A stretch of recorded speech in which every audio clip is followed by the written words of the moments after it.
1, 2, 3, prova. 1, 2, 3.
Sì.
Good morning, everyone, including the people who are on the live stream. We're still waiting for a couple of people to dribble in, so we'll start in a minute or so.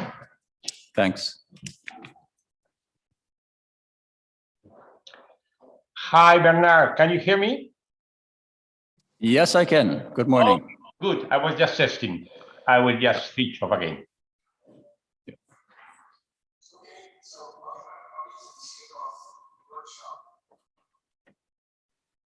Bernard, can I do a quick test also? Are you hearing me?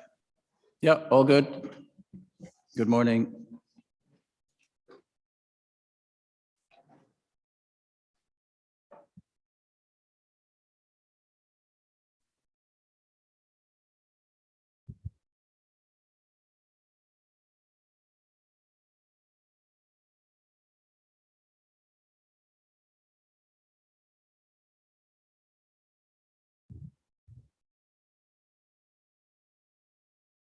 Hi, good morning. My voice is clear? Hi, Vipul. Good morning. Good afternoon, I guess, for you. Yeah, good afternoon for me. Yeah. Is it clear? Every time I see you, that beard is more impressive. Yeah. It's growing.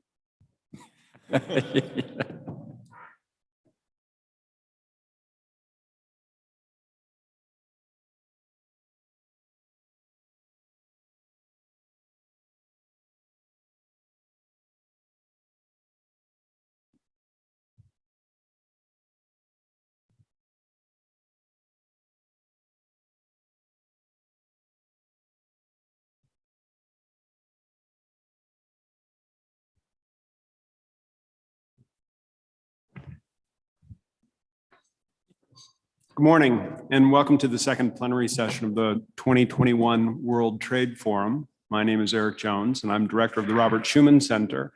It's quite a privilege to be able to host this panel. You guys are outstanding in many ways, but it's a particular privilege because I get to learn more about what the RESPECT project has been doing. Our plenary this morning is going to feature opening remarks by Bernard Hoekman, who's going to tell us what the main findings of the RESPECT project are. And then that's going to be followed by individual comments by Ignacio Garcia Bercero from DG Trade at the European Commission, by Joachim Reiter from Vodafone, by Bipul Chatterjee from the Center for International Trade, Economics and Environment, and by Marian Johnson from the Organization for Economic and Cooperation and Development. Now, what I've asked Bernard to do is to speak for about 15 to 20 minutes to present the main findings. Then I'll take each of the commentators in turn. They'll speak for about 8 minutes apiece, and that should give us a good half an hour for discussion at the end of the panel. With those opening remarks aside, Bernard, I'd like to hand it over to you. Great. Thanks a lot. So I've prepared a little PowerPoint to guide the discussion.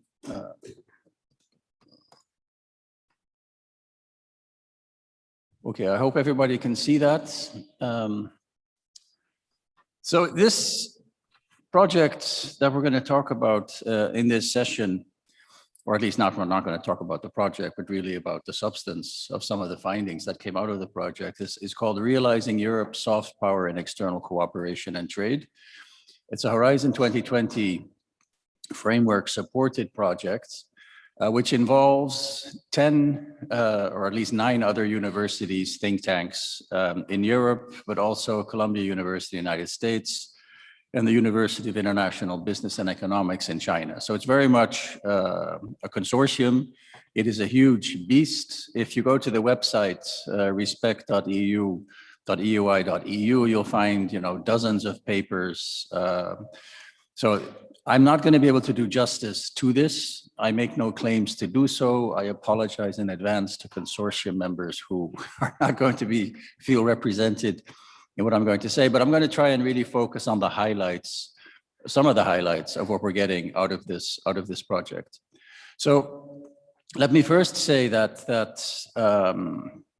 in terms of the conceptual framework that was used for the research, it's pretty complicated because the objective of the project overall was to look at the various instruments that the European Union and that the European Union member states have to pursue external objectives. And in particular, there was a large focus here on what we call non-trade objectives. So essentially the pursuit of European values, universal values, whether it relates to things like labor standards, civil rights, environmental protection, and so forth. And one of the kind of features of European external policy is that there's quite a heavy focus on linking the achievement of these types of objectives to trade. So using access to the single market to try and induce partner countries to improve regulatory standards in these different areas. And if you think about the goal of the project, which is really to assess the effectiveness of the European Union strategy, you need to take into account that there are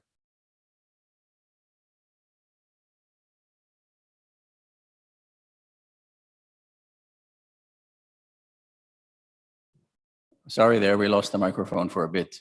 So we have a very complex type of story, and you see that reflected in the project that uses a multidisciplinary approach. So it's not just all economists or lawyers or political scientists. We have all those disciplines who are working on this project, trying to look at what are some of the linkages, both direct and indirect, and how that is intermediated by trade in terms of the achievement of individual goals. And there are a lot of those goals. And I think that's one of the things that comes out, I think, quite clearly in the project.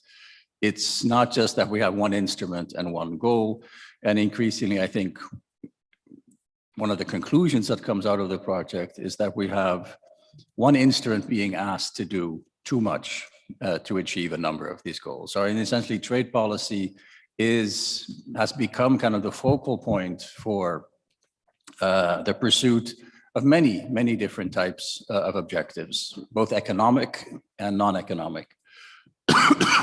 We started the project with a survey of expert practitioners and stakeholders, and essentially asking the question, what do people think about the strategy as a strategy? What do people think about its effectiveness? What could be done to improve it? And one of the things that comes out really strongly from that initial survey is that there's very strong support for the strategy as such, of the effort to try and link trade to the achievement of non-trade goals, in particular the values that are projected by the EU and the member states.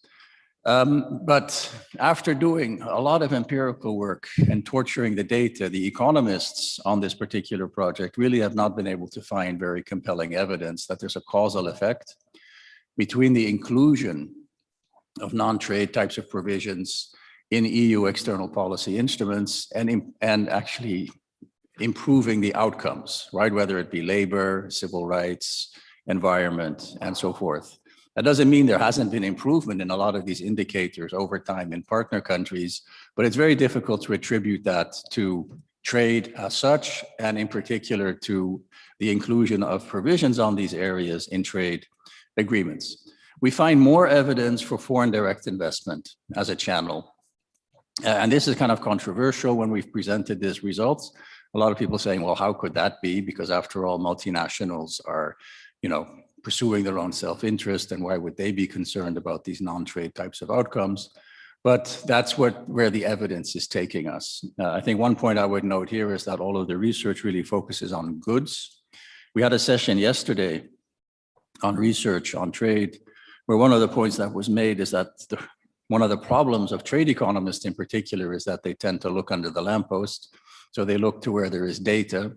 And I think there is a pretty heavy bias in a lot of the research, including in the RESPECT project, where you want to focus on areas on which we have statistics, right? So there is some work on services, for example, but it's underemphasized, I think, in terms of both the importance of services and the need to kind of do more on services.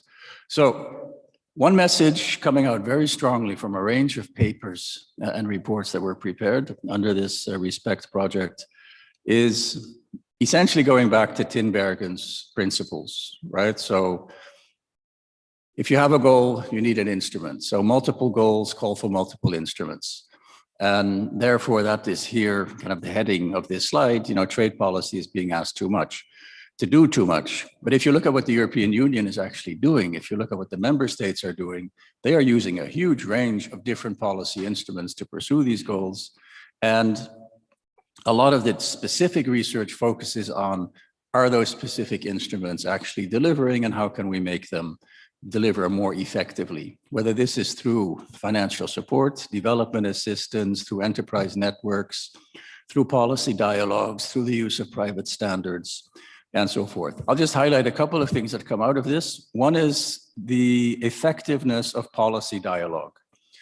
So Jacques Pelkmans and colleagues at CEPS did a lot of work digging into the effort by the European Union to work with China in particular through this instrument of policy dialogue, which has taken place over many years.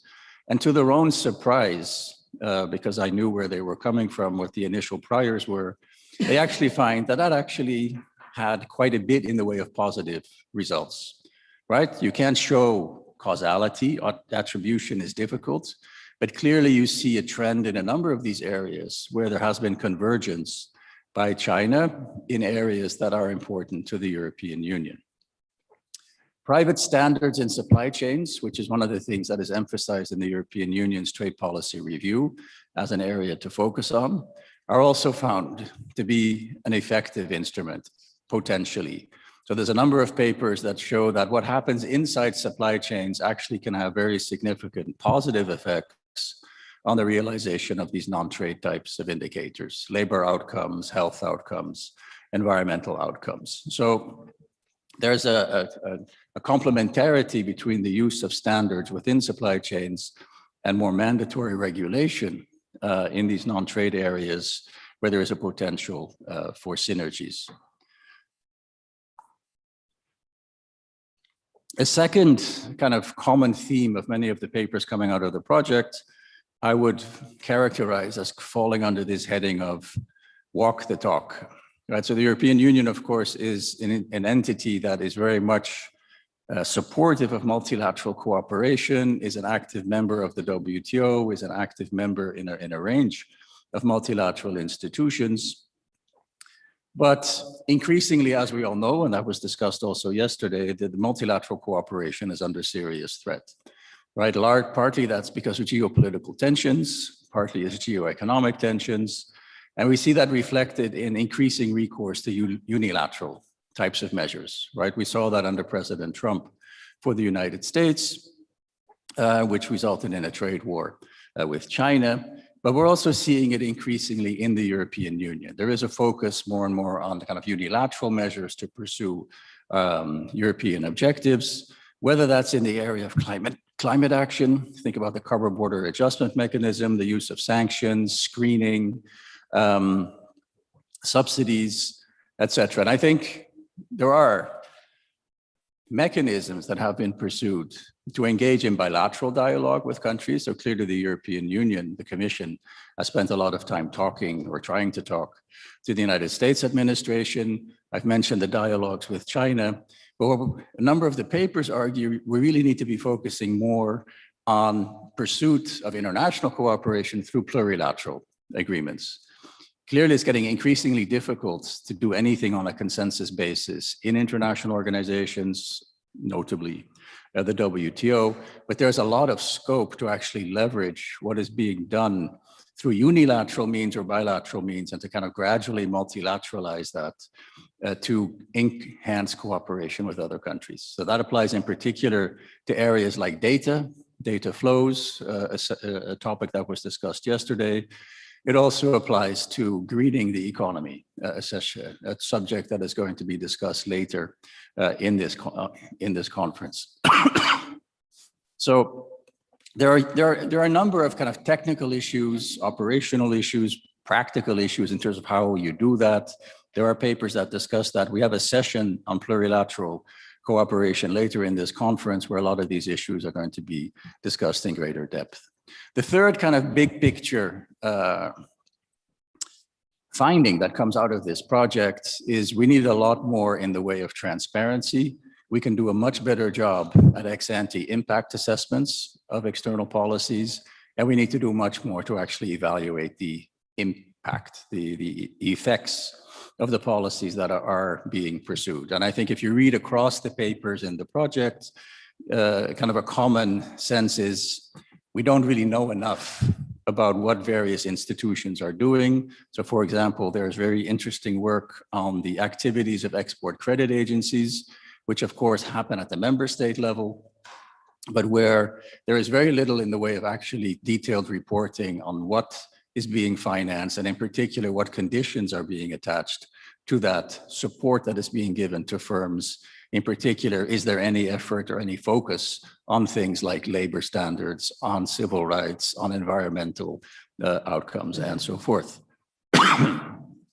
So there are a number of papers that kind of think through the details of how we might do that, how we might do a better job at ex-ante impact assessments and at ex-post evaluation. In particular, there's a relatively critical couple of papers on the ex-ante assessments that are being done, which have a huge, and we can get into the details of this, but we would argue, or the researchers that are involved in that particular area would argue it's not particularly serious. There's not enough engagement with stakeholders to actually identify what matters to them. So often it kind of results still in too much of a tick the box type of exercise where people are being asked to ask their views on whether trade will be good or bad on a particular issue without any information really that will help them actually determine whether that is the case or not. So to do this better, we need to have much more focus.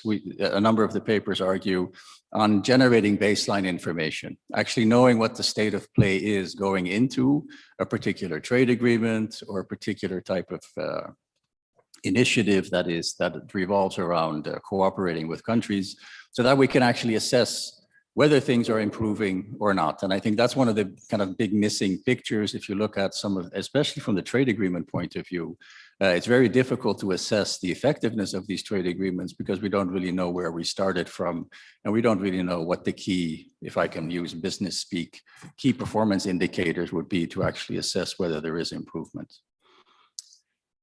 Okay, I've probably gone on for too long.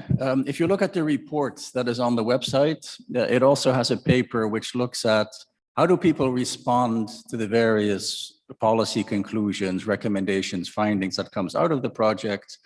So there's a lot of topics there. And I think one of the things that I would want to very quickly do is, one of the things that comes out quite strongly is that there's a lot of support for not using a one-size-fits-all approach, in particular in trade agreements, right? So what a lot of the stakeholders, what a lot of the experts respond to the findings saying, yes, indeed, we should differentiate. We should have horses for courses. And there's a sense that we don't have enough of that at the moment. I can't read what is on this particular slide, but I think the one on the right is about plurilateral agreements, and there's strong support for doing more to actually leverage what we're doing bilaterally to work with like-minded countries and to pursue plurilateral agreements as a complement to what the European Union is already doing. There's also a lot of support for this notion of let's work on voluntary standards within supply chains. So what a lot of the experts believe is that is a much more effective way potentially of moving the needle on some of these non-trade goals than embedding things in formal treaties like trade agreements. There's also a lot of support among the experts, the practitioners, for dialogue, for mechanisms to actually work with stakeholders in other countries to actually think through how cooperation could actually help them achieve their national objectives. So again, these are just snapshots of what's there. It's a huge project. I would encourage everyone to go look at the website, and you can pick and choose topics that are of interest to you. But those are kind of some of the main findings that I take away from the project. Thanks.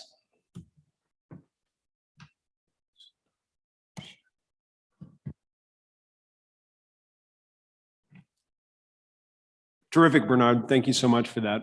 What we're going to do now is begin introducing the four commentators in turn. And Ignacio, I'd like to start with you, if I may. Yes, thank you very much. Thank you very much, Eric. And I have to say that the presentation by Bernard has been so interesting and covering so many aspects of European Union trade policy that it's going to be difficult for me to say what I have to say in 8 minutes. So what I would like to do is just to concentrate on 2 issues. First, to give a bit more of the broader context in which the debate about non-trade policy objectives intervenes in European Union trade policy. And then just to give a few thoughts about what is the proper role of non-trade policy objectives in relation to the different dimensions of European Union trade policy. Now, if you look into the broader debate about trade in Europe, but I would say not only in Europe, certainly in other democratic countries, I think you are basically seeing the 3 main trends. The first one, and I think we need to be clear about this, there is an erosion of support for trade agreements. It's becoming, there's less appetite to negotiate new trade agreements, and their ratification is becoming increasingly controversial. There are many factors behind this, and I'm certainly not going to try to elaborate here about what are the reasons for that. But it seems to me that there is, at least in Europe, the United States, and in other countries, a fundamental political reality that if you want to justify and to get support for more open trade, you need to be able to show that more open trade contributes to sustainability. So this seems to me a fundamental reality of trade policy making that it will be very difficult for trade policy decision makers to ignore. The second element has been mentioned by Bernard and has been mentioned, of course, a lot in the discussion that took place yesterday. We are witnessing a weakening of institutions that support rule-based trade, and particularly the World Trade Organization. This is a challenge for the European Union because we have very much relied on developing our trade policy on a rule-based approach to trade. That is the reason why we have actually identified reform of the WTO as the central trade policy priority by the European Union. And of course, the big question mark is whether this priority is shared, whether when you actually see to the policy of other major trading partners, to what extent reforming the WTO, finding a way to restore the credibility of rule-based trade, whether or not that is a shared priority. The third point which I would like to make is that if you actually look into European Union priorities, if you look into our economic policies, the digital and the climate transition are absolutely central and have inevitably an impact on all areas of European policy, including on the trade policy making.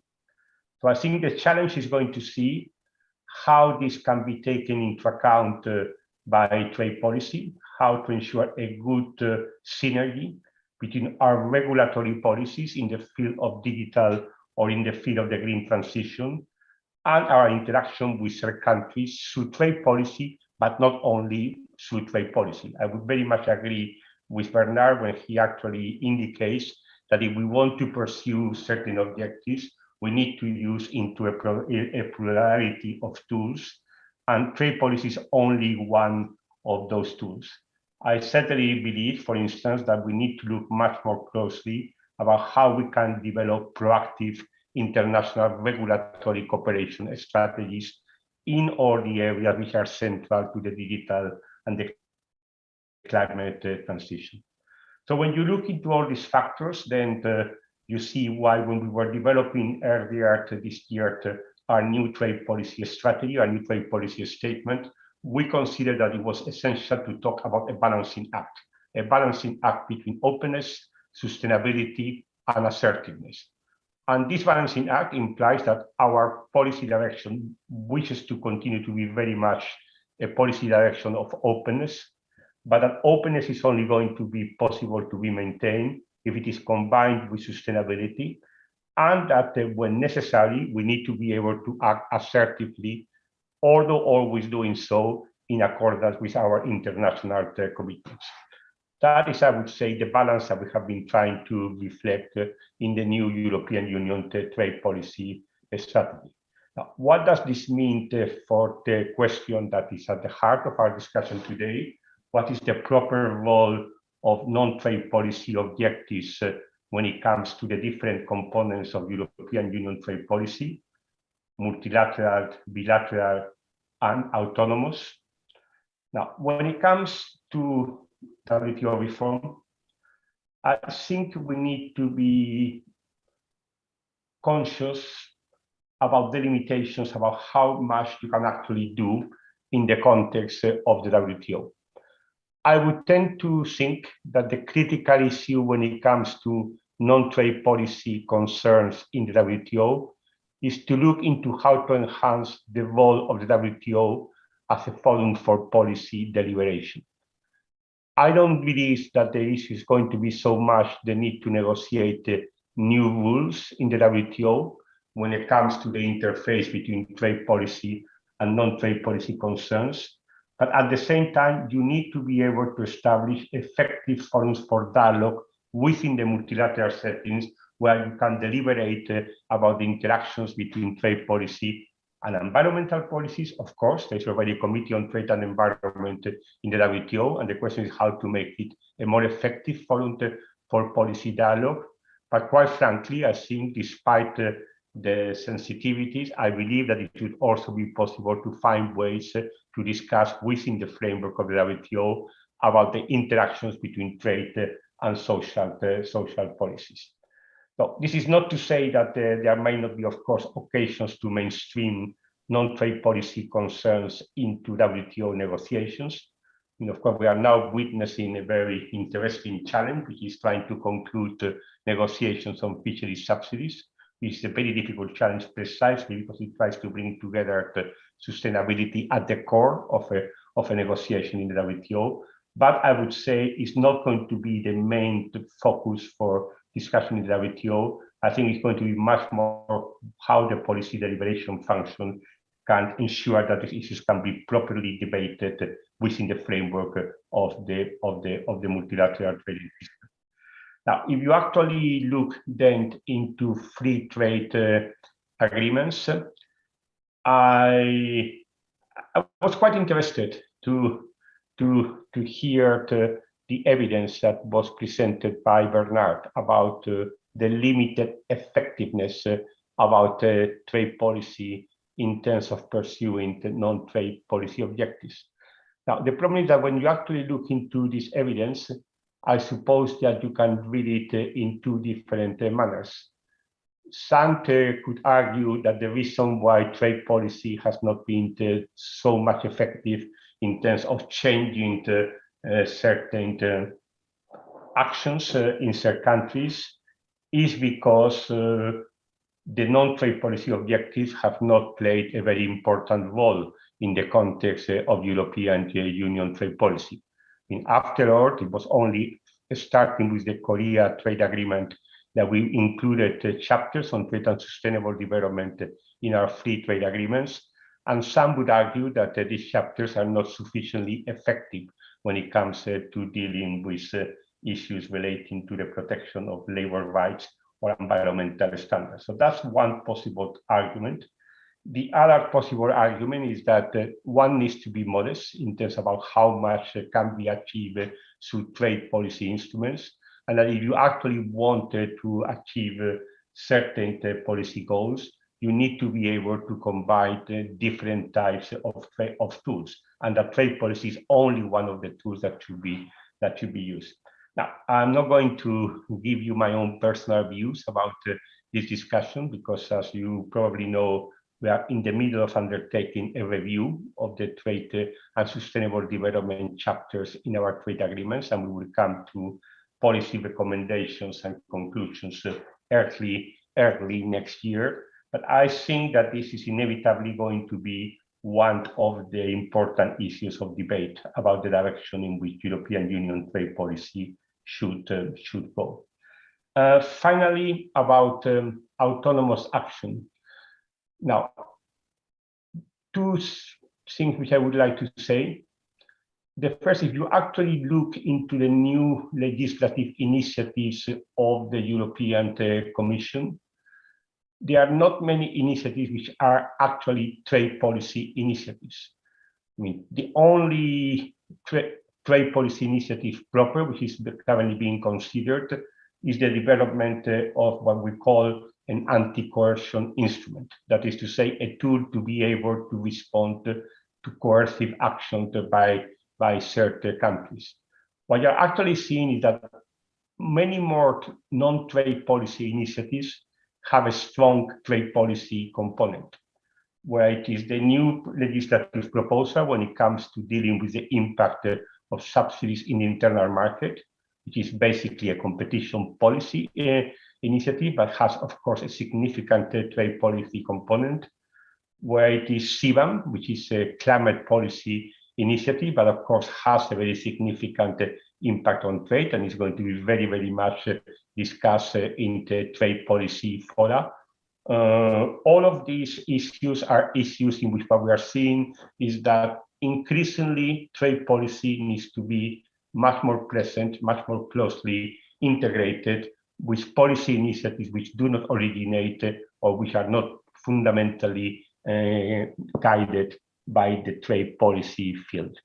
And that, I think, raises an issue which I think is quite important, which is how to ensure that these autonomous actions are embedded within a broader strategy of international regulatory cooperation. It is very clear that if the European Union wants to have an influence when it comes to issues relating to the green transition, which inevitably are much broader than the European market, there's a limit to how much you can actually achieve certain goals if you're just looking into what is happening in the European market.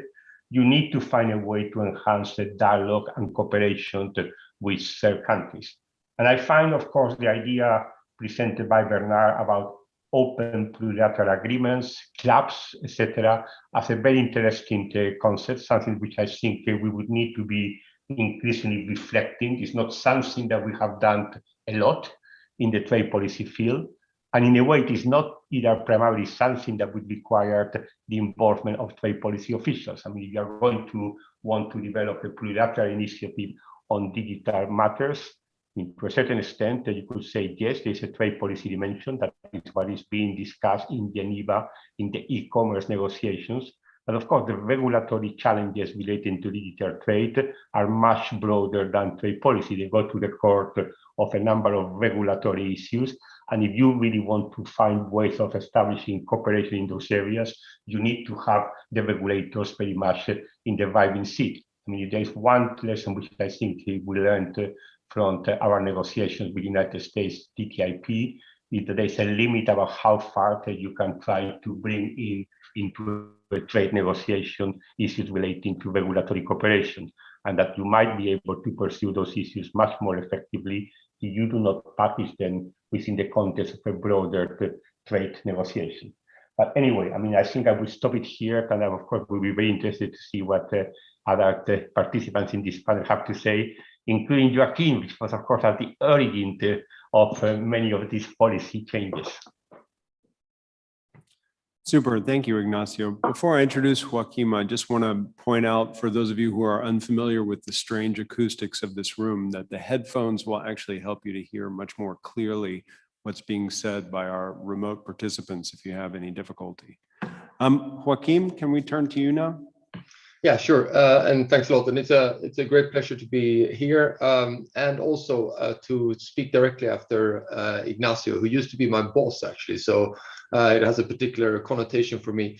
And obviously, I couldn't miss the opportunity to disagree a lot with Ignacio. So no, I think where he ended up and this description of the sort of the political motivations and the fundamental political bargain that needs to underpin trade policy in the world we live in today are all accurate, and something that you have to relate to, because trade policy as we perhaps would have wanted to pursue it, struggles in its political legitimacy unless you adapt it. So I understand that, but I would like to take a different angle on it, because transitioning to the corporate sector was a difficult journey for me.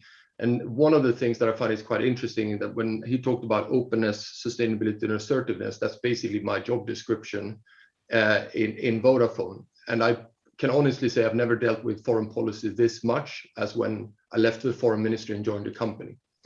And I think the interesting thing about that, and I'll share it with you, I think there's other things going on which amplifies what Bernard has said, but actually forces us to think a little bit differently. So let me be a little bit more concrete and very sort of basic on what this implies in practice for a large corporate that is operating around the globe.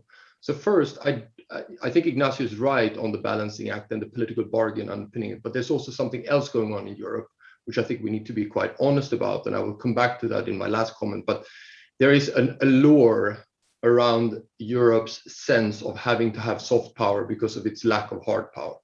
And that leads Europe to constantly overreach in terms of its ambition. It's an ideological framework, basically, by which you funnel aspirations. And sometimes that leads you in very, very excessive directions. And I think that's part of the problem. And for those of you that know my sort of academic background, I wrote a piece on that in 2007, which I warned about the trend, what I called good conscience protectionism, that was bubbling up in Europe. And while I'm a big fan of addressing non-tariff measures, and Ignacio referred that in DG Trade, my job was to basically establish a strategy for it, I think there is a limit to how far you can go. And I think Europe is many times crossing that limit. And that leads me to the second point, which Bernard referred to, is so what actually has impact on the ground and why? And I think he didn't cover why, but let me give you a little bit the impact of why. So it's not strange to me that the conclusion is that the corporate sector has a bigger impact on value transitions and value-based regulatory transitions in many countries. Partly because once you invest in a country and once you actually engage in a country, you become part of the local fabric of that country. And particularly in a sector like mine, I'm locally licensed, which basically means that the government can literally kill me any point in time. So I have to understand fully what are the different challenges in our country and try to work to overcome them in line with my values. So there was a reference saying it was surprising that the corporate sector somehow, they think about making money. Yeah, but remember, the way that corporate sector makes money today is to be value-based. We have ESG investors that represent 2/3 of my investment pool, which basically means if I screw up from an ESG perspective, including on climate issues, I take a direct hit on my share price. In terms of my supply chain, I have far higher requirements on my suppliers than what is enshrined in EU law. Everything from child labor, forced labor, down to nitty-gritty around renewable energy, the way that they should do science-based targets. I run my 16,000 suppliers, my 19 billion of procurement annually with ruthless focus on inclusion, diversity, health and safety, as well as climate action. So there is, in the corporate sector, because we have transitioned largely already for large corporates from shareholder capitalism into stakeholder capitalism, we're already way ahead of policymakers. And that's something in Europe that has not been clocked by political elites. They haven't figured this one out. And it's surprising that they haven't, actually, because if you look at opinion polls by the general public on who do they trust, corporate and corporate leaders are both trusted more than political leaders in Europe today and are expected to do more political good than political leaders today. And that's a shocking shift that we've seen that has been radically amplified by the pandemic. But it means basically that my CEO is expected to behave like a prime minister. He's expected to have an opinion around how does he help to overcome racial divergence in, say, the UK, or how does he address the Turkish minority or the Roma situation in Turkish minority in Germany, or Roma situation in Romania. He's expected to have an opinion and have an action on it. And that's where actually that mismatch between EU's quite strong ambitions on what it should do politically compared to what its corporate sector is already doing, and the lack of awareness of what's happening already is starting to become a problem. And that leads me then to my real sort of harsh point. I feel that the EU is at a point where it needs to figure out whether it wants its corporate sector to be a driver for change globally, or whether it's pushing increasingly its corporate sector to become like the Judge Dredd of globalization. And what I mean by Judge Dredd is I'm often requested by European policymakers to be both the police, the prosecutor, and the judge of the values of different countries. And that's becoming a real problem. And I'm not saying that I don't lean into this agenda a lot, because I do through my ESG credentials, the way that I talk to my investors, but we're reaching a point where we have to decide at political level what is the balance between value-based policy versus interest-based policies. And it has concrete effect. When I challenged the Tanzanian government on human rights, I had my entire management board going to jail. It's not a small thing when I choose not to stand for LGBT rights in Kenya because it's a criminal sanction of 12 years. It's concrete. It's not sort of lofty. It's very concrete. So wherever I go in the world, and that is why I'm spending my time on foreign policy, because I'm actually sitting down with the Tanzanian government and saying, okay, actually we are on obligations. We cannot collaborate with you in human rights atrocities. We simply refuse to do it. I push very hard, but you have to understand, we have European and other international corporate leaders that end up in jail because of it. So this has a very concrete meaning, and the Europe needs to figure out how does it use its vector of change, which is its corporate sector by and large, as read coming out of the evidence by Bernard, without bringing it to the breaking point where actually the corporate sector would choose to not go global because of the cost involved. And that will be driven by many times the regulations and the expectations that European policymakers, not European public, is asking. Is the framework that is created. So my view is that we do need to have a very different approach, and particularly in a changed geopolitical situation, the tension between value-based and interest-based policy comes to the fore. And you could see very different approaches, because of course I collaborate very deeply with the US administration on, say, Africa. The manner in which the US government now tries to take on Abe in Ethiopia is very different from the European, and the way it works with the corporates who are invested in Ethiopia is very different. It needs to address the human rights atrocity there, but it's not keen to do so in a manner that leads Western investors to leave, and thereby the country being taken over by China. It knows how to balance its geopolitical interest in Africa against its values as the Biden administration, as defenders of human rights. And it knows how to work with the private sector to strike that balance on a day-to-day basis. A dialogue that is completely missing in Europe. There is simply no one, neither at member states level nor at the European Commission level, that is able to have that whole of a government tactical and strategic overview on how you fine-tune the interest versus values that you stand for. Now, that leads me then to a final point. There's a big reference here on, can you do more due diligence on supply chains? And this is where the solution to this is actually to understand how the corporate sector works, not to bureaucratize the corporate sector. I understand the interest in the due diligence framework, but it's again the approach of policymakers wanting to set rules and being the police of its corporate sector, both to use the lure of the internal market as a leverage point, but also to try to push corporate sector on how we deal with our supply chains, instead of actually sitting down and understand how we do it already and figuring out how can you leverage that for your political objectives. Bureaucratizing our supply chains is not going to work, because actually it would imply just that we stop sourcing from a number of countries. Even though in those countries, with the suppliers, they're already complying with European values. Now, there's a final point I say on that segment on value-based versus interest-based, which is Europe has still not figured out how does it protect its companies that are projecting its values in third countries.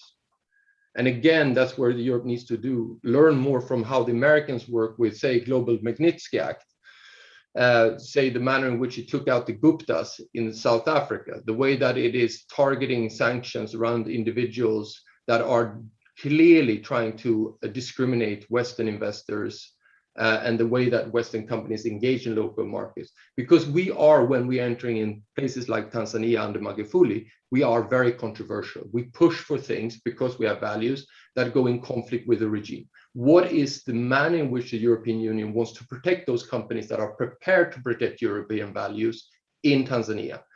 In Europe, there is no discussion around that.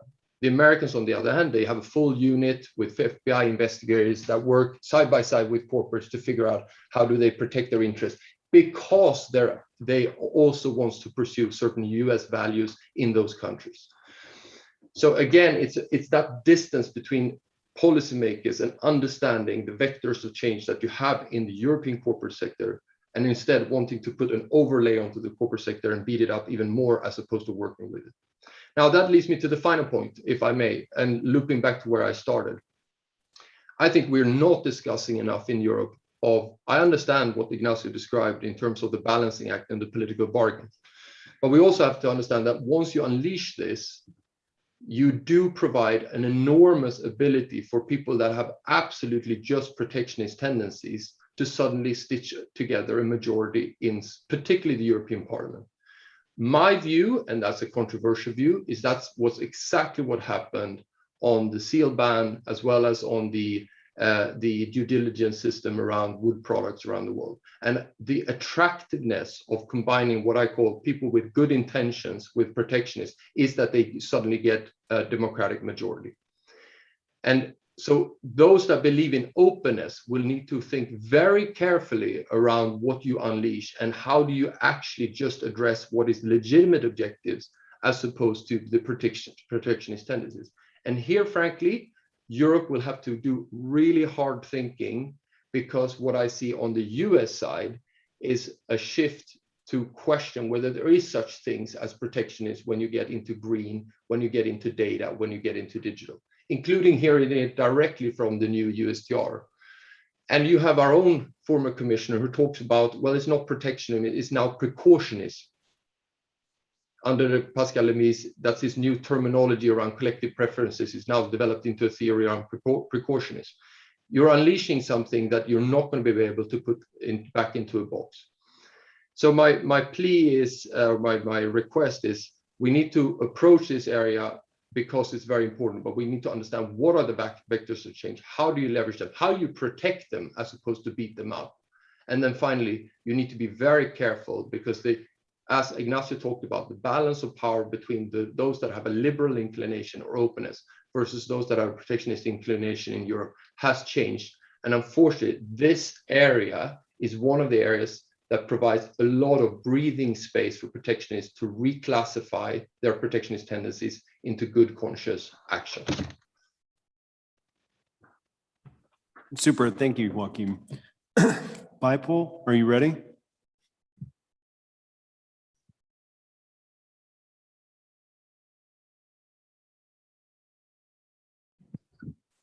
Yeah, thanks, Eric. Thanks, Bernard. Good morning and good afternoon to all of you. Today is a very auspicious day, one of our most auspicious days in our religious calendar. So let me first greet all of you. Today we celebrate the victory of the good over the evil. And I say that it wouldn't have been more appropriate to discuss this topic on a day like this. There is absolutely no doubt that violation of human rights, violation of labor rights, deliberate degradation of environment, including displacement, particularly of indigenous communities. These are all evils. If somebody say or think that these are not, then let us not talk about them. Therefore, my question is, and let me begin with that, how are we going to ensure victory over all these evils? That's the central question which I would like to answer. Along with that, I'm going to make 2 or 3 points, and I hope that I'll be within my time limit. So let me first begin with a sentence which is there in your policy paper, and I completely agree with that sentence. And that is the definition of soft power. Soft power is reflected in the ability of an actor, in this case the European Union, to influence the willingness of its partners to copy it without the use of coercion or financial incentives. I think this sums up very well what we are discussing today. And the operative part is without the use of coercion or financial incentives. Therefore, in my intervention, I'm going to make a few points more in the form of questions than trying to find answers to them. It is important to find answers to those questions, in my opinion. But we may not have much time right now to discuss possible answers. So is there any evidence, and particularly a research body like European University Institute, it would be good to know, is there any evidence about the willingness of our partners, like let's say India, to copy those values? There is absolutely no doubt about the goodness of those values, but to copy those values without the use of coercion or financial incentives. From Werner's presentation, from reading this report, it appears to me that, and also the presentation which has been made by Ignacio and Kim, it appears to me that there is very little evidence, causal relationship between trade policy instruments, the hardcore conventional trade policy instruments, and the achievements of these goods in terms of adherence to human rights, labor rights, environmental protection, and such things. I'm not at all saying that they are not good. Absolutely, they have to be achieved over a period of time. And that's my first point. And that is also related to a very important point which Werner has made in his presentation, and also Joachim has elaborated with some examples about value chains, about foreign direct investment. There is more evidence that if we adhere to, or if we, not forcefully, but through some incentives, if we talk about these values through foreign direct investment, including in specific sectors, in new areas like digital trade, digital economies, in global value chains, then it is possible to achieve some of them with incentives, but without coercion. So that's the good thing. But my question is, while it is good, we should support all this, but is there any evidence of demonstration effects? Because here we are dealing with certain firms, those who are in that value chain, those who want to, from whom, let's say, Vodafone is procuring their goods, their instruments, their parts, and things like that. So there are certain firms who are going to be benefited as a result of such practices. Absolutely fine with that.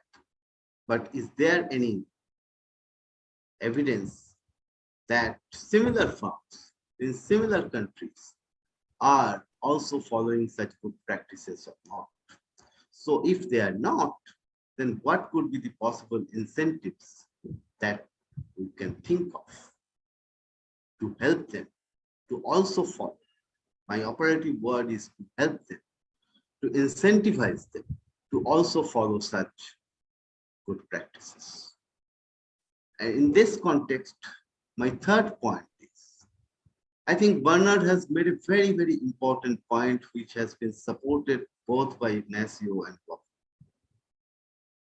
That what is the data that we have? We do not have the right kind of data set, either to do ex-ante analysis of trade agreements or investment agreements, or to do monitoring and evaluation work, ex-post analysis. Do we have a data set, good data set with all, which can pass all statistical tests on labor rights, on human rights, on environmental protection? I think we do not have that. We are yet to have that kind of good data set. And that is something which I would request a reputed body like European universities to work on. And we have to also see to it that when Europe is talking about these values,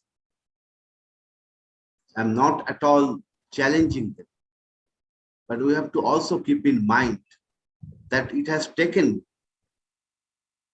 a few centuries for European countries to arrive at those values.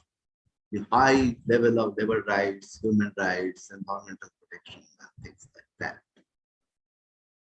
So you have to also, while preparing that data set, you have to also keep that in mind. That the time frame which has been taken by these developed countries, the developed world, to arrive at this high level of values. And where the developing world or the least developed world are at this moment. And what would be the possible time frame that they are going to take to arrive at that. And therefore, the next sentence in that paragraph is also very clear. The EU has considered power, which may lead to other actors to seek it as a model to strive for. Of course, absolutely, there is absolutely no doubt about it. We should strive for, we should see it as a model, and we should strive for achieving it. And therefore, I think it is important to have a positive agenda in place, not just financial incentives. We have to also think about non-financial incentives to come out with a positive agenda to achieve this good of non-trade policy objectives over the evil of violation of human rights, violation of labor rights, deliberate environment degradation, and things like that. And I'll end, this is my final point, I'll end by saying, and this is more theoretical or more philosophical, I would say, and this is something which we should think about. We always tend to look at all this adherence to labor rights. I'm talking about as a firm. Suppose I'm an owner of a firm. Adherence to human rights, adherence to labor rights, good environmental practices as my cost factors.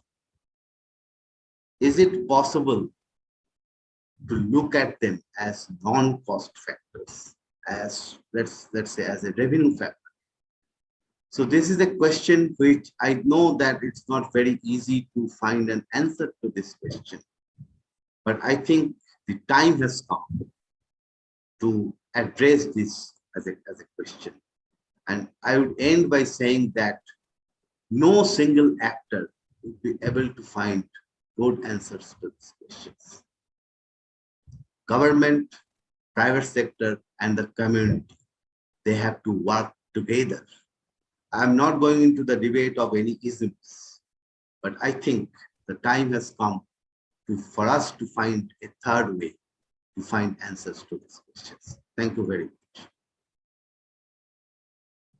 Thank you so much. Marion, I apologize, I've been a terrible chair, so I don't want you to be punished by that, and I want to make sure that you use all 15 of your 8 minutes like your predecessors did. Over to you. Thank you. Thank you for this generosity, and thank you for having me with you today. We are dealing with a very complex issue that came out of Bernard's presentation already. And what is difficult for most of the panelists here, I think, is that we are having to deal with this issue in our daily job and are having the impression that we can't wait for the data and an additional analysis anymore, that we have to take decisions and act. Now, I come myself from a research background, and one of the things I'm having to deal with in my daily job is that I'm trying to package what is going on at the policy side into my academic thinking. And I'm finding that increasingly difficult, but I'm trying to do that nevertheless today. And I would like to do this by invite you to think with me about these problems we have been discussing along three layers of thinking. One, what is happening between countries, and our traditional trade analysis. When we look at how do labor standards and trade, how do these things evolve, we look at what is happening between countries. What is happening within countries? Typically, and in our econometric work, we try to control for that in one way or the other. But what happens within countries is terribly important for how voters behave and for what people think of globalization. And there we have increasing doubts, as Ignacio mentioned to us. And then what is happening along the value chain? And Joachim mentioned a lot the private sector actors. Now, I would like you to remember from what I'm going to tell the following three things. At the between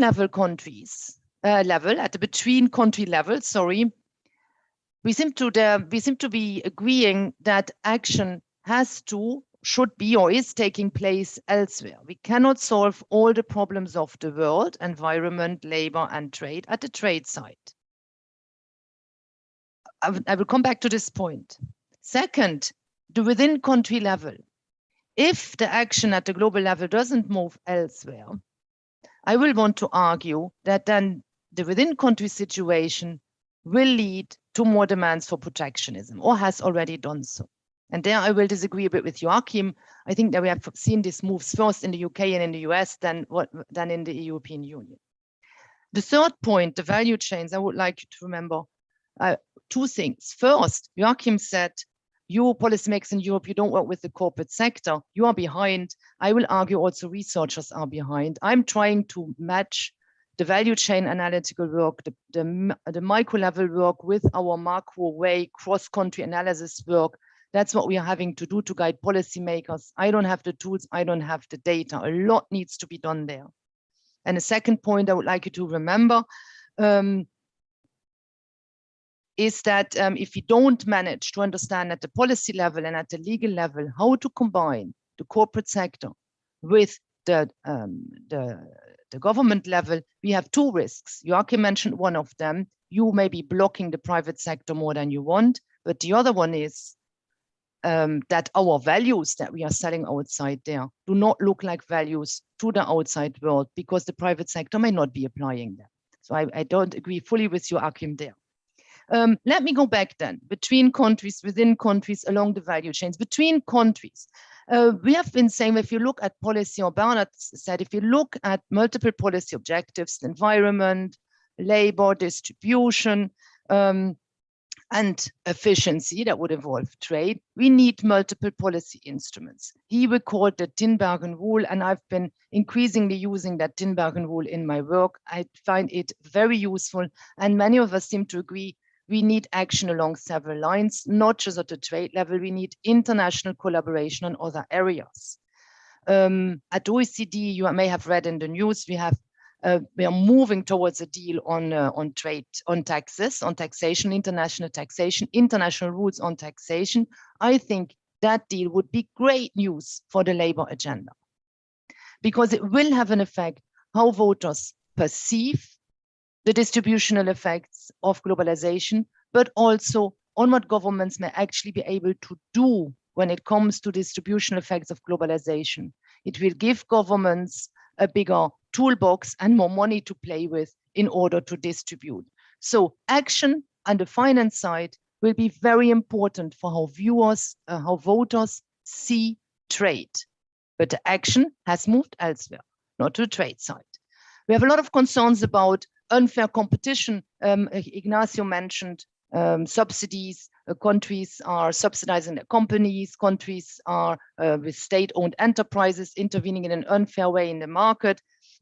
Digital companies may have too much market power. Joachim made reference to that area.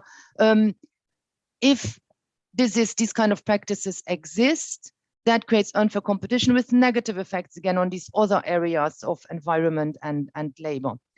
We need to intervene again, action at another point, at another level, at the competition policy front. Also here we see some movement at the international level, at the OECD. We have our competition policy committee has come up with a recommendation on competitive neutrality. Now both the tax deal and the recommendation on competitive neutrality are not implemented yet, but at least there is some activity. Now, when it comes to activity on environment, for instance, we have a lot of international conferences, COP26, COP15, but we so far do not have any measurable, monitorable, enforceable rules. So lack of tools here.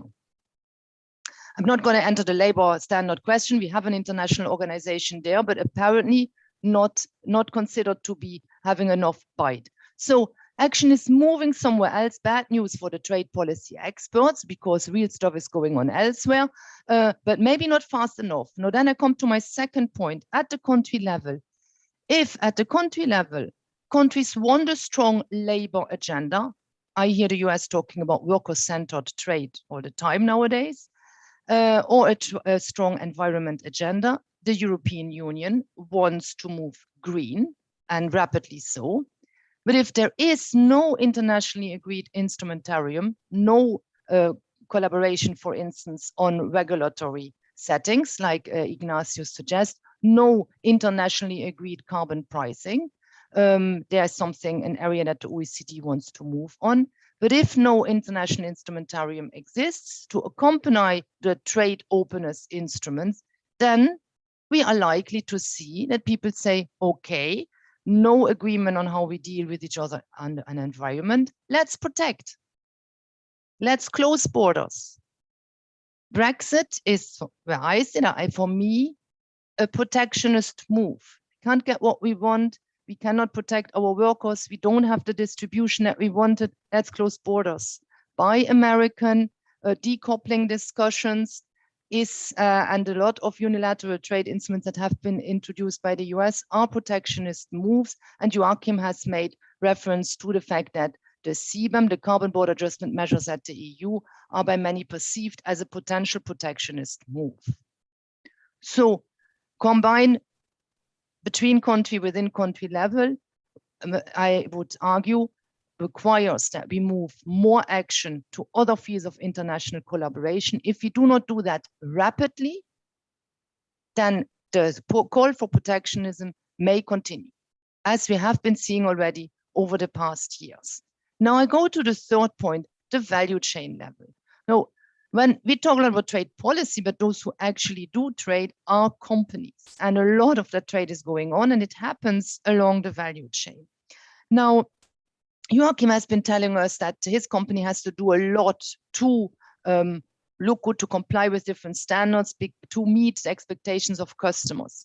But what we have seen in the COVID-19 period is also that sometimes, maybe not customers, but suppliers have been disappointed by the values that multinationals of industrialized countries applied.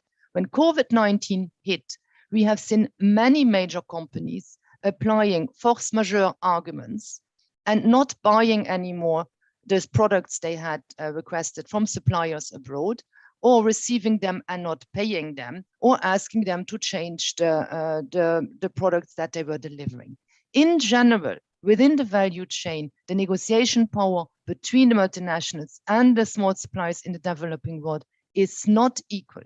And ILO research has shown that because this lack of bargaining power at the supplier level, those suppliers are often in a bad position to pay their workers as they should, to provide the protection that they need. So So there, when I worked for the UN, I saw suppliers in developing countries saying, you are talking about values, but your multinationals are not applying them. Joachim knows, Ignacio knows, many of us with newspapers know that there are multiple moves across European countries to accompany responsible business conduct voluntary standards by some kind of enforcement mechanisms at different levels of the judicial system. So far, we are talking rather about national systems. So Joachim's company would have to maybe go to a Swiss law court or to a UK court to defend his the behavior of the company he works for. These moves are happening right now. Not and action at the legal level is, in my view, moving more and more from this international view of government rules towards, can we make the behavioral rules for the corporate sector enforceable? And that's also an area that is maybe among the trade policy experts not well understood and not well analyzed. So for me, I would like to maybe summarize with a call for action to those of us who work at the policy level, move the action to another level and rapidly so on the environment. At the environmental level, definitely need for more regulatory collaboration or maybe joint work on carbon pricing. And at the research level, please help us to understand better this connection between what happens at the firm level within the value chain and how this leads to outcomes at the national level. A lot of work is still required there to help us at the policy level take decisions, or as an international organizations to guide national policymakers. Thank you. Excellent, Marion. Thank you very much. We do actually, despite my poor chairmanship, have about 18 minutes for comments or questions. If you'd like to ask a comment or question, please just put your nameplate up on its side so that I can take you in the order in which I see you. I would ask you to make any comments or questions short and to the point so that we can get as many voices in as possible. If you're online and you'd like to ask a comment or question, please use the reaction function at the bottom of your screen to raise your hand. Is there anybody out there, or shall I hand it over? Yeah, I'm sorry, I can't see your name. Good morning, everyone. The nameplate is not there. I'm sorry. Thank you very much for everyone for a nice presentation. My question relates to the issue of GVC that has been talked by most of the speakers. In recent times, particularly in last 1.5 years, there are 3 major incidents that have revealed a shortcoming of global value chains: the COVID-19 crisis, the blockage of Suez Canal, and now the electricity failure in China. And because of these things, the entire business models of companies, they have come to a halt, and most of the companies are now thinking of more focus on regional value chains instead of global value chains, and they are shifting their manufacturing, whatever their suppliers, etc., to the near shore. So in this new developments, this RESPECT project and the implementation of these values, how they are going to be affected by this new development? I would like to hear on this issue. Thank you. Super, thank you very much. Hand over to you. Hello, I'm Daniel Drum from the World Trade Institute. I have a relatively simple, straightforward question for perhaps Joachim, Marion, and maybe Ignacio. You all mentioned this dimension of domestic politics, or within country, as you framed it. So that boils down, as far as I understand, to public opinion. So what we haven't seen from this fascinating research that we have done is how people perceive international trade and what the distributional consequences are actually at the firm or at the individual level. Now, if you look at the latest data, it's almost 50-50. There is actually support for trade, and there is 50% that is against international trade. So this is the latest Eurobarometer. So if we're at this level of skepticism towards international trade, how do we not expect a protectionist majority in the European Parliament? I mean, it's quite likely that it happens. So how do we make sense of this? How do we address this issue? And how do we reach out to the public? Excellent. Pascal? Thank you. Pascal Canet from the European Services Forum. I have a question maybe for Joachim and Marion, talking about soft power and talking about the behavior of companies like Vodafone and many others doing what we call today corporate social responsibility obligations, responsible business conduct.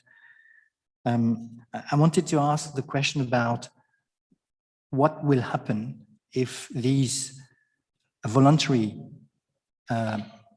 guidelines applied by companies now will become legally binding, leading potentially to penal obligations and possibility leading CEO to jail if someone in the supply chain has done something reprehensible and that the company has not identified it. Because I have the feeling that sometime, including the member of the European Parliament, willing to go to this obligatory due diligence, are forgetting the very interesting work that the companies has done, like Vodafone explained to us, and there are many, many other examples. The risk might be that if it is too risky, guys in charge of CSR for a long time will be taken over by the legal department of the company. The CEO and the member of the board are going to say, this is too risky, we'd simply go out of the country because we cannot control the whole supply chain. And the real result would be that the objective to protect the values would be lost. It would be actually counterproductive. But I would like to have the reaction if that is possible. Thank you. Excellent. I don't see any further questions, so I may go back to the panel at this point. Marion, would you like to start and we'll go in reverse order? Thank you. These are very interesting questions. I will not be able to answer all of this on the value chain disruptions. Maybe somebody else can also pick that up, but I can only tell you that this week when I receive requests for interviews, it's all the time on value chain disruptions. So this is definitely a big issue. There's also in general the existing disruptions, the crisis that we are having through the COVID-19, financial crisis before, policy changes is leading to a lot of uncertainty at the private sector level, and that leads, to my understanding, to them rethinking their setup in terms of value chains. But Joachim is likely to know more about that. The perception, 50%, 50%. I'm a real believer in democracy, and therefore I do very much like to take the perceptions of voters very seriously, because these perceptions will drive their voting behavior. I have tended to, like what's in the research, to say, let's look at these perceptions and try to understand whether there's something right. Now, these perceptions, I do think we have to take them very seriously. And I do think perceptions have been driven by things that we in our trade research have not been able to capture.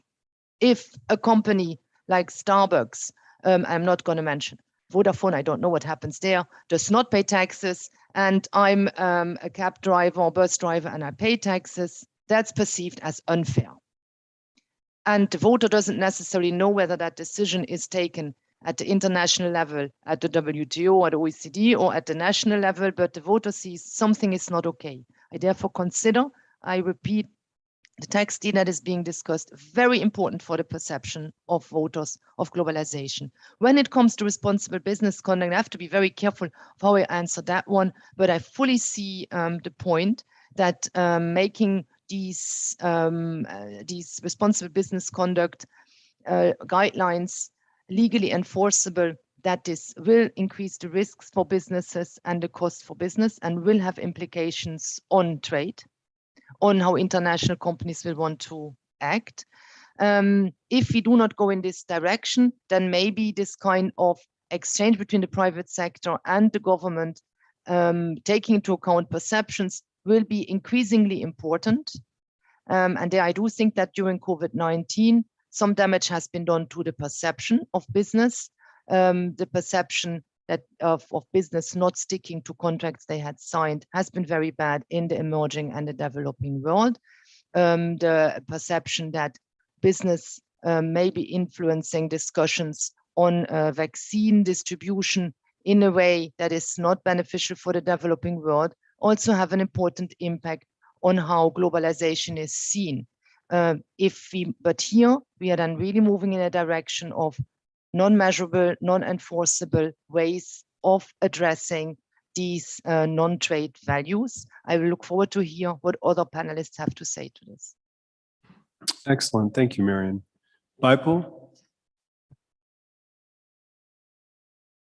Thanks, Eric. So let me take the question of value chains. It's true that over the last couple of years, we have seen large-scale disruptions, large-scale supply-side shocks, begin with COVID and then Suez crisis and now this electricity crisis. So I think going forward, we are going to see more and more such supply-side shocks, and there is going to be huge impact of that. I remember that last year, UNCTAD has done a short paper, quite interesting, very good paper, which actually quantified the impact of supply-side shocks as a result of halt in production in China due to COVID-19 in specific sectors in various countries. And the impact was huge, or the expected impact was huge. So we have to look for alternate supply chains. The why it is also politically important is because that in going forward, we may see more and more such supply-side shocks emanating from that non-market economy. Of course, there is going to be impact at the domestic level there as well, but that doesn't matter in non-market economy like China, because the most fundamental human rights, right to vote, to elect my leader, doesn't exist there. So we are going to see more and more such shocks, and the best way to deal with them is to look for alternate supply chains, which we have already started doing. Thank you. Thank you, Bipul. Joachim? Yeah, okay. So I come from a company which, of course, taints my views of the world, because it's a global company, but it is, I mean, telecoms is Hotel California. You know, once you've invested, you can check out, but you can never leave, which is very different from many other sectors where you can be more extractive or you're more footloose, or Marion referred to Amazon, for example, not paying taxes.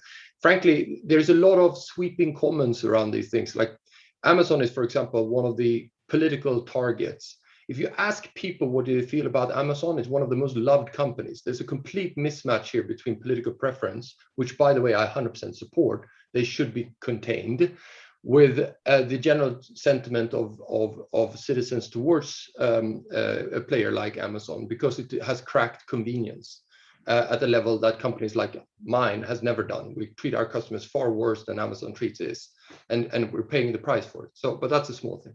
But with that lens, right, let me answer the questions.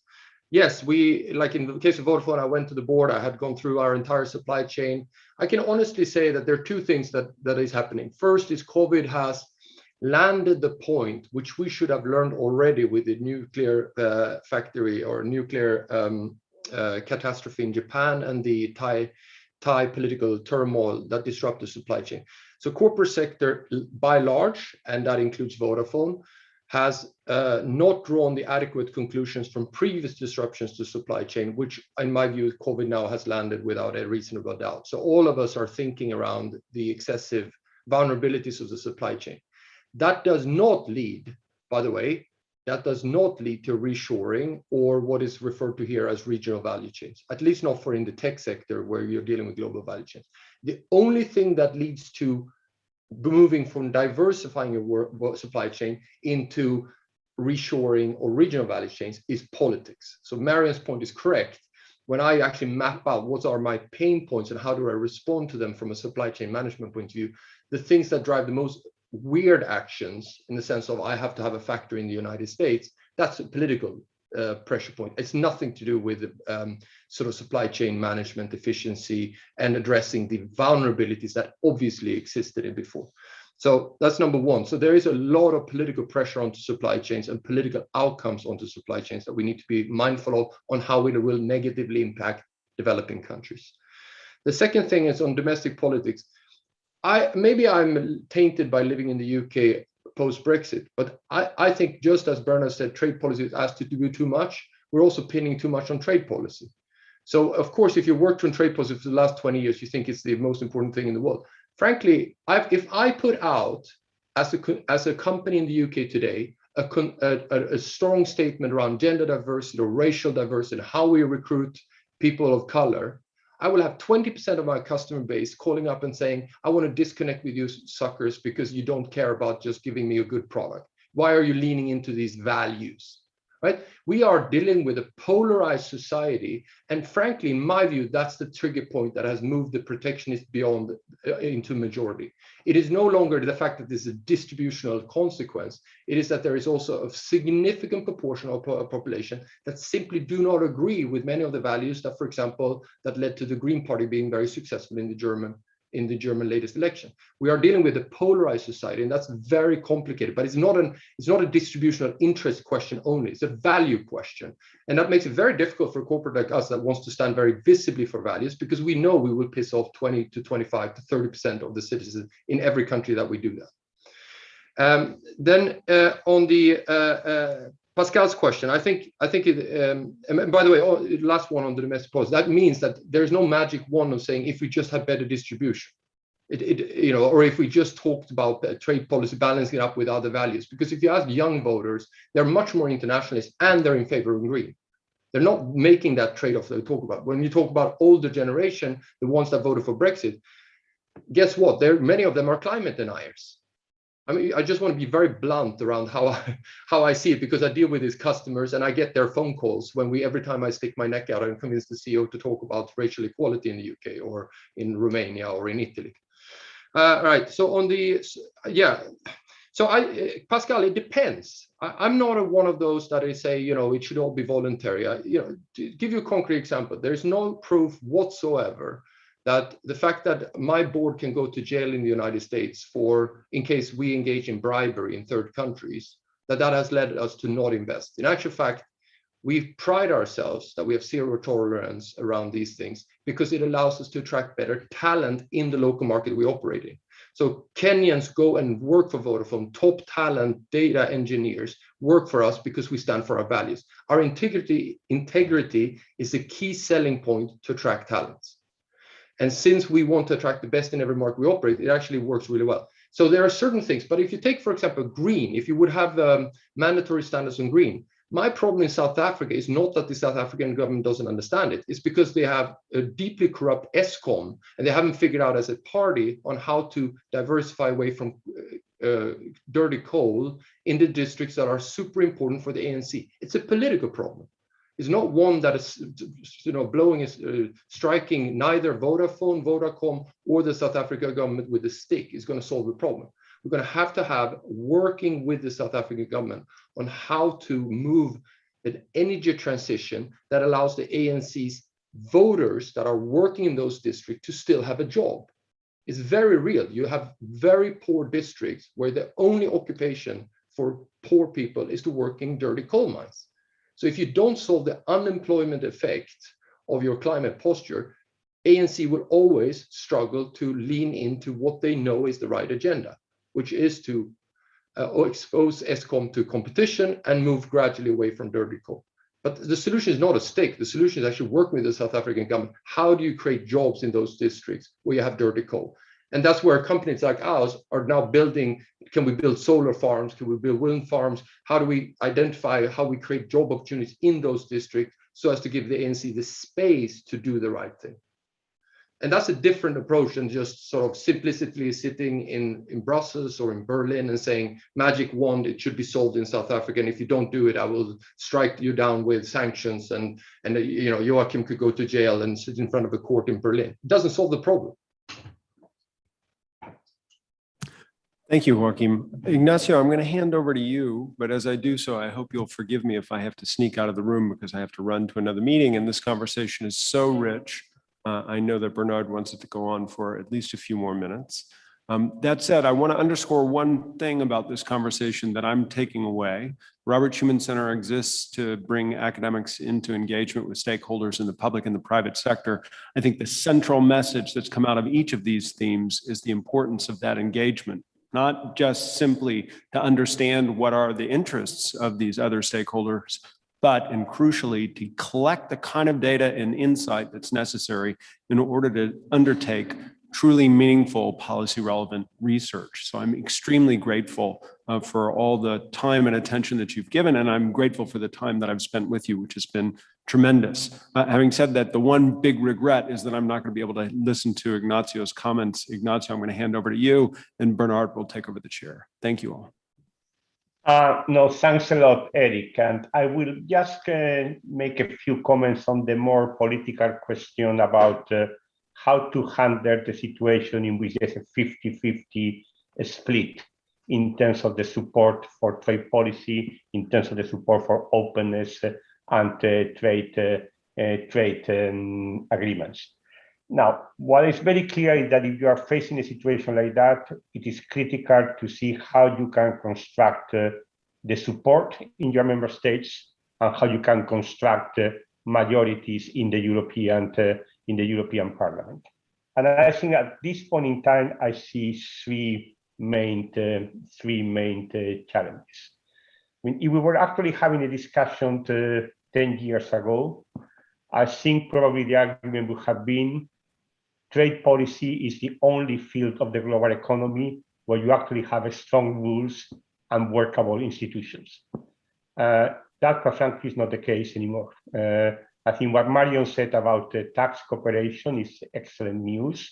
Unfortunately, we are now witnessing a situation in which we are having a fundamental erosion of the support for rule-based trade. And I think that it is extremely important in those circumstances to maintain the case and to maintain the argument that it is in the European interest to respect those rules. Now, I'm not going to open a big debate about the CBAM, but I have to say that we have been very, very consciously in the design of the CBAM to do it in a manner that we would very much argue what we are doing is in line with the rules of the WTO. And quite frankly, something which is increasingly worrying me is that because of the weakness of the WTO, because of the erosion of WTO dispute settlement, it's going to become increasingly difficult to make the case that you need to be able to ensure that you respect the rules of the WTO.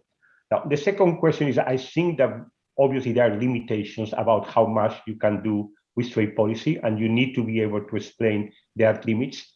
At the same time, there are certain fundamental issues relating to values which go down to the very legitimacy of trade openness. For me, there are two core elements in our trade value agenda where we need to be able, if necessary, to take trade enforcement tools. One is the respect for the principles underlying the 8 fundamental ILO conventions, and the other one is action by countries, particularly large emitters, which fundamentally question the objectives of the Paris Agreement. If you are having those type of situations, I think you need to be able to react if you want to maintain the legitimacy of what you are doing in the trade policy field. Now, if you want to go beyond that, if what you want to do is to influence certain countries in terms of your regulatory approaches, if you actually want to be able to have an influence on regulation in the digital economy, if you want to have an influence on regulation in the green transition, then I think you need to be much, much more modest.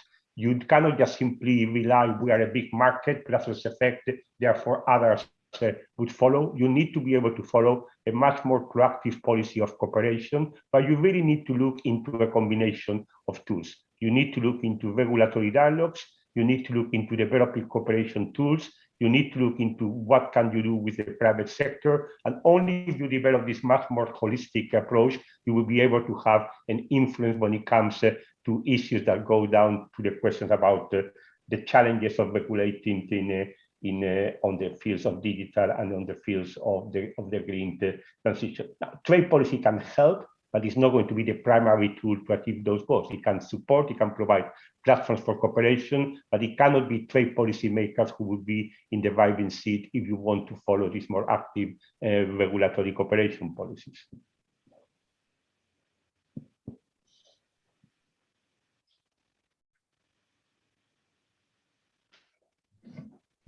Okay, thanks a lot. So I see Manfred wants to take the floor. We have a few more minutes left, so we can eat into the coffee break for the people who are actually in the room.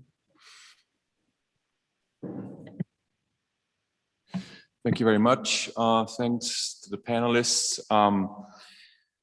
Two comments, more kind of comments and questions, but I'm wondering also how you think about these things. First of all, I will certainly reread Joachim's 2007 paper on soft power.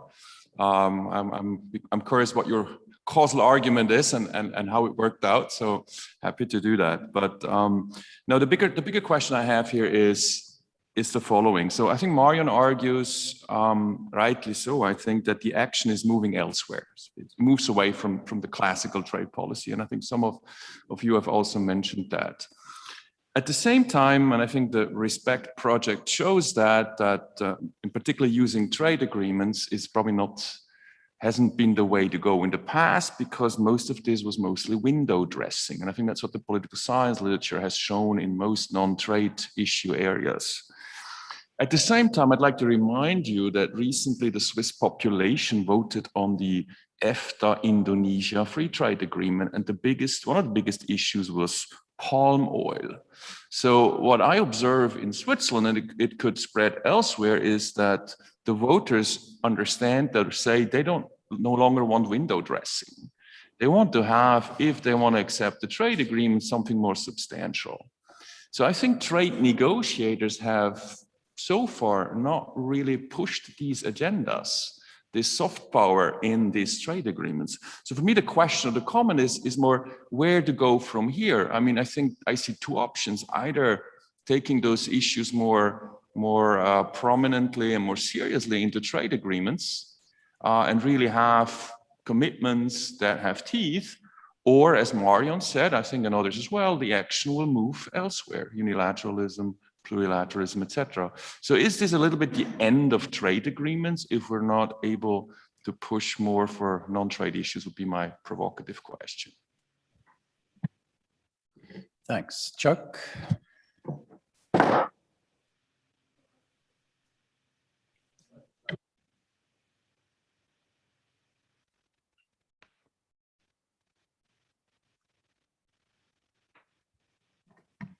Sorry, much as I might welcome as a non-trade specialist the end of trade agreements, I don't think that's where we're headed. I think Ignacio summarized things, including the views of Marion and Joachim in a very pointed way, and at least from my own experience and with my experience with Bernard,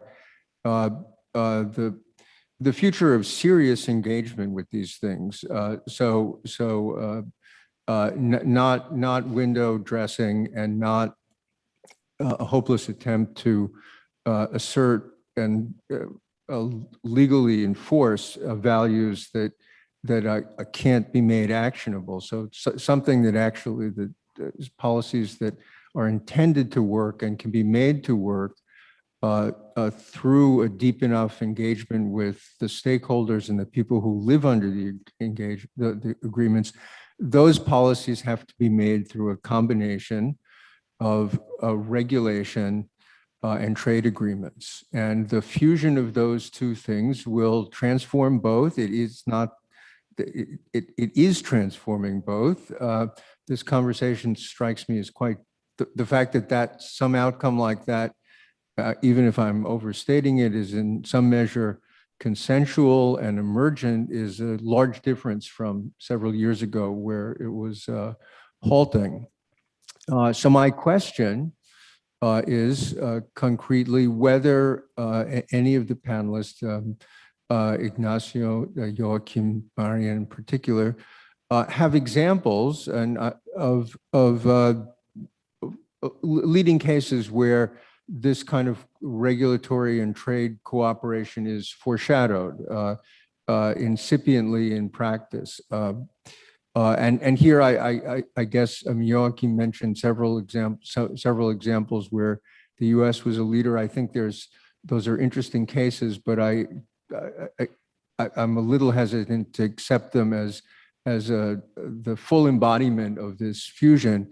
And so I just like to ask more openly whether, let me put this in the crudest possible way, you know, or you have friends who know, or you hope you have associates who might soon be in possession of knowledge that shows the actual feasibility and emergent tendencies of the fusion you are claiming on we will come to depend.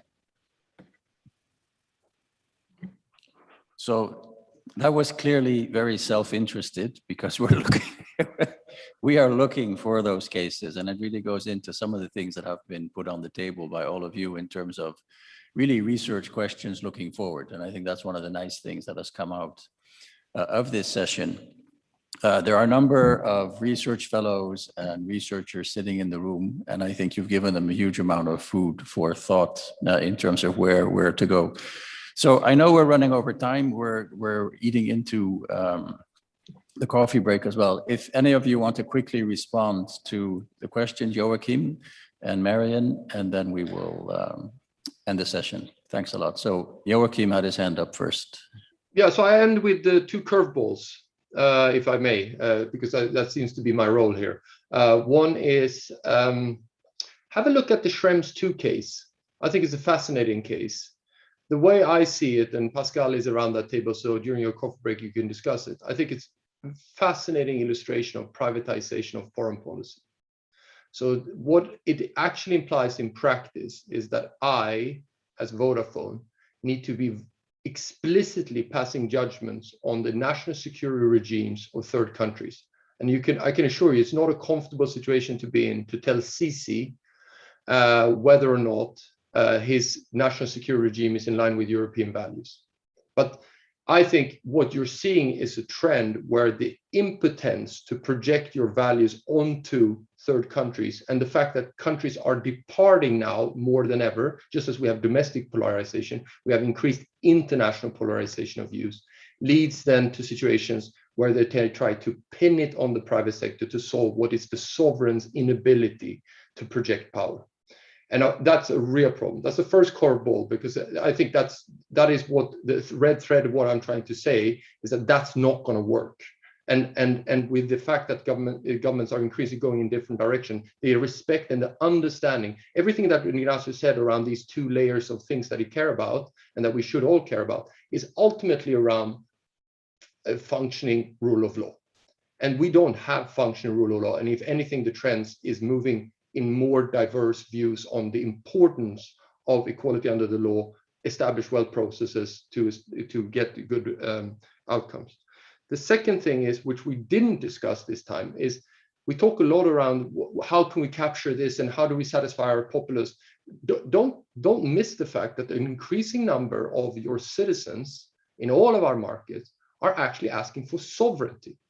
There is a demand for policy space and government intervention in a way that we haven't seen in the past. Now, sovereignty is incompatible with asking at the same time for more intrusive trade agreements. This is not a one-way street. Trade agreements is a mutual arrangement, which basically means that there is a trade-off. And for me, that trade-off, we can talk about it in relation to the other areas. But one thing we haven't talked about is the interface between trade and security policy, which in the case of digital world is the one to solve. We are working on the path now in digital of bifurcation of the international digital trading system. And it's driven by sovereignty concern, not by let's lean into values around green or stuff like that. So I think there's a more fundamental question, but I think if you're keen to drive these values that we stand for, you're going to have to also accept that the growing demand for sovereign decision making. Marion referred to Brexit. Take control back was the selling proposition. And unfortunately, that resonates with the Polish as well. And it's increasingly resonating with the Swedish population, with 25% of the vote actually just saying that. They don't care about the other stuff that we're discussing here. So there is a problem that we have to navigate, which is more complex than just saying, let's be more intrusive on this, because there's an alternative trend pulling in the other direction, including in our own countries. Thanks, Joachim. Marion? Yeah, I try to keep it simple, whereas it's complex. I do believe that if there's more regulatory collaboration, this doesn't mean less trade agreements, but easier trade agreements. There are examples. The collaboration on food safety standards that is taking place at the Codex Alimentarius is recognized in the WTO agreements. There are nevertheless complexities, but it is an elegant way to separate and nevertheless combine things. You agree on food safety standards elsewhere, you agree on trade rules at the WTO, you connect the two legal instruments through a cross-reference. I believe that this is the way to go. If we don't go there, there will, in my view, be less trade agreements and less trade. And allow me to come back to Joachim's point of view. In the case of Brexit, taking back control also meant no further collaboration on the regulatory side. And I think what we are seeing right now is less trade and empty shelves. So this is maybe the situation we are currently having to contemplate. Okay, thanks a lot to all of you for the time and the really interesting discussion. Like I mentioned, I took notes. There are a number of things that clearly research is lagging behind. So I agree with Marion's point that, you know, the point that Joachim made with respect to policymakers lagging behind in terms of understanding actually what is happening inside supply chains, especially with respect to these non-trade types of objectives.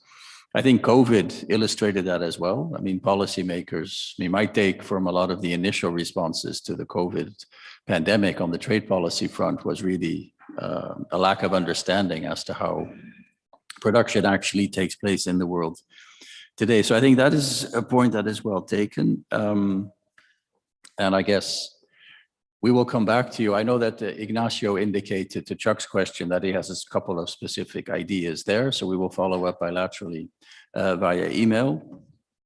Thanks again. It was an excellent session. And I look forward to seeing you in the flesh in the next World Trade Forum, when hopefully we can actually go back to normal as opposed to seeing each other on screen.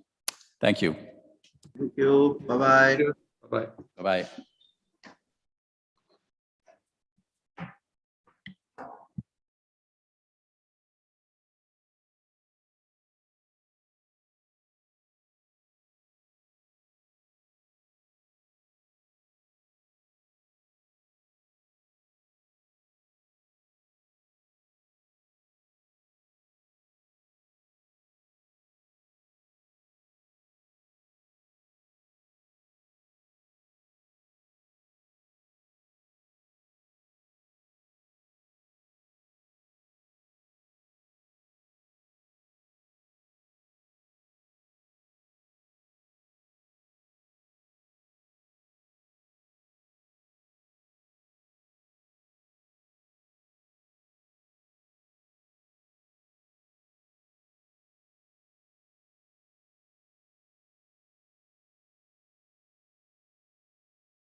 check. 1, 2, 3. Okay. 1, 2, 3, check.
Hello to everyone.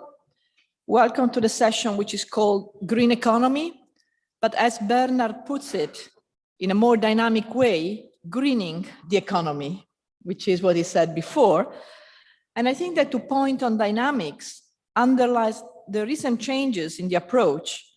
Basically, till the recent past, environmental provisions were framed as a way to stop countries to use unfair competition.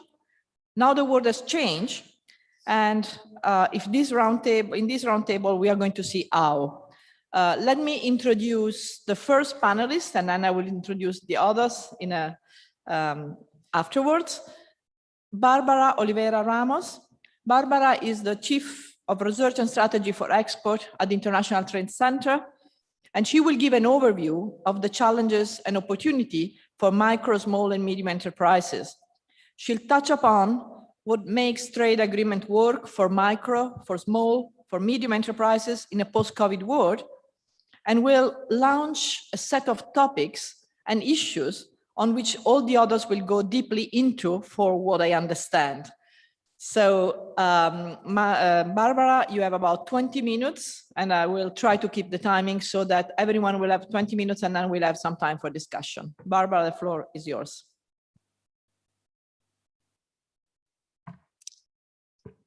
Thank you very much, and thanks for the organizers for inviting us here today. For those of you that might not know ITC, we are a joint UN-WTO agency that implements projects in developing and least developed countries to foster the competitiveness of micro, small, and medium-sized enterprises.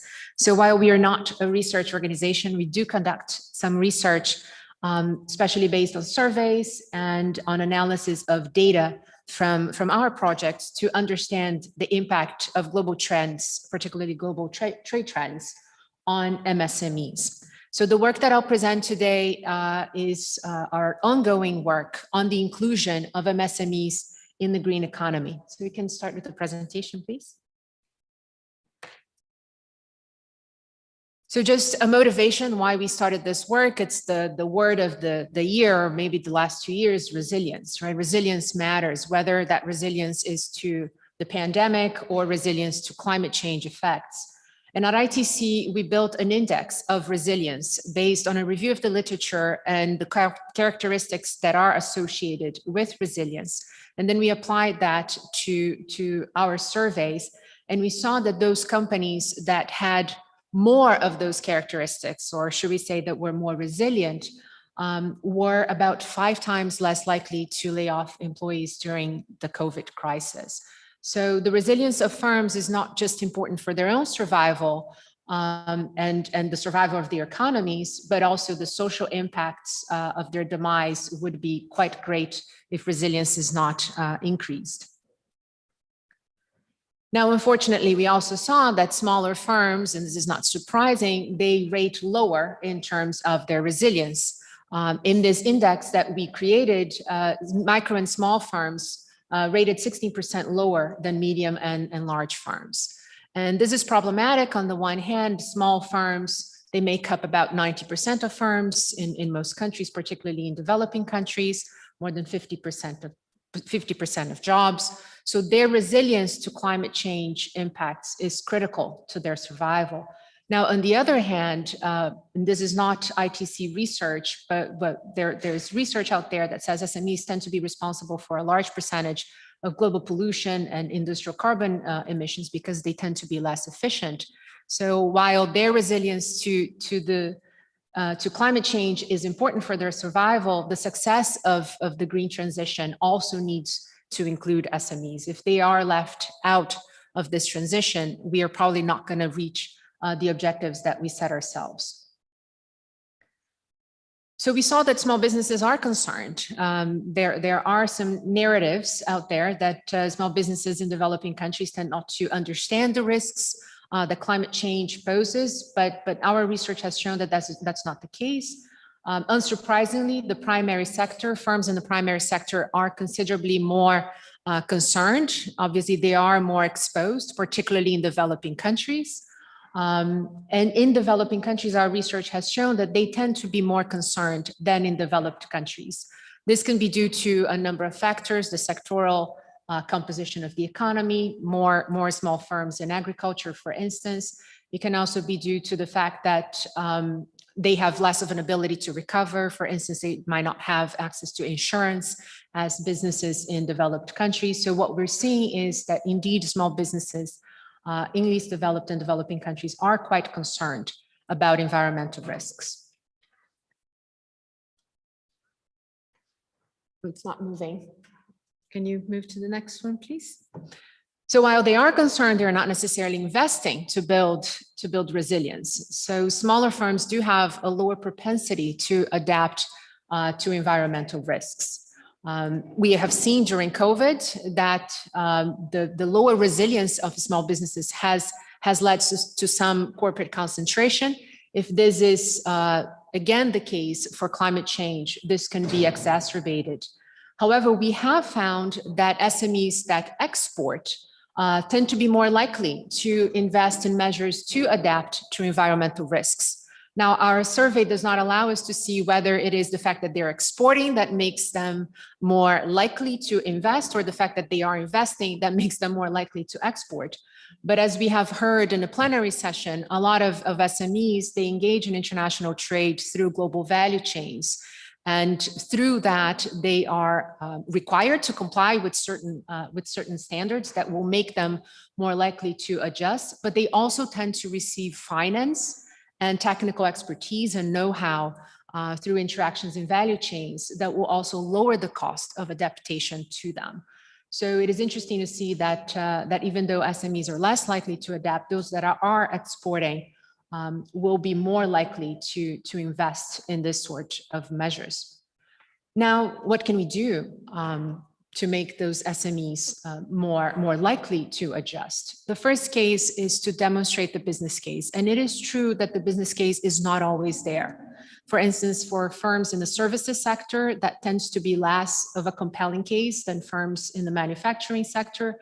They are faced with less regulations, less standards, and some of the costs that would be lowered through greening their production are less of a concern for services companies, for instance.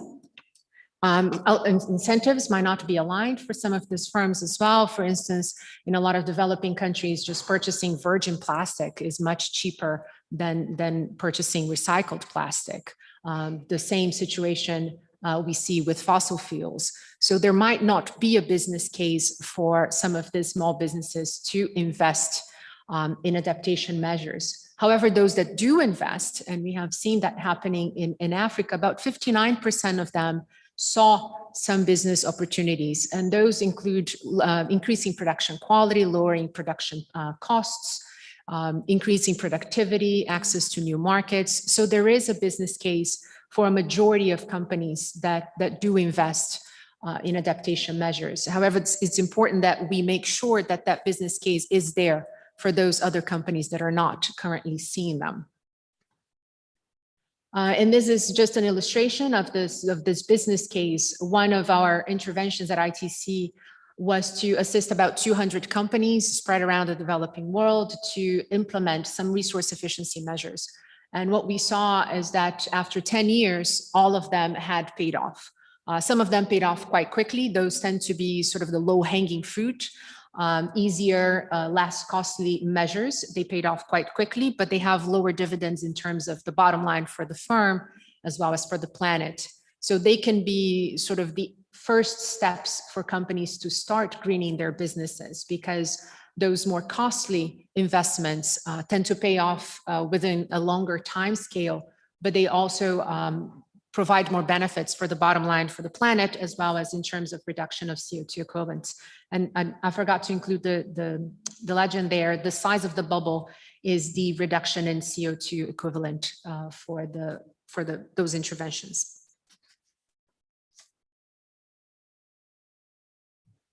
Now, we saw that SMEs that export tend to be more likely to adapt. So it's important that we also lower the costs for them to engage in international trade.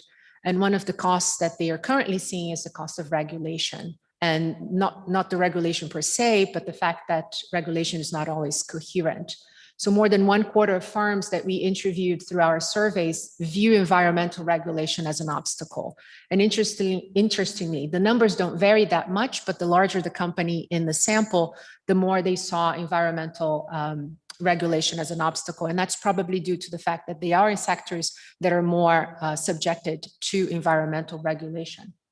Now, it is important, regulation is important, it's critical. It's not here to say that should not be done. And I guess some of the other speakers that will follow will touch upon regulation in Europe. But it's important that we ensure that regulations are clear, predictable, and to the greatest extent possible, harmonized across various levels within the national jurisdiction, as well as coherent in terms of the international commitments of countries as well. So firms can anticipate and know what it is that they have to adjust to. Now, on the private sector side, we see a similar situation that, as we saw one of the speakers in the plenary mentioning, that a lot of firms are adjusting because of voluntary standards within value chains. And it is true, those standards have ballooned in the last decade, which on the one hand, it's great. There are more firms that are interested in adopting those standards. But on the other hand, it also creates a lot of costs for small businesses. There are multiple standards that may contradict, may overlap. It's hard for firms to understand which ones they should be certified to. Certification process itself is costly. It requires technical knowledge that small firms often do not have, and also some financial outlays as well that may be out of reach for them. So the multiplicity of standards and the stringency of some of the requirements to get certified are also making it very, very hard for small businesses to adjust, which means they might be at some point excluded from participating in international trade. And again, as we saw, this might have some damaging effects in their ability to integrate in the green transition. Now, ITC has put forward a green recovery plan. Today, I looked mostly at governments in terms of regulations, lead firms in terms of the voluntary standards, and on the second role, which is to collaborate and coordinate to ensure regulatory coherence, harmonize, mutually recognized standards. But there are a series of other stakeholders and other measures that we need to put in place to ensure that small businesses can adjust and can be part of this green recovery, of this green transition.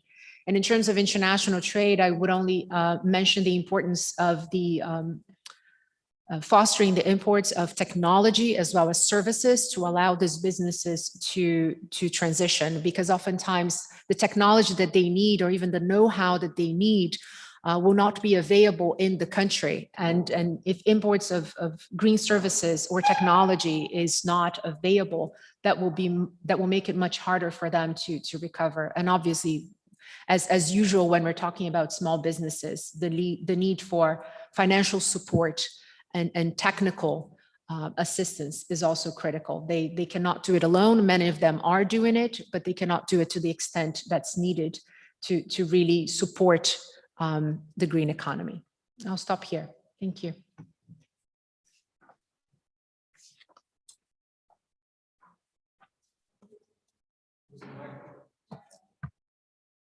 Okay, thank you very much, Barbara. This was before we were discussing about the lack of data in the session before in the plenary, and the survey of the ITC, I think, is the first step in that direction to start providing some information which is actually based on data. And especially for the micro firms, this is absolutely important because for the small and medium enterprises, some data are available, but the micro firms are absolutely not. So thanks for that. I think it will come up again in the next intervention. The second speaker is Miriam Manchin, and she's a professor at the Polytechnic of Milan, and she's a researcher at the World Trade Institute. And she's concentrating in this talk, she will concentrate on the relationship between the environmental outcomes, trade, and environmental provision in trade agreements. So one of the things that Barbara mentioned. And I think also she should probably show us some innovative data, and we'll get to the core of an increasingly important topic. So Miriam, the floor is yours. Thank you. Thanks very much for the introduction. Let me share my screen with you. Let me try full screen. Okay, so in this talk, I'm going to present you, sorry, it tells me that sharing is paused. Let me stop sharing and share again, and let's hope it works. Share. Okay, it should work now. So I'm going to talk about an ongoing work with a bunch of co-authors where we look at environmental outcomes, trade and non-trade provisions of trade agreements. So this is still ongoing research, and I will present you some results where we are now, and there will be new results to come. So this is still not a published work. In this picture, what you see is the evolution. I'm sorry, probably the letters are a little bit too small for you. So let me explain. This is the evolution of a bunch of non-trade issues being included with commitments in preferential trade agreements over time. And what you can see is that these areas which are included in trade agreements have been increasing over time. And one particular issue area which has been increasing the most is environment. So in this talk, I'm going to concentrate on environment. In this work we are doing, we are also looking at other issue areas, but here I just want to focus on environment. So basically, social, civil, environmental, and other values constitute an important pillar in the treaty. And according to the Treaty on the Functioning of the EU, EU trade policy must be consistent with these principles. So therefore, some of these values are now increasingly included in PTAs, and this is what I showed you also on the figure. So there are two, this reflects basically two objectives. On one hand, there's a desire to use trade to promote and protect such values, and also to ensure that partner countries will not lower their social and environmental norms just to be able to attract more investment, which will then benefit from the beneficial access to the EU markets, which comes with the preferential trade agreements. So EU trade policy increasingly is used as not just simply a commercial policy, but also promoting such values and importantly environment. So this is what we are concentrating here in the paper. So what do we do in this paper? We look at, first of all, how trade and non-trade issues are linked. So whether countries with more intense trade relations with partner countries or being more open, more intense trade relations in general will lead to different outcomes along these promoted objectives or values. And we also control for trade agreements, including provisions on environment.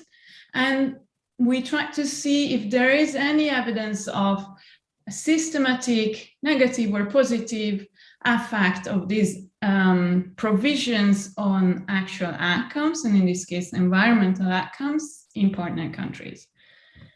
So just before going into explaining you the data and what we do exactly and what the results are, I just wanted to show you this, this figure, which highlights you the complexity of this, this research question. And this is because links can go both ways here. So it could be that trade can have a potentially positive impact on some of the non-trade outcomes, such as inputs being provided to further processing, and those companies buying the inputs requiring certain standards and then therefore leading to positive outcomes. But it could also be that there is a race to the bottom because partner countries try to be as competitive as possible, and hence leading to worse outcomes in terms of social norms or environment.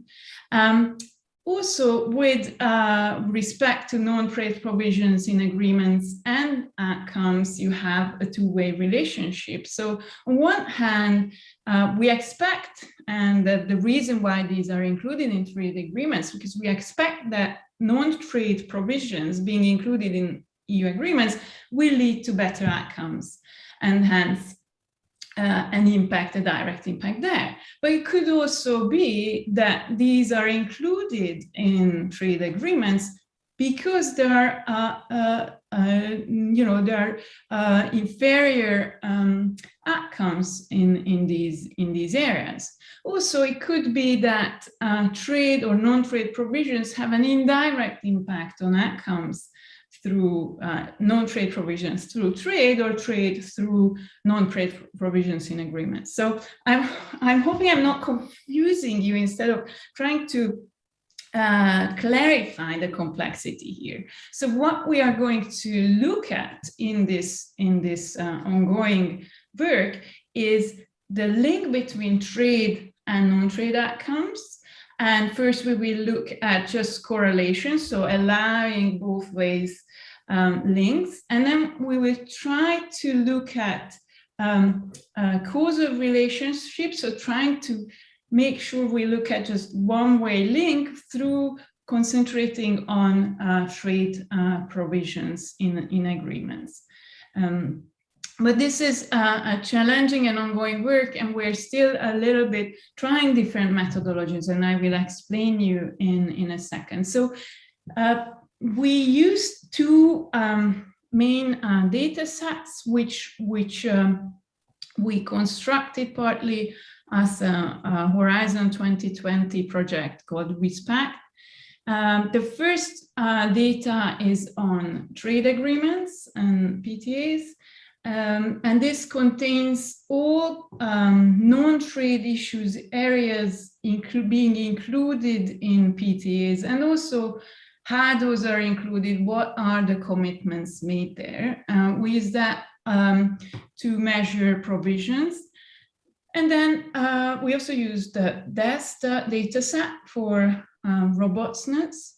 And the second data set is a data set which combines a wide range of non-trade outcomes. In particular, here we focus on environment. So that originally comes from EPI, or Environmental Performance Index data set, and the World Bank World Development Indicators. But this data set basically combines several data sets to one big data set where we have a wide range of issues we can measure. This is a figure showing you a change in environmental protection 5 years before and after signing a PTA, which contains provisions. And what you can see is that the greener the color is, the more positive change took place. The redder the color is, the more negative change took place. So worsening of the outcome. And one thing to note in this graph is that there seems to be this is going both ways. So we just looking at this descriptive map, you can see that there is a lot of heterogeneity here. So first step, we do a correlation. So this is where we do not account for the fact that a relationship between environmental outcome and trade and provisions can go both ways. So we just look at whether these factors are positively or negatively correlated, or not significantly correlated. So just to very briefly explain what we do, on the left-hand side, we have several environmental outcomes. And then on the right-hand side, we measure the intensity of trade relations with partner countries, which have provisions. So we have a measure of export intensity with the US, and then we measure also overall openness, which is basically the standard openness measure, except that we first run this on GDP per capita, and GDP per capita square. So and use the residuals. So this openness is really just measuring the country's openness level, taking away all the other factors which are explained by GDP, size of the country and the development of the country. And then we have a dummy for EU corresponding provisions and US provisions, and other control variables, also including country and time fixed effects. So these are the first simpler results where we do not include provisions.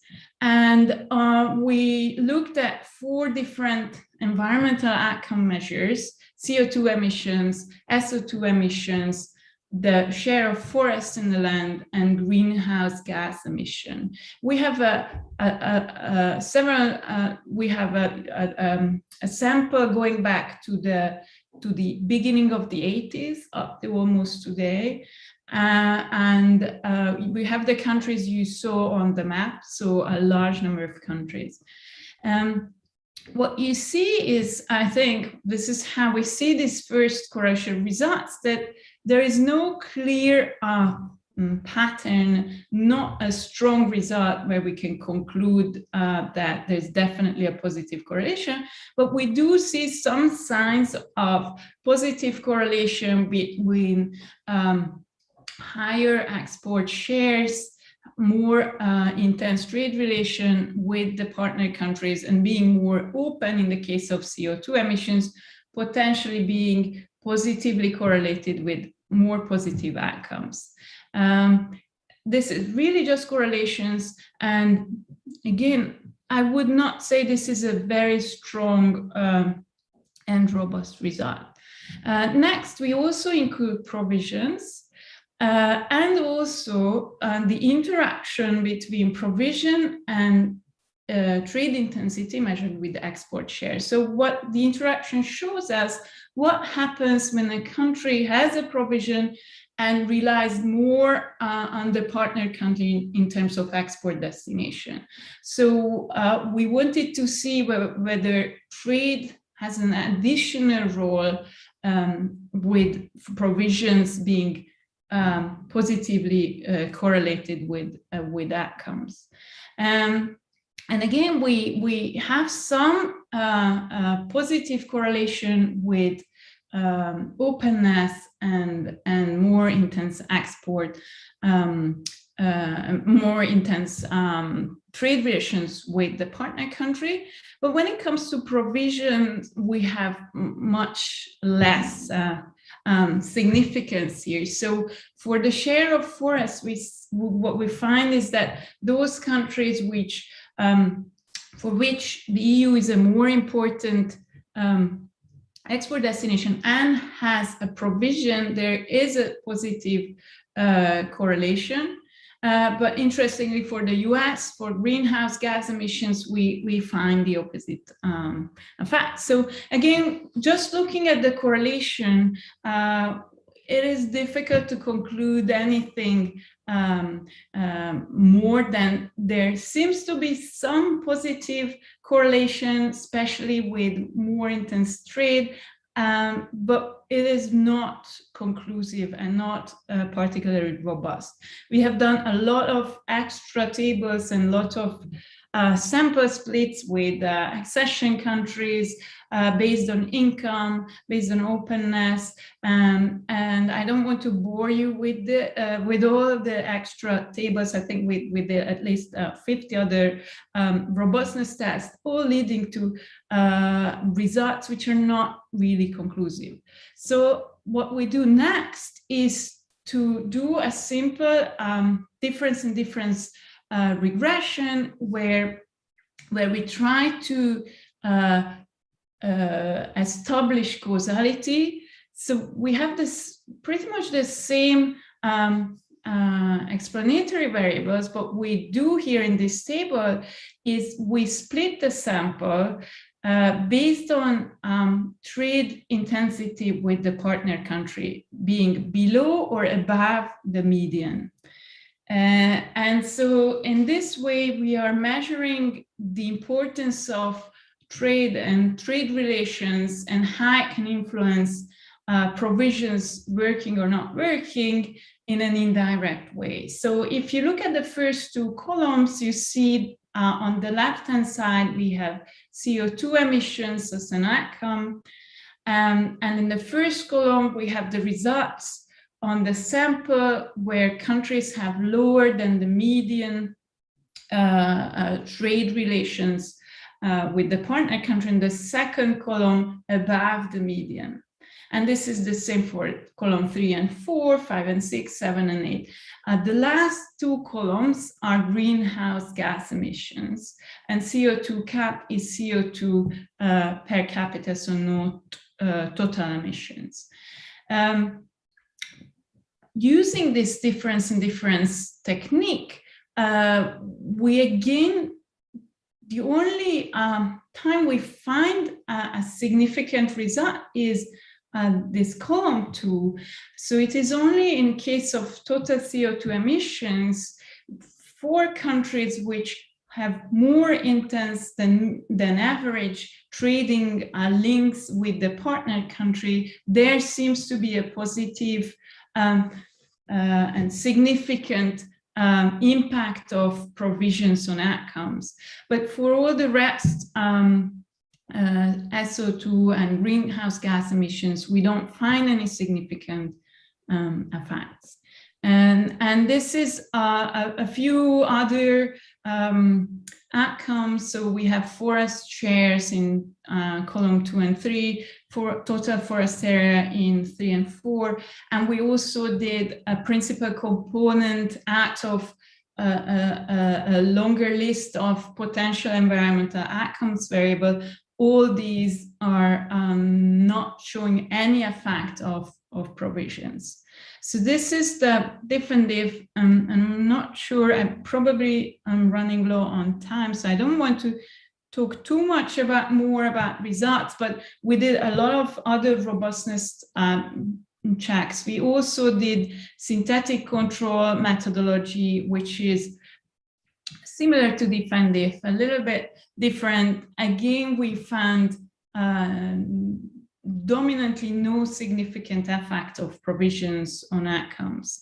So just to conclude, we found some positive correlation between trade intensity and outcome, but very mixed results. So it would be difficult to conclude that these are robust results.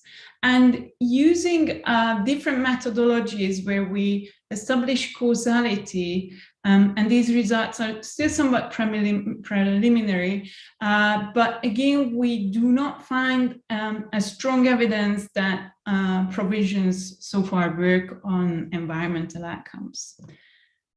So I will finish here. I hope I was on time. Yes, thank you, Miriam. This was a very nice work in progress econometric results, but I think the database is very interesting and promising. The next speaker is Joe Francois, and it doesn't need an introduction. Everyone knows Joe. So Joe is going to dig into the issue of global value chain carbon flows and the challenges that this poses for trade based on carbon policy. So more in general, some of the issues that we discussed before with the restructuring of the world production. Joe, the floor is yours. Thank you. I'll stick to the 20 minutes here. And first off, to follow up on yesterday, also thank you to EUI And thank you especially to the people on the ground that have helped Bernard pull this thing off. The cooperation between WTI and EUI, I think, has been really good over the last few years. And I wish I was there in person. I wish all of us were there in person. We'll get there. We just have to be patient a little bit longer, I think. Okay, let me try and share my slides now. Let me share. And I will talk to myself while I do this. So just bear with me for a minute. Okay, let me go to. We can see the slides. So there, now you can really see the slides, right? Okay, so what I'll talk from is, so we've had a multi-year project running. In addition to working with Bernard in the Respect project, we've had this Swiss National Funds project, which fits into a larger SNF initiative involving many universities and many other projects on a sustainable or green economy and what that means. And it ranges from what I'm going to be talking about to engineers looking at detailed levels at circular production and consumption for specific products, and political economy work being done at Zurich and so on. But our emphasis here, I'll talk a bit again about the project itself, and then use that as a springboard to talk a bit, as the title promised, on GVCs and what that means in terms of how complicated or how even more difficult it may be in terms of implementing carbon policy. Okay, so the project, and actually Lauria, who follows me, is part of this project as well. We've been using multi-region input-output analysis, which is a technical acronym, which just means having data on global value chains, but for the whole economy. So in general equilibrium, and trying to work through there what's embodied in what, and we'll look at that in a minute. Related to that, we're also doing projection analysis. So with business as usual, what does that mean in terms of use of forest resources, emissions, and such? Also, there's this question legally on, and I don't mean to step on what Lauria will say, but there's questions about voluntary standards, what we can do to while maintaining WTO compatibility, being surrounded by lawyers at the WTI, even though I'm an economist. I worry about, can we do this or not, right? Can we get away with that? So we're thinking in part about what instruments might work, but it's also what instruments might be allowed, right? And in terms of Manfred's points on this, is what instruments might the voters actually support? Okay, so these are things we've been worrying about within this project. Here, again, I'll focus on what evidence we have on GVCs coming out of the project and what this tells us in terms of resource flows and embodied emissions and the complexities that then implies, excuse me, as we try to actually design domestic policies. And in essence, what this tells us is that domestic policy can't be domestic, even if we're taking back sovereignty, whatever that may mean. Short of autarky, you can't really have a domestic policy that ignores what's happening in terms of trade linkages.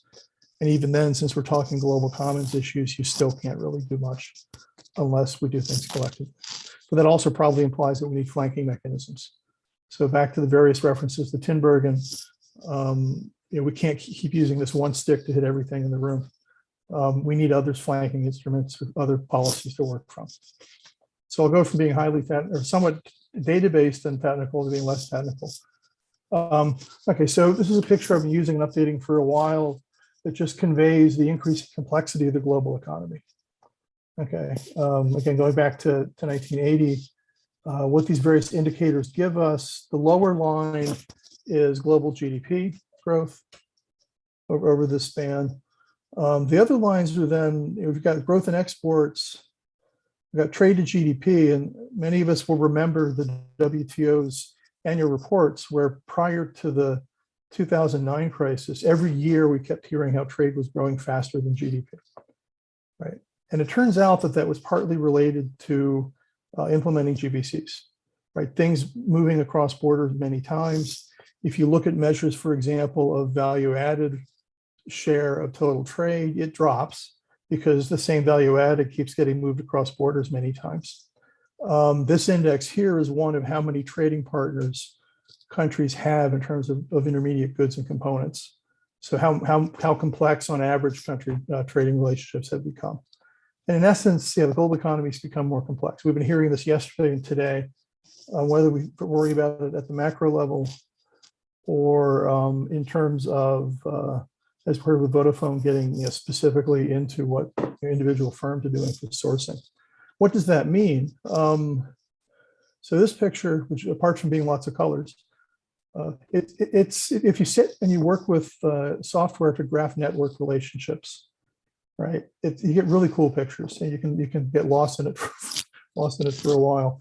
What we're trying to convey here, this is with a recent paper on methane embodied in trade flows. Okay, so and the information that's conveyed is first off where methane's coming from, but then also where it's going to, and what we mean by where it's going to is.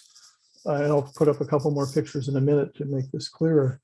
If methane is produced in Brazil by the industry that's producing beef, but then that beef is exported to Switzerland, and the Swiss consumer then buys the beef. And so in essence, that some of that methane is embodied in final consumption in Switzerland. Okay, so part of what we've been doing is trying to track through these various flows for CO2, for methane. We're working on other particulates as well, forest resources, water, this sense of what moves across borders embodied in things. And because, just going back to this complexity picture for a minute, the fact that things are more complicated means that when we look at the emissions, say from Brazil, and I think I have a Brazil picture in a minute, it may not just be emissions from Brazil embodied in stuff sold to Switzerland. It may be that Brazil machinery makers bought steel from China. And so now the Chinese emissions go into the Brazilian production that then goes into the consumption, say in Germany, of something that's produced in Switzerland. Okay, so these relationships make it harder to sort of hold a straight face and think that geographic commitments on emissions are going to work, right? Just because there's this slippage. You get the opportunity to source carbon from third countries, and we're not the first ones. There's strong evidence that this does happen. The more binding policies are domestically, the more likely that happens, which leads to later parts of the slides here. Here then, from this data decomposition, and again, this is not, at one level, we do have data that we didn't have just a few years ago, right? And this comes from efforts to merge recent work on multi-region input-output tables, better data on resources and emissions by sector, some time series now on sort of global intermediate linkages of GVCs. It doesn't get us to specific products, right? I can't tell you what happens with semiconductors, for example. But at least for broad sectors, we have an idea. And here we're looking for Switzerland at where resources that are embodied in terms of being imported or exported, from left to right, and where it comes from. And the Swiss economy is relatively resource intensive for imports, also for carbon, land use, forestry, and things of that sort. And so this gives you a sense of what comes out of this analysis, which is if we look at a specific economy and we look at what their impact is in terms of resources used, emissions released, child labor use, you can do those kinds of things here as well.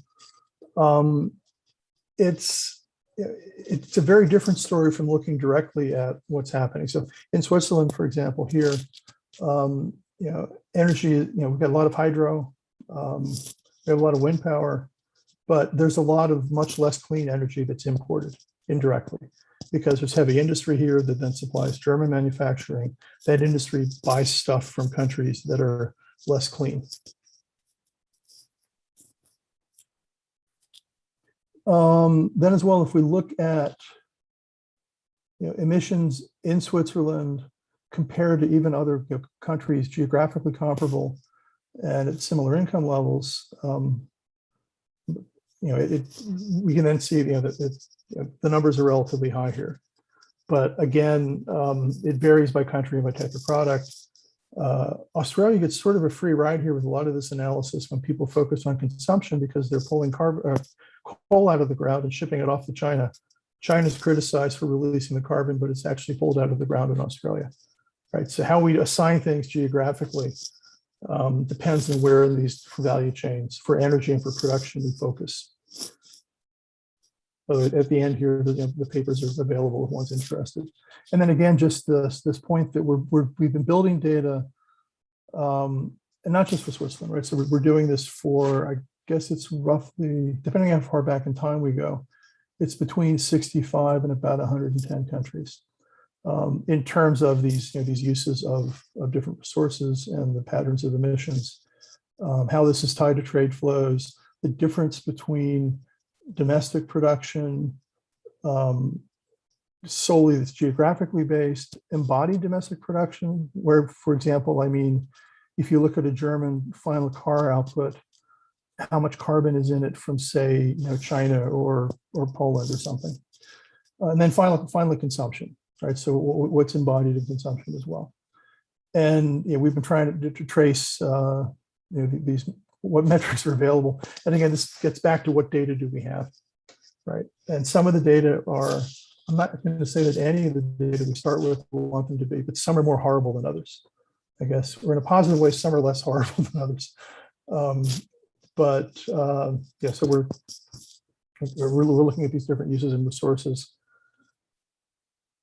Water strikes me as one that's becoming particularly important geopolitically, also in terms of causing conflict, and where the data is particularly bad. And it'd be nice to have a better distinction between what's coming out of sort of rainfall versus what's coming out of aquifers that are being depleted and things of that sort. Also tied to trade. Okay, so back to linkages. Manfred mentioned earlier that there was a referendum in Switzerland on the Indonesia FTA with EFTA. There was not a referendum, but there was a lot of discussion on the Mercosur agreement as well. And here, what we're looking at is greenhouse gases embodied in exports to Switzerland from Mercosur, but looking at it two different ways. Right. So one of them is on the right-hand side is where the emissions come from. Okay, in terms of activities within the economies of Mercosur, and a good bit is energy. These acronyms down here. Also got cattle, which is the very first tall thing there. And then there's some primary production, which is then feeding into cattle production and so on, oilseeds. But then on the left there, what we see is that's where it ends up when it's put on the boat. Okay, so there's a lot of activities that go into producing anything because we have supply chains, right? And they go across sectors. And in terms of what, where the emissions show up when they're shipped, it's primarily in two sectors. This is, in this case, it's meat, which is not surprising. That's mostly methane, and it's metals, non-ferrous metals. It's again, because there's a lot of mining and gold shipping. Switzerland, it turns out, is a major processor of gold. And so liberalizing just on those two sectors leads to changes in activity across a range of other sectors upstream, which is what the left and right hand panels show you, which means that you have effects, in terms of deforestation on methane, which may have effects in terms of energy being produced and supplied to the metal sector. It may also mean that if you want to have flanking measures in terms of technology transfer and things of that sort, you probably want to focus on the activities where things are occurring in the first place. And a third part here, I couldn't figure out how to do it in the graph, but there's also emissions coming from third countries that are embodied in the production in Mercosur that are then shipped off to Switzerland. And so that's another effect. And it turns out in simulations that we've run, about half of what would have been increases in emissions between the two trading blocks with the agreement are offset because third countries cut back production because there's more local sourcing in effect and less third country sourcing because of trade diversion in the agreement. And so it turns out you can't get a full sense of what the environmental impacts might be. And this is just emissions, but it could be other things as well, right? So it could be that wood products are being bought from Indonesia and being used in Japan, and so you sign an agreement with the Japanese, and that leads to more deforestation in Indonesia, right? That kind of thing we need to be thinking about as well. And that shows up when we start trying to trace these GVCs. So we don't have really good data in terms of the detail that we'd like, but we have enough to know that we don't know things that we realize we need to know. I guess is the way I'll put it. So what does this mean, right? So if you're trying to design climate policy, what kind of monkey wrenches are thrown in the works in terms of building effective policy? One, and there's the literature that goes back quite a long ways on carbon leakage, but what GVCs mean is that it's even harder to control that than we had thought. In addition, and I'll put up a slide just at the very end here, if you look directly at energy accounts and efforts in Europe, for example, with the energy directive to sort of push efficiency and so on, again, GVCs can undercut the efforts to be more energy efficient. Also, because of embodied resource use, it's harder to target environmental targets bilaterally, right? And again, I put the example here of biodiversity. So again, if Japan is sourcing things from third countries and you sign an agreement with Japan and that leads to their sourcing more stuff from those third countries, you need to think about what happens there. And we'll talk a bit about the border tax. This means, in a sense, if you've ever been to a carnival and played whack-a-mole, this thing where you have a hammer and there's this thing that pops out of different holes, and every time you hit it, it pops up somewhere else. And in a sense, carbon kind of works that way if you approach it piecemeal. That's what the GVCs yield. In addition, and I think I'll save this bullet point until I'll talk on this more when I talk about the European border, the border tax. But it just may mean that you have unintended consequences, or maybe they were intended, but they look like they're unintended. It also probably means that you need flanking policies. Again, back to one instrument can't be used for many things. And where we're trying to encourage changes in how things are produced, right? Less energy intensive, for example, and where we're trying to encourage transfer of technology, for example, helping suppliers be more energy efficient, and where we want to move investment around. Just having a border tax or that in a carbon tax is not going to do it. And indeed, you can design things so that it has the opposite effect. This is the comment on the bottom here is just how we do this. And I don't do tax law, but if I think about the treaties that let us have national VAT, but then also adjust at the border, that might also be a model in practical terms for sort of taxing embodied carbon. Okay. But that also means, in a sense, so these third country linkages matter.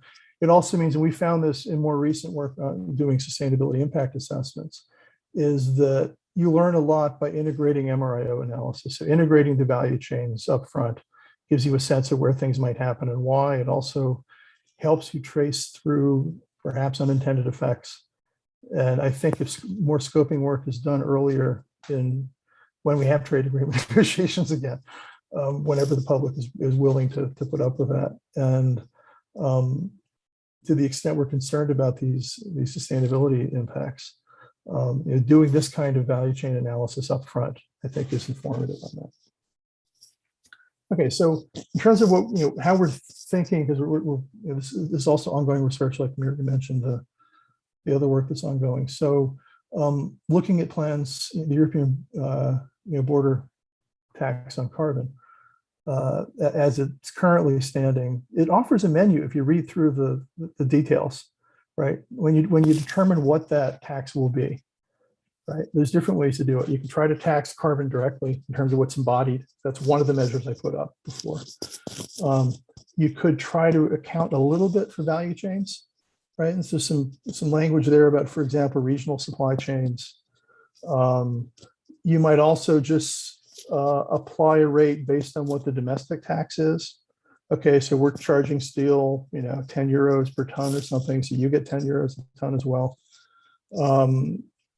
You might go all the way in terms of the full supply chain, but that requires what I mentioned in the previous slide about something like a VAT system where we need to know how much carbon's actually in stuff. You put the burden to somehow get firms to actually certifiably explain what it is that they're doing. These can have different effects, right? And so if you have a flat tax at the border, no matter what the upstream guy does, in a sense, you kill the incentive to push technology upstream, right? Whereas if you make the tax based on evidence of how much energy or carbon or tropical hardware, whatever it is that's in there, if you actually base it on evidence of the thing you want to tax, that provides an incentive to clean up upstream, right? And to shift production around such that you change the way you make things. So the way those rates are set is going to be really important because they have the potential to either encourage innovation and improvement upstream in terms of energy efficiency and things along those lines. They also have the incentive to kill the potential to kill the incentive to transfer technology or to clean up your suppliers upstream. And so how this is implemented really, it's important. And so we've got clear challenges here, right? Some are legal, right? Can we do this or not? Can you introduce new types of taxes on trade if it's not covered in current treaties? We need to have, once the OECD is finished with the easy job of negotiating this big global tax treaty, is then to sit down and sort of open up the VAT provisions, thinking about carbon taxing. Economically speaking, then the way we design the different instruments, and this is research in progress, but how we do this, given GBCs, right, will lead to different outcomes. And there's some things that may look easier to implement, but that also do not do what you really wanted to do in the first place.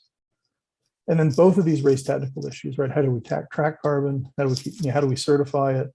Is this a new frontier of blockchain technology? Don't know. I'm running up on my time here, but just so there's a paper that's ongoing. I'll skip the graph just to say that we've used the same type of data analysis to do detailed decompositions on changes in energy use across countries, accounting for direct production, intermediate use, things of that sort. And basically activities, so the intensive production, the types of activities, and intermediates are the three things that matter in this pattern of change over time. The rest don't really matter so much. And indeed, it turns out that let's go to the bullet point. So like with emissions, it makes sense, but the energy use, we also see kind of energy leakage in the sense that if you have policies trying to push more energy efficiency, you may then see that the energy is used indirectly in terms of cross-border suppliers instead. So some things we're finding, looking at the EU's Energy Services Directive, is the EU doesn't, despite this, it doesn't stick out as being different in terms of outcomes from other high-income countries. Like they tend to be net importers of embodied energy. The effectiveness of the directive itself seems to be limited. The supply chains matter. And indeed, GBCs mean they're sort of one of the reasons it turns out in the data that that direct efforts at regulating more efficiency kind of get undercut by supply chain relationships. And what this implies, then again, is sort of energy leakage, just like carbon leakage. So it's another example, a related set of policies trying to encourage, in this case, both a bit more energy independence, but also it has climate dimensions to it. But again, GBCs mean that there's cross-border leakage in terms of intended effects and then what really happens. Okay, I'll stop there in time. There's a few papers if you're interested. I'll turn over to Ilaria then. Thanks. Thank you very much, Joe. One of the last slide was about the challenges. And while we discussed before the economic and technical challenges, and Joe offered also sort of a solution with a blockchain, we didn't really discuss much the legal challenge, which I think is what Ilaria Espa, which is professor at USI, as well as researcher at the World Trade Institute, will speak about. So Ilaria will speak about voluntary sustainability standard and WTO with a case study. Ilaria, the floor is yours.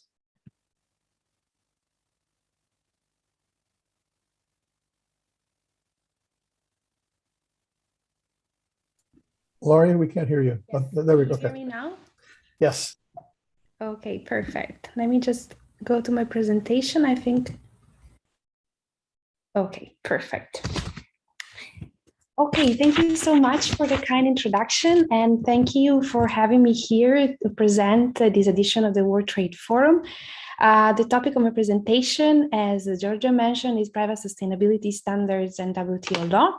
And similarly to Joe, I'm going to present the results of a study that I carried on together with my PhD, Ms. Brigitta Imeli, who I'd like to thank very much, within the context of the NRP 73 project on sustainable economy that Joe was just mentioning. So before doing that, I'm just going to set up briefly the context for our study, which focused on Switzerland's sustainability landscape, and illustrate how such landscape fits within a much broader phenomenon of proliferation of so-called private sustainability standards.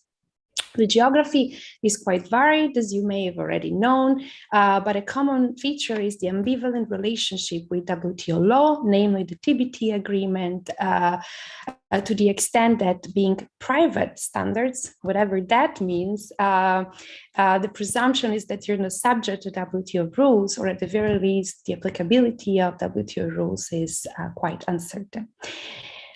So is really the case? Is it really the case? Should that really be so? We try to focus on these questions by looking at the situation of Switzerland. And as I will discuss in a few minutes, we actually found that there is often more state that we think behind actually the most trade restrictive and discriminating sustainability standards. I'll conclude by discussing what this means for multi and most likely most promising plurilateral negotiations in the future. So, oh, sorry. Very briefly, the context. This graph shows you the proliferation of voluntary sustainability standards. You know that since the 1990s, there's been really an exponential growth in number and coverage of these standards. They now pertain to a considerable proportion of global production and trade.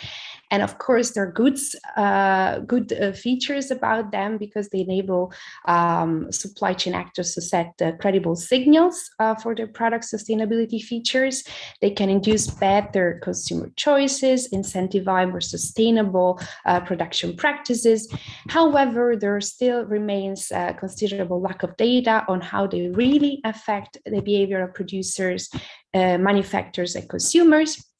And increasing evidence shows that their direct effect on sustainability may be limited.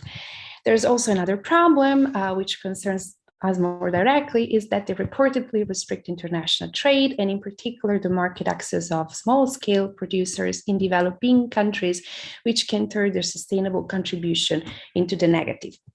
Of course, very much of this depends on their design, specific exact design and underlying criteria, of course, depending on whether there are stricter certification conditions attached to the standard, how much focused they are, do they pose very ambitious conditions on a narrow set of issues, and of course, it depends also on their systemic effects, considering that, of course, they're attached to considerable market power, which may entail financial and technical challenges of compliance, especially again with respect to more small scale producers.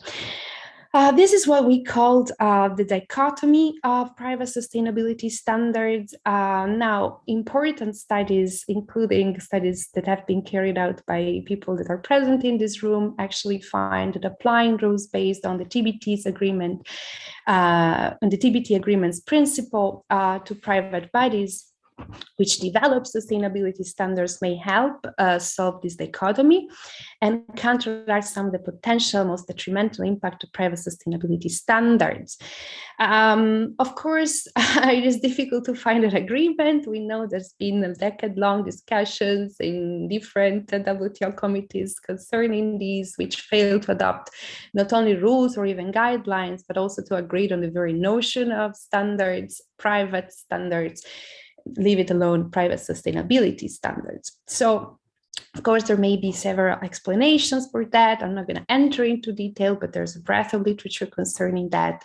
What we focused on is that all these explanations are based on the presumption that these schemes as of now are going to be not subject to WTO rules. And we consider that there's actually no systematic data on members' involvement in private or privately organized standard setting.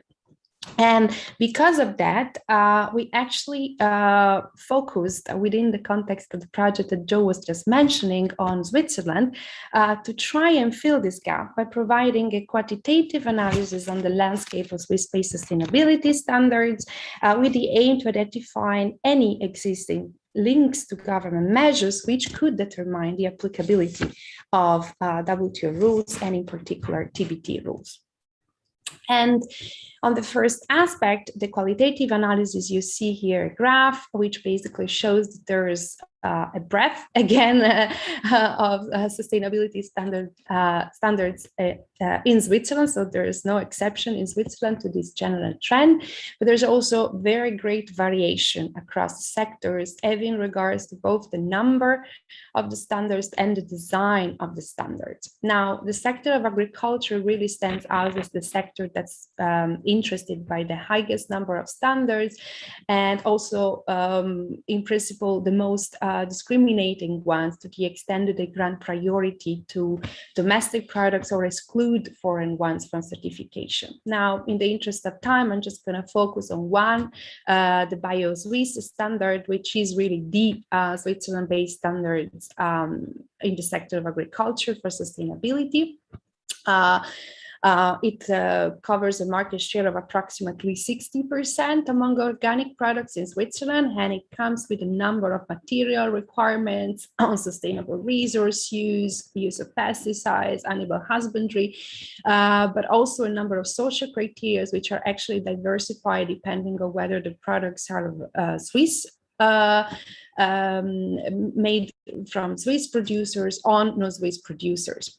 And in particular, it also comes with specific conditions that allow to restrict the use of the logo on products from outside of Switzerland, depending on whether there is sufficient domestic production or the entire production process takes place outside of Switzerland. So this is an example. I'd also like to point out that in other sectors such as cosmetics and cleaning, there's a modest number of standards, but they show a similar design. In contrast, we do have a limited number of non-discriminated private sustainability standards in the sector of electronics and textiles. So what does this mean in terms of the relationship with WTO law? Does this mean that even if we do have trade discriminatory features encapsulated into the standards, WTO law is deathless? Of course, the basic notion is that WTO agreements are state-to-state treaties. They do not apply to private actors, and yet, in line with the principles of general international law, state parties may be held responsible for private action, depending on whether private action is attributable to the state, which means that the private acts on behalf of the state or on the instructions under the direction or control of the state. So we need a close connection, a real link, which in WTO jargon would be a sufficient nexus, but that would actually be possible.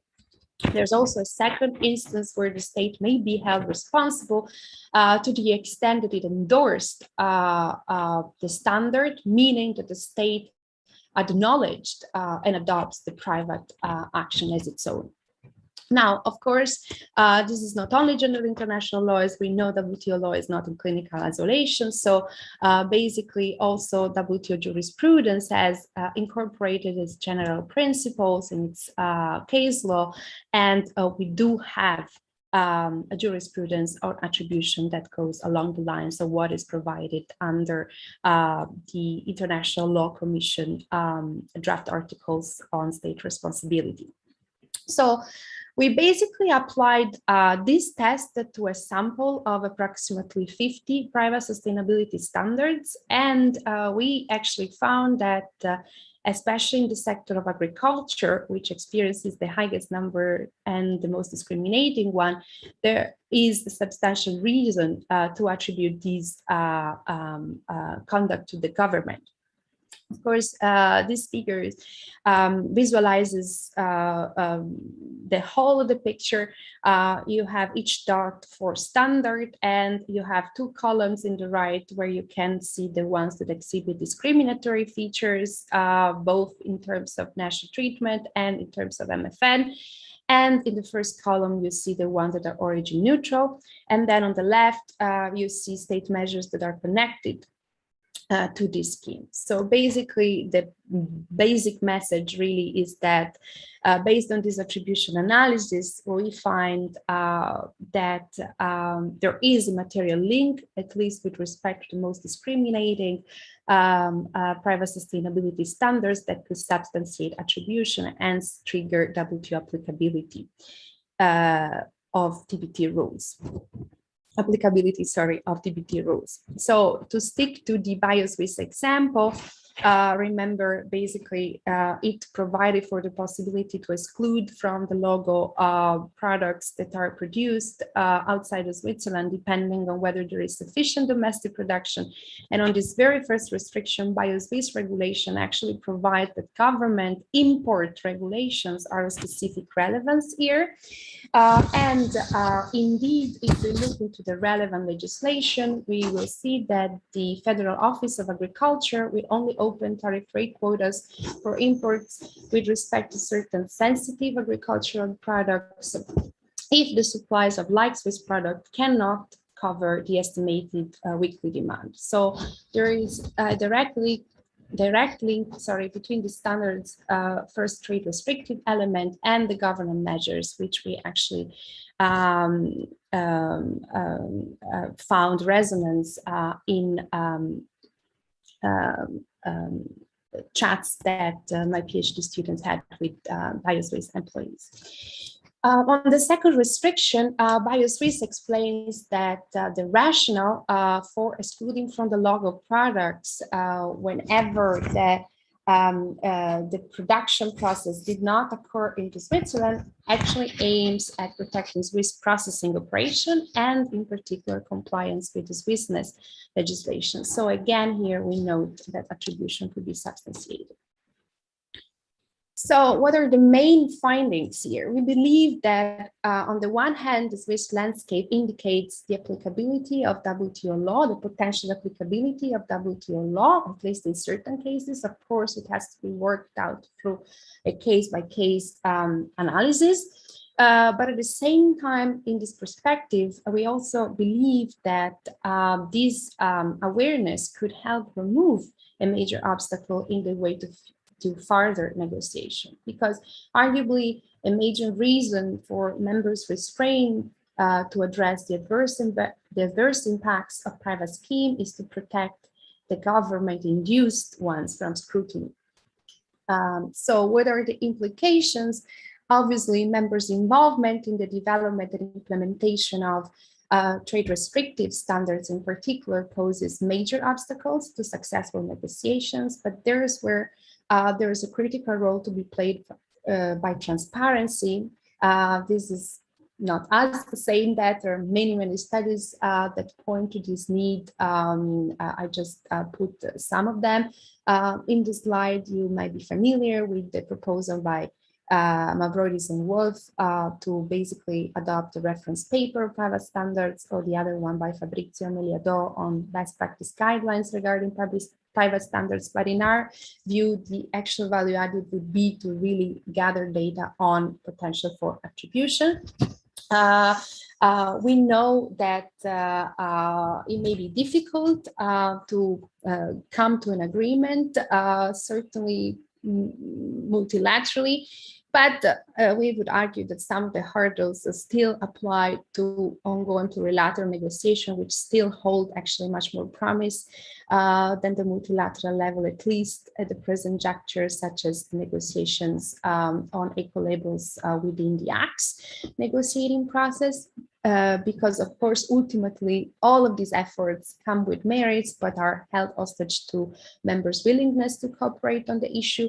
But arguably, acknowledging that there is more state than we think in private standards, which may potentially make them subject to WTO rules, could be an important step toward resuming ambition and actually work proactively towards an ambitious agreement with broad participation.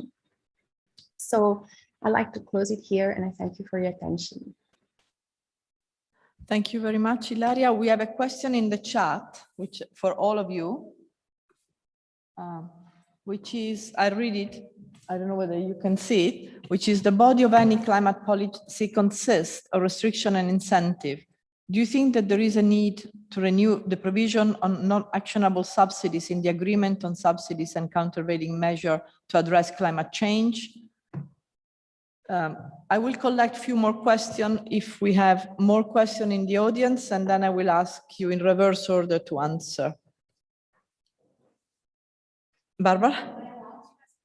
You are allowed to ask a question, of course. Thank you. I have a question and sort of a comment to Miriam.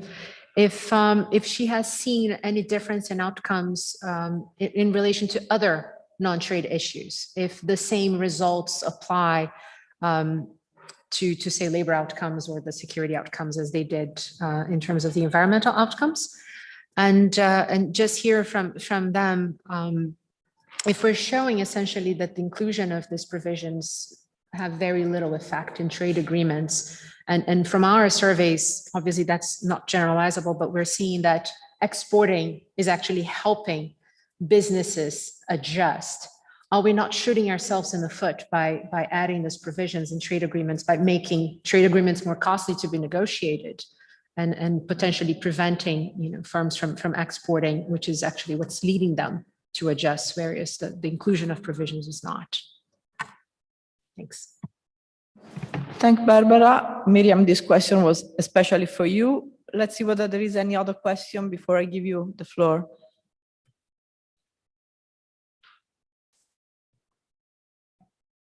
Well, it doesn't seem that there is any more question now in the audience here. So maybe I'll give the floor to Ilaria first. Huh? Oh, sure. Sorry, Charles. Sorry, just a second. Charles, I didn't see it. Sorry. Sorry, I hesitate to ask because it's a comment as much as a question. And it goes to everyone in a way except Ilaria. The results of these studies are very general. They're aggregate. In the case of the ITC, I agree completely with the findings, but it's almost impossible to go from these very aggregate findings to policies that are not anodyne in the sense of encourage integration of SMEs into global supply chains. Yes, of course, good idea, but how do you do it? And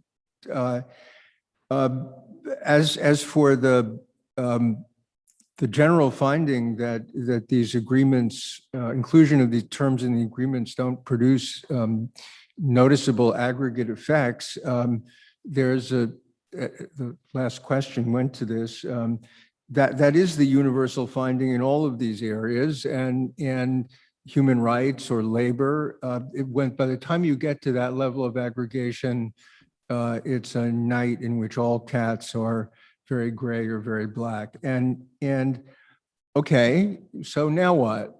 That it absolutely doesn't mean that none of these things have effect. And when you start to, many of the speakers started to actually indicate when, you know, that they know that focusing more specifically will produce more informative results. So now the question is, why don't you start to focus more specifically? What do you want to do? Where is this going? Because this stuff is, I'm jet lagged. It's lagging the state of discussion in other areas where people have done, you know, it's not that it's wrong. It's just that it's trade coming to the realization that labor standards and human standards and environmental standards with respect to private voluntary standards have come to in the arc of the last 15 years. I don't mean that everybody knew everything. You're not saying anything new. I'm just saying that these general findings are completely consistent with those. And at the same time, the importance of trade is increasing in these things. It's not like it doesn't matter what you guys think because the other areas will take care of it. It's the general realization is that it's the combination interpenetration of private action and these trade standards, which seem to point the way forward.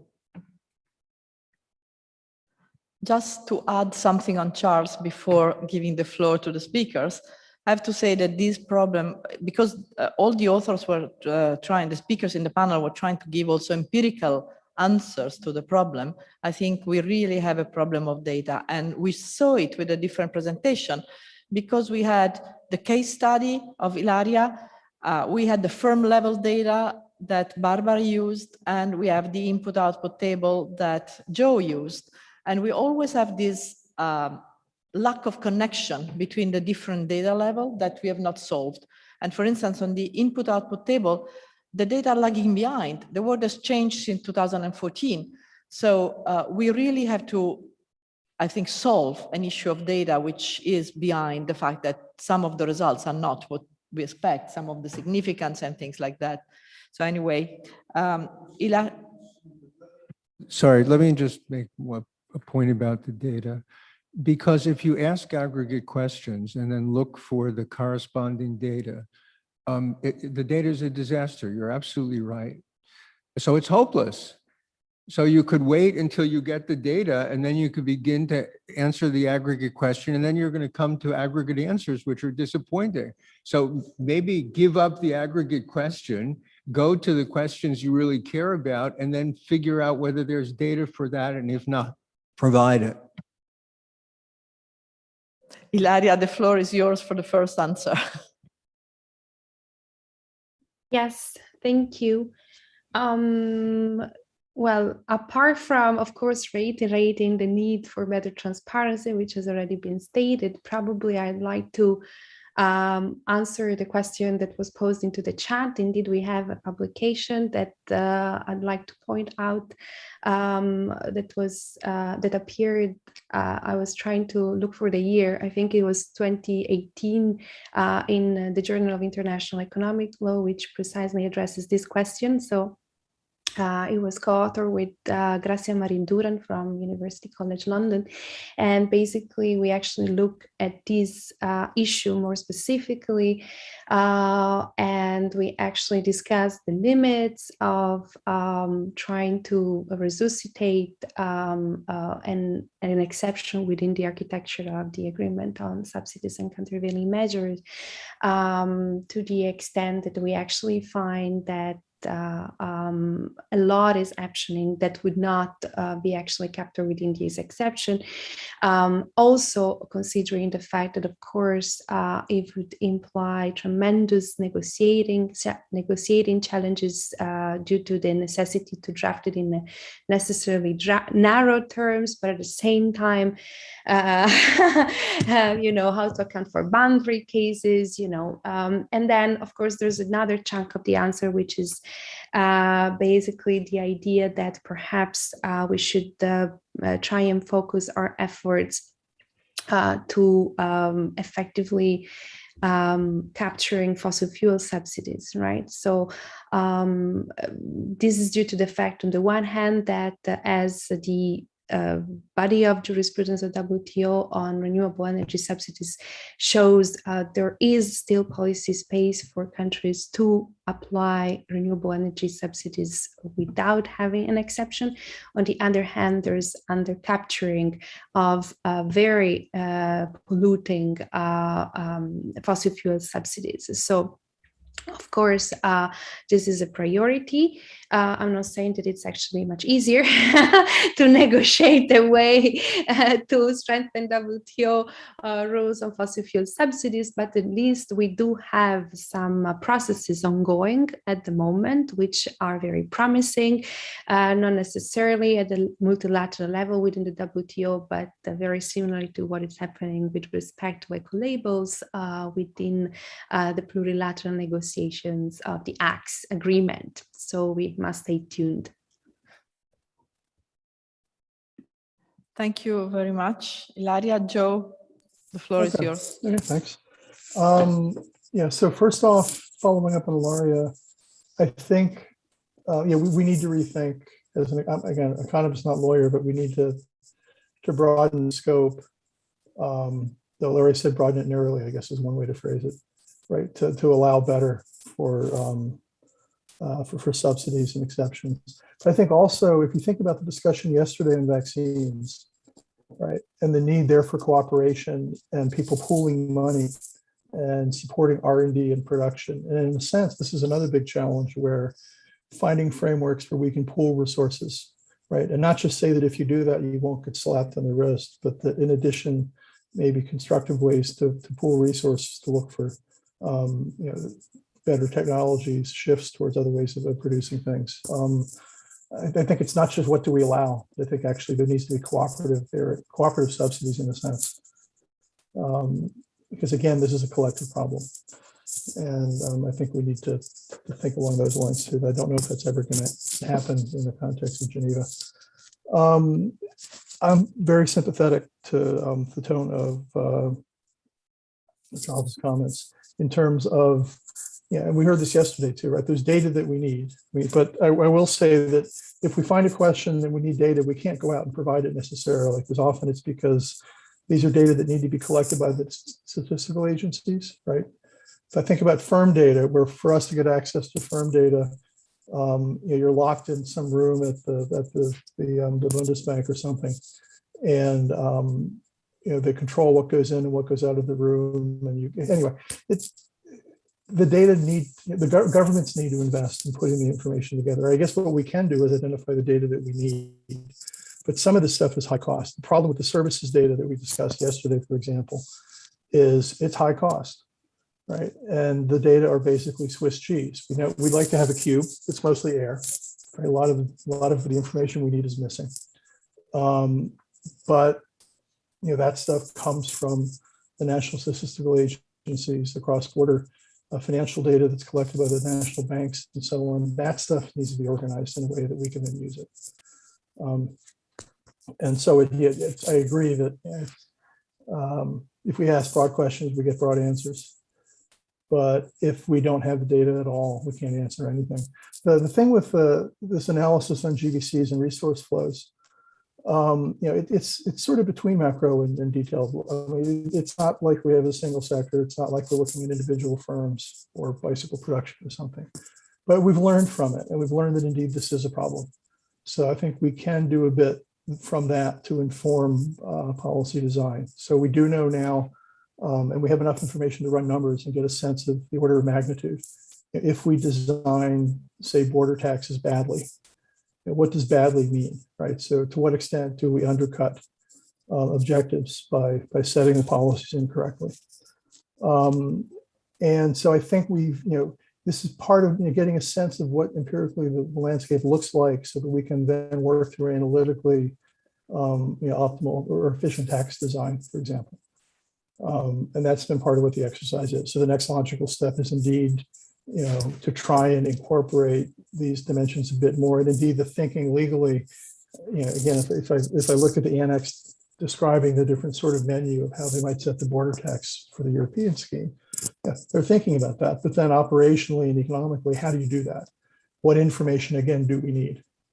Right, and that's not an easy thing. But again, it's information we don't have, though I think there may be ways forward with it. Those are different workshops, but I think it's, I'm not so pessimistic in terms of, I mean, it's, you know, we're not trying to identify the specific policy to use for palm oil, for example. Though Manfred mentioned this yesterday, and indeed the Swiss may have found a solution there in terms of the agreement using some of the standards of Ari was talking about. But we'll see how that goes. Okay, I'll stop. Thank you very much. Miriam, the floor is yours. Thank you. So I think there were several questions, and one of the first one was on whether we find similar results using other outcomes, and we do. So we're still working on it, and we had many other outcomes along other dimensions, including social rights, economic rights, political rights, gender and women rights, and we do not find any significant impact of provisions, at least not at all robust. And we tried many different sample splits and different methodologies. So it doesn't seem to be there. Now, there are some caveats, of course, the data, we can always say that, but one issue which could be that the newest generations of provisions might have a better income, and maybe we are still not capturing that. You need some time to capture that. I do not know that. So far what we can conclude, there's no impact. Maybe in a couple of years' time, when you have enough time span, you can look at just newer provisions and see maybe those work better, especially new EU provisions. So far, we don't see that. One thing we are planning to do as well is just to look at commitments and try to see if different levels of commitments might lead to some outcome or better outcome or significant outcome. This is something we can do with the data set we have on PTAs. We haven't done that yet.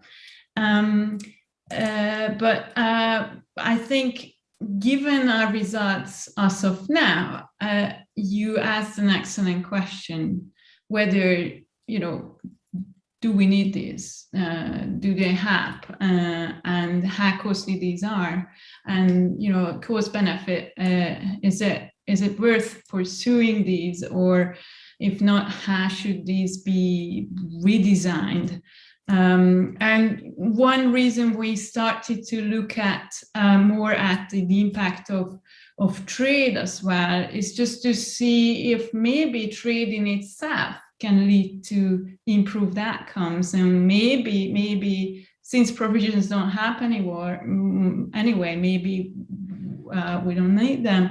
Again, even with trade, we don't really see a strong results leading to these particular outcomes. I don't know if Bernard is here. He wants to add something, because I think he had some views on the second question, whether we need the provisions or not. If not, I think I answered all questions. So I think we'll let Barbara close. Bernard is giving up. He prefers lunch, I think.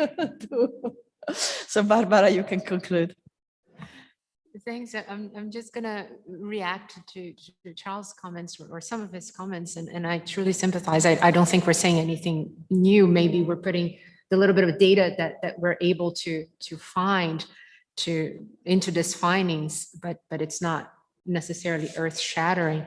But somehow all that we know and all that we keep saying does not seem to be resonating with policymakers, which is the discussion we were having yesterday at the end of the day. We know we have to include SMEs in the trade system. We knew we have to make sure that they are embarking in this green transition. And at the micro level, we know what that means. It's very basic stuff like inventory management, bank account.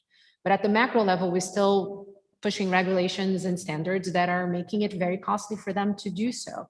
So I guess it's less about what we do, but how we do it. How do we make sure that we are reaching those that need to put in place the right measures? With the caveat that was raised yesterday, that we're looking at it from a specific, economics lens or legal lens, and policymakers need to balance a number of variables that we're not taking into consideration in our models. So it's perhaps, how do we bridge that gap, and do we want to bridge that gap? To what extent? So perhaps closing back with what we discussed yesterday. Can I make one Thanks. last comment? Thanks. Yeah. No, which is just following up on the last two sets of comments. It may be that they don't work, but it may be, per Manfred's observation, I think yesterday with the Swiss-Indonesia agreement, it may be necessary, right? Politically, even if it doesn't work, it may still be necessary to have some of these provisions in there to get support from the voters. It's highly cynical for me to say that, but it may be that that's part of the reason why you may need to retain some of this. And I know you all want lunch. Thanks, Joe. I think we can close with your intervention. The only thing I want to say is that the one thing that we had in common also with the first session this morning was the issue of the taxes that has come out, some issue on taxes and the issue of values. Because underneath this, there are all the issue of that values, which were really central in the first section. So I think these are the kind of messages that we should bring out of also this more applied session with respect to the one of this morning. Thanks to everyone. And I think you have lunch waiting for you in the terrace where we had the coffee.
Sì, 1, 2, 3. Prova, prova, 1, 2, 3. Prova.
I assume that's the ambassador. Good afternoon. We're in the process of chasing people inside. So to the panel, we'll be with you in just a minute or so, and then we can start. The challenge of hybrid, in particular, when it's a very nice day outside and people are eating outside, it is a bit of a challenge to get them all to come in.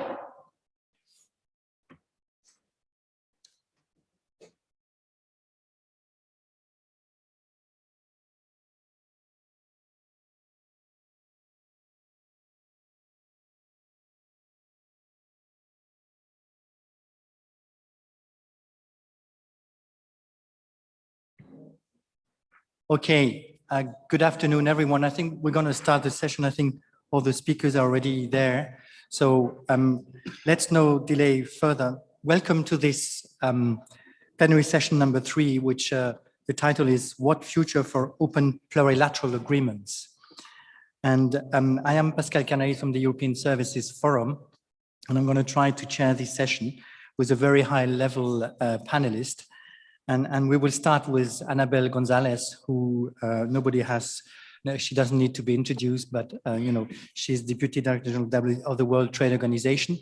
She has been into the Peterson Institute before and has been very active on the trade session for a long time, also a Minister of Trade for Costa Rica. Then we will have Alison Hamilton from New Zealand. She's Deputy Permanent Representative of the WTO delegation in Geneva. She will talk to us about, of course, the DEPA, the Digital Economic Partnership Agreement that New Zealand has developed with some countries, but also with the climate change, but maybe also touch upon a few words on existing plurilateral agreements, which are the CPTPP and the RCEP that the country is part of. Then we will have Markus Schlagenhof, who is State Secretary of the Economic Affairs SECO for Switzerland, who will give its perspective on this open plurilateral agreement, maybe trying to go also outside the trade policy area. And Charles Zabel from the Columbia Law Schools, who is working with on a paper together with Bernhard Huckmann, will go into the paper where they are also developing this concept of open plurilateral agreement. So without any further ado, I will give Annabel the floor. Annabel, thank you. Thank you. Thank you very much, Pascal, and hello to everyone. I'm delighted to join you virtually from Washington, D.C., actually, though I would have very much liked to be with you in Florence. And thank you very much to the European University Institute and the World Trade Institute for the invitation. Today, I would like to address 2 questions with you. First, what's the state of play in the WTO plurilateral initiatives? And the second is how we can integrate the outcomes of those plurilateral approaches in the WTO structure. So back in 2017, we all know that groups of like-minded countries, WTO members, announced what are known as the joint statement initiatives to pursue discussions in several areas of growing importance, including electronic commerce, small businesses, facilitation of investments, and also regulations on services trade. Not all WTO members are part of these initiatives, but they are open to anyone who wants to join. Now, the decision to launch joint statement initiatives was pragmatic and innovative for sure, but it was hardly a break from the past. Rather, the joint statement initiatives are the latest in what I would say is a long list of innovations that have propelled the global trading system forward throughout its long history. And joint statements are starting to bear fruit.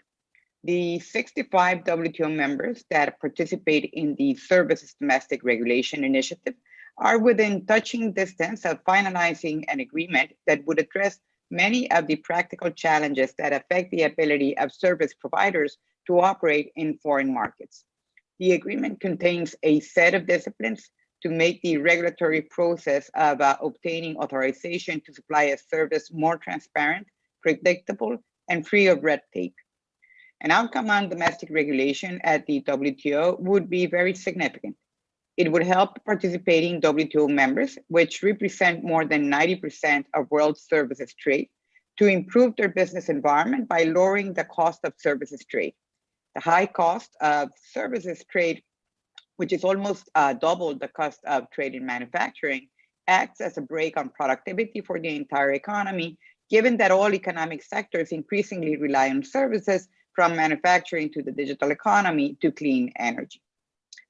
The second WTO initiative that I would like to mention is the Initiative on Investment Facilitation for Development. From the start, the drivers that behind this initiative have been mostly developing and least developed countries, who understand that understand better than most that the reality today is that in the interconnected and digital world, promoting investment has become synonymous with promoting trade and promoting development. The more than 100 participating WTO members are working on a set of disciplines to make investment measures more transparent and predictable, and to ensure that those measures are administered in a way that is free of procedural red tape. Much like the Initiative on Services Domestic Regulation, the agreement would help countries improve their business environment, in this case to mobilize much needed investment to achieve key development goals. Now, negotiators have made steady progress on a draft agreement on investment facilitation, but several issues still need to be ironed out. That includes several issues related to the scope and coverage of a potential agreement, not least the definition of investment and the need for exclusions beyond those that were already agreed at the outset, namely market access, investment protection, and investor-state dispute settlement. Additional issues that have not yet been resolved include the need for an MFN clause, the extent of assistance for capacity building in developing countries, the depth of commitments on the movement of business persons, and what provisions to include on sustainable investment. Ahead of the WTO Ministerial Conference later in the fall, participants have intensified work to resolve as many of those issues as possible. The third WTO initiative I would like to mention is the Initiative on Electronic Commerce, an area that is fundamental, as we know, to a modern economy. 86 WTO members, including the US, China, and the European Union, are negotiating rules on digital trade. Negotiators have already endorsed draft text on many of the nuts and bolts of digital trade, including e-signatures, e-contracts, and e-payments. Participants have also endorsed draft text on online consumer protection, open government data and transparency, and intend to endorse several more texts by the upcoming ministerial conference. MC12 is also an opportunity for ministers to provide guidance on several contentious issues, and not least those relating to cross-border data flows, to data in general. Cross-border data flows, as we know, have increased more than 20-fold between 2007 and 2017. And thus, this is a very important area. But a highly fragmented landscape where approaches on handling, processing, storing, and transferring data differ widely across countries remains a major hurdle to crafting a global framework that would promote global data flows for all economic sectors, while allowing governments to address legitimate data protection and security concerns. Members' positions also diverge on the issue of customs duties on electronic transmissions. And discussions here have basically mirrored discussions at the multilateral level in the WTO General Council. Members disagree on whether to make permanent the provisional moratorium on the imposition of customs and electronic customs duties on electronic transmissions, which has been in place since 1998. They also disagree on the scope of the moratorium itself. Some countries consider that the prohibition on the imposition of customs duties does not extend to the content transmitted electronically, but only to the bits and bytes that make up the transmission itself. Now, as citizens and through them their governments want to see the global trading system take on more responsibility for the impact of trade policies on other policy goals, we have seen several WTO members form initiatives on environmental sustainability and inclusiveness. On socioeconomic inclusion, for example, large numbers of WTO members are working to expand opportunities in regional and global markets for small and women-owned businesses. That would help expand the benefits of trade for sure, because we know small businesses represent 95% of businesses and about 60% of the global labor force, but are still underrepresented in cross-border trade. Now, groups of WTO members are also looking at how trade policies can support efforts to deal with global environmental challenges, such as climate change and plastic pollution. Given that those initiatives are still fairly new, their focus right now is on developing a work plan rather than on negotiating a text. So participants are considering future work based on a broad range of issues, from promoting trade in climate-friendly goods and services to reforming subsidies that cause environmental harm to helping developing countries trade successfully in a low-carbon economy. Our Director General has recently issued a call to several international organizations to work alongside the WTO on a common approach on global carbon pricing. Now, in addition, of course, to the plurilateral initiatives, WTO members are pursuing several multilateral initiatives, but I will not refer to those here today. Let me now turn to the question of how the outcome of the plurilateral processes can be integrated or could be integrated into the WTO framework. The first point to note here is that there is no single one-size-fits-all approach to bring the outcomes of the initiatives into the WTO legal structure, not least because those outcomes are likely to differ from each other in nature, form, and content. For the initiative on services domestic regulation, the legal pathway to incorporate an outcome appears fairly straightforward. That pathway is solidly founded in the General Agreement on Trade and Services and would involve scheduling of commitments by each participant in accordance with GATT's Article 18. The participation in the Initiative on Services Domestic Regulation are already working towards the submission of their respective schedule of specific commitments by the end of this month. The number of schedules circulated to date stands at 34, representing 60 members out of a total of 65 participating WTO members. For the initiatives on investment facilitation and electronic commerce, participants have started to discuss possible ways to incorporate the potential outcomes of their initiatives into the WTO legal framework. Those discussions will continue in the coming month alongside the work on the negotiating text. Under a scheduling option, participants would proceed to consolidate the obligations of their respective outcomes into their respective GATT and GATT schedules. One concern that has been raised with this option relates to the potential mismatch between the expected scope and coverage of possible outcomes on investment facilitation and e-commerce on the one hand, and the scope and coverage of current WTO rules on other. For example, a potential agreement on investment facilitation is expected to cover foreign direct investment flows in all sectors of the economy, but current WTO rules do not cover non-services related FDI. Participants could also choose to develop a new type of schedule, say an e-commerce schedule attached to a possible e-commerce agreement. Each participant could then cross-reference the entire e-commerce agreement, including their respective schedule, in their GATT and GATT schedules. That approach would serve to qualify or condition market access and could arguably offer a possible way forward if participants in one of the initiatives decided to have something akin to conditional MFN, that is, preferences or differences in treatment among the participants of the initiatives themselves. To accommodate such a conditional MFN, one could think of an MFN obligation in, say, an e-commerce agreement that would be subject to scheduled terms and conditions and qualifications, similar to the GATT's obligations with respect to market access and national treatment. An MFN obligation of that type would require each participant to introduce the conditions or flexibilities in their respective e-commerce MFN schedule and then cross-reference it in their national schedules under the GATT and the GATT.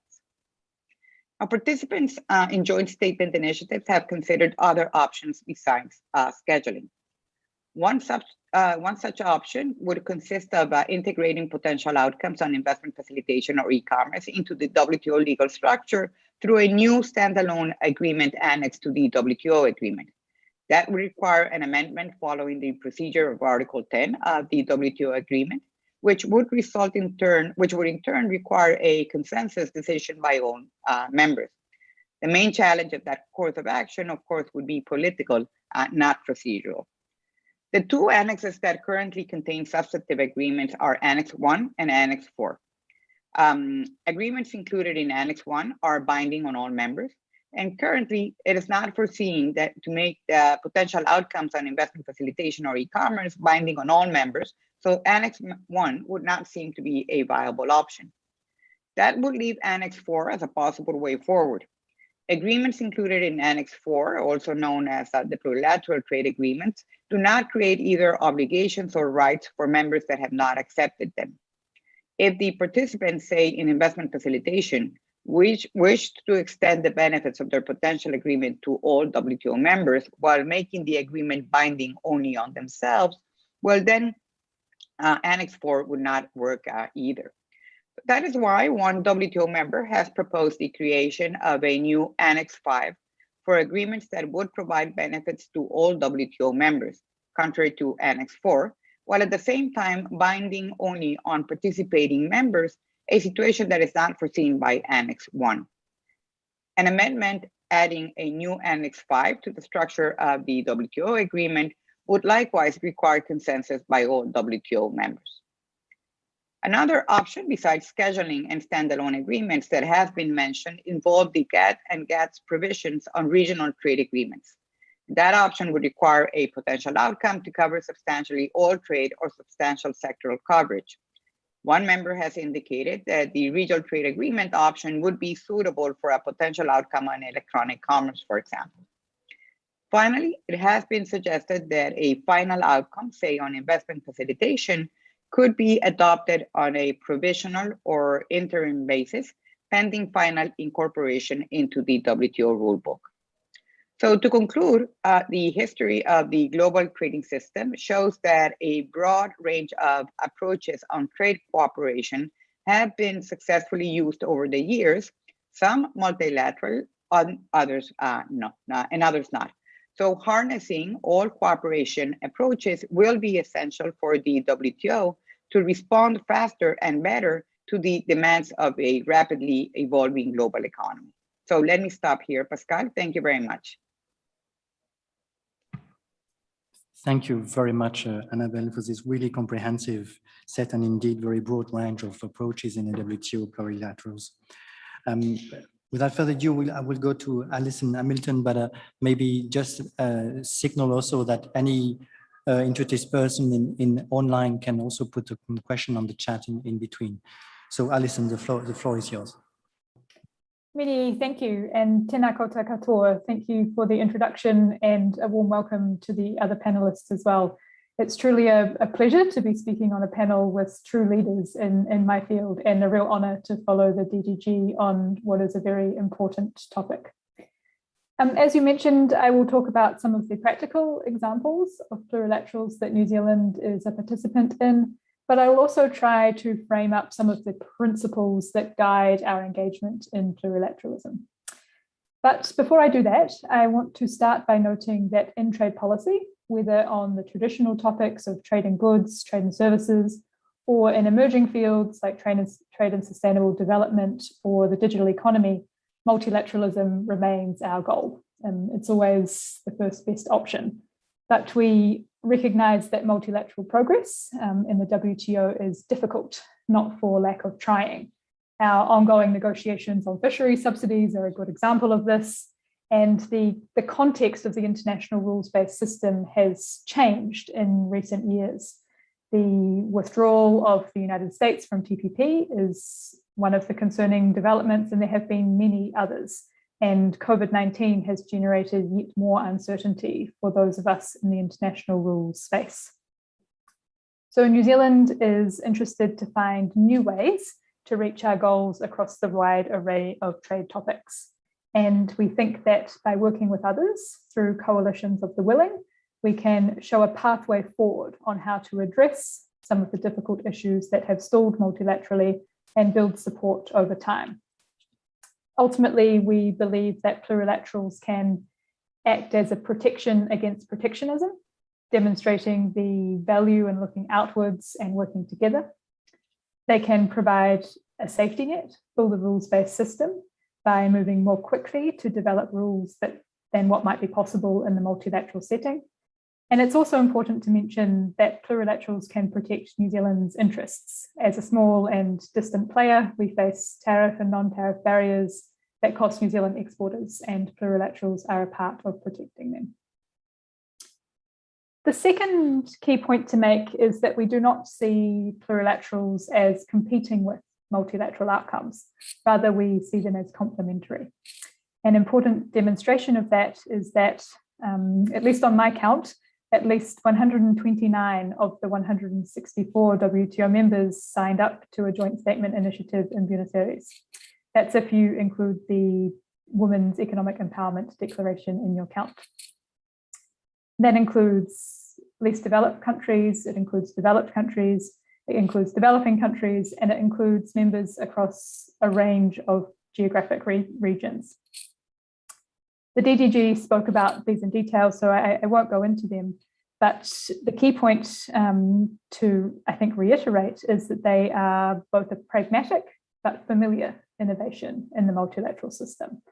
And the appropriateness of the different options for how to integrate plurilaterals back into the multilateral system will likely depend on the nature of the commitments that are being undertaken and the particular context that those commitments relate to. New Zealand has some overarching principles that guide our work on plurilaterals to ensure that they do in fact serve our multilateral objectives. And I'll work through some of those principles now. First, the initiatives should respond to business needs or to other global priorities. A good example of that would be sustainable development. Second, the initiatives should be open, transparent, and inclusive in their working methods, and they should keep the full WTO membership updated as a matter of course. The initiatives should support WTO institutions and involve the WTO Secretariat as far as possible. Initiatives should be high quality agreements with rules or commitments that go beyond existing WTO agreements and where possible, go beyond existing WTO offers. Initiatives should have open accession clauses that allow any member that meets the required standards to join the agreement. And initiatives should establish a clear and meaningful pathway towards multilateralism over time, using the WTO rules and institutions to do so. The DDG also noted here that there may not be one solution for every different agreement, and I would agree with that. We think that the inspiration between the plurilateral and multilateral worlds can go in both directions. For example, the CPTPP, please tell me I don't need to spell out the acronyms, includes disciplines on fisheries subsidies, and that was done in advance of WTO outcomes. In the other direction, the Agreement on Climate Change, Trade and Sustainability, the ACS negotiation, draws on existing work being done at the WTO and previously in the EGA, the Environmental Goods Agreement negotiations. So it can work in both directions. And together, the principles that I've outlined, we refer to as the principle of concerted open plurilateralism. And this has been New Zealand's approach for some time. I will speak now to some of the specific examples of these open plurilaterals in practice. First, and you mentioned in the introduction, New Zealand fought hard for an open accession clause in the P4 agreement, which went on to become the TPP agreement and has since become the CPTPP agreement. We are now beginning to see interest from a range of different economies in acceding to that agreement. It is a good example of open plurilateralism in process. The Regional Comprehensive Economic Partnership, the RCEP, is an ASEAN-centric agreement that builds on ASEAN's existing suite of bilateral deals.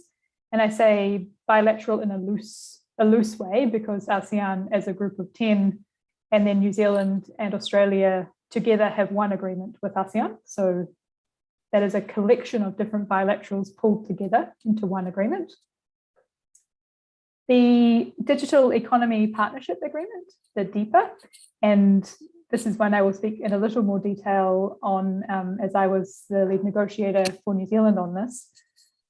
The DEPA came at a time of considerable disruption to international trade and supply chains due to COVID-19. And even before then, the digital economy is an opportunity for New Zealand and our global partners to continue diversifying exports to improve resilience against possible shocks in any one exporting sector.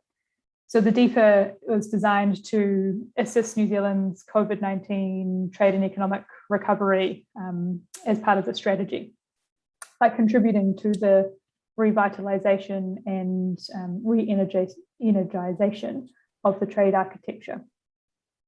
And the overarching objectives for the DEPA were threefold. First, to co-create and to shape global norms for digital trade. This is an area that's obviously commercially critical for small economies and SMEs in particular. And it's also integral to governments like New Zealand's productive, sustainable, and inclusive economic strategies, as well as leading into the broader well-being objectives.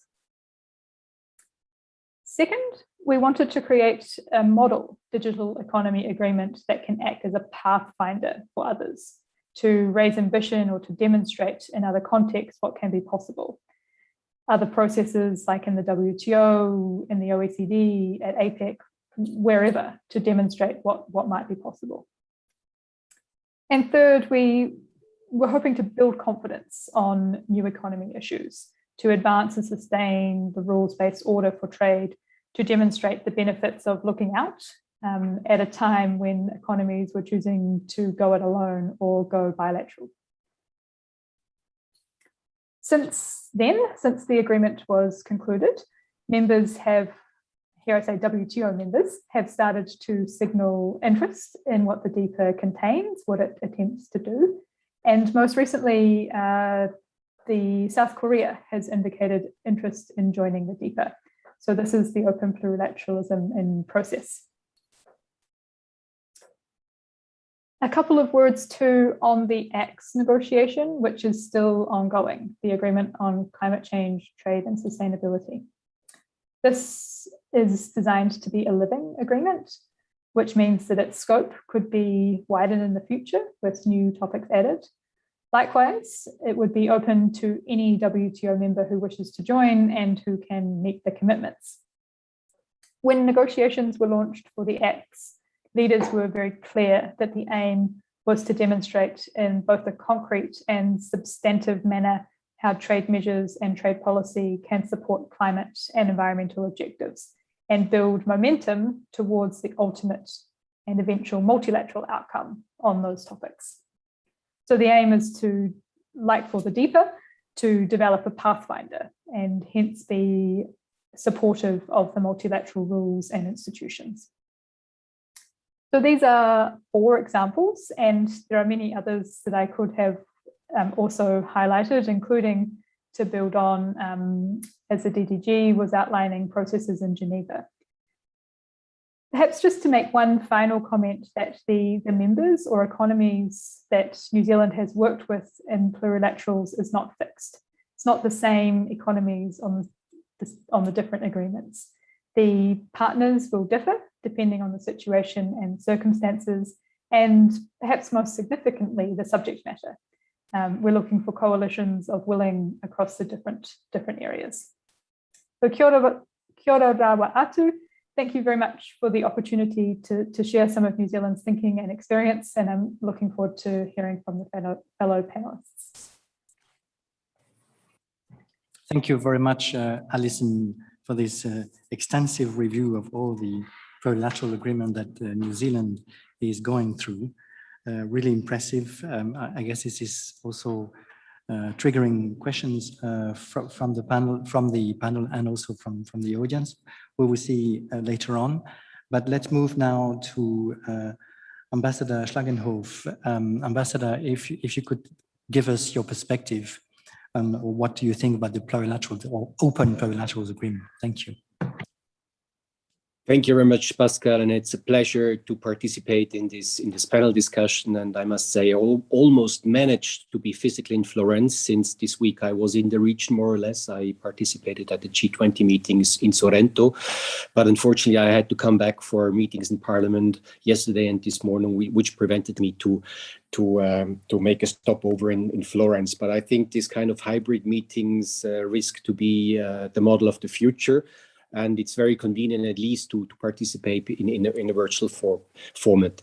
I just would like to note that I will providing my comments on a purely personal capacity. So this is not necessarily government position. Before I start, I would like to acknowledge important contributions of Bernhard Höckmann and Charles Sabel on the debate on open plurilaterals. The dividing line between open plurilaterals and plurilaterals, as they do, is not as clear-cut, and for simplicity's sake, I will just refer to open plurilateral at those agreements that do not have universal membership but are open to accession and have no discriminatory effects on non-participants. The open plurilaterals, they are quite close to my heart because I already participated in the ITA1 when it started in Singapore, and I also participated in the revision of the Information Technology Agreement in Nairobi. So ITA is certainly one of the first plurilaterals in the WTO. It's an important agreement shaping international trade and the multilateral trading system, and it is that no difference from many of the other open plurilateral agreements currently under discussion and negotiation in WTO. Within the WTO, there are many other examples of open plurilateral agreements, some of which have been mentioned by other speakers, and I just would like to come back to those. One is the Basic Telecom Reference Paper, the Financial Service Understanding, the Pharma Agreement, and other sectoral goods agreements concluded during the Uruguay round, and a bit further back, of course, the Tokyo Codes. The benefits of these agreements are extended to all members on an unconditional MFN basis, as they are open to the participation of new members. Let me also point out the MSME package, which was adopted by the subset of WTO members in December 2020. It is also noteworthy that some of these instruments, the Tokyo Round Codes in particular, were fully multilateralized a few years later when from the GATT WTO was created. This was an important contribution. It took many years, but I think it was worthwhile, the undertaking. Plurilateralism has traditionally also been a way to explore new fields in international trade policy. And my colleague from New Zealand just highlighted some of the current active negotiations, for example, the ACTS negotiations, where Switzerland is also participating, and it's showing promising way ahead to be a model for future negotiations also in the WTO context. But let me turn away from the trade context, because plurilateral agreements which are open to the accession of additional countries are in many ways a common and successful way of addressing common challenges through common rules.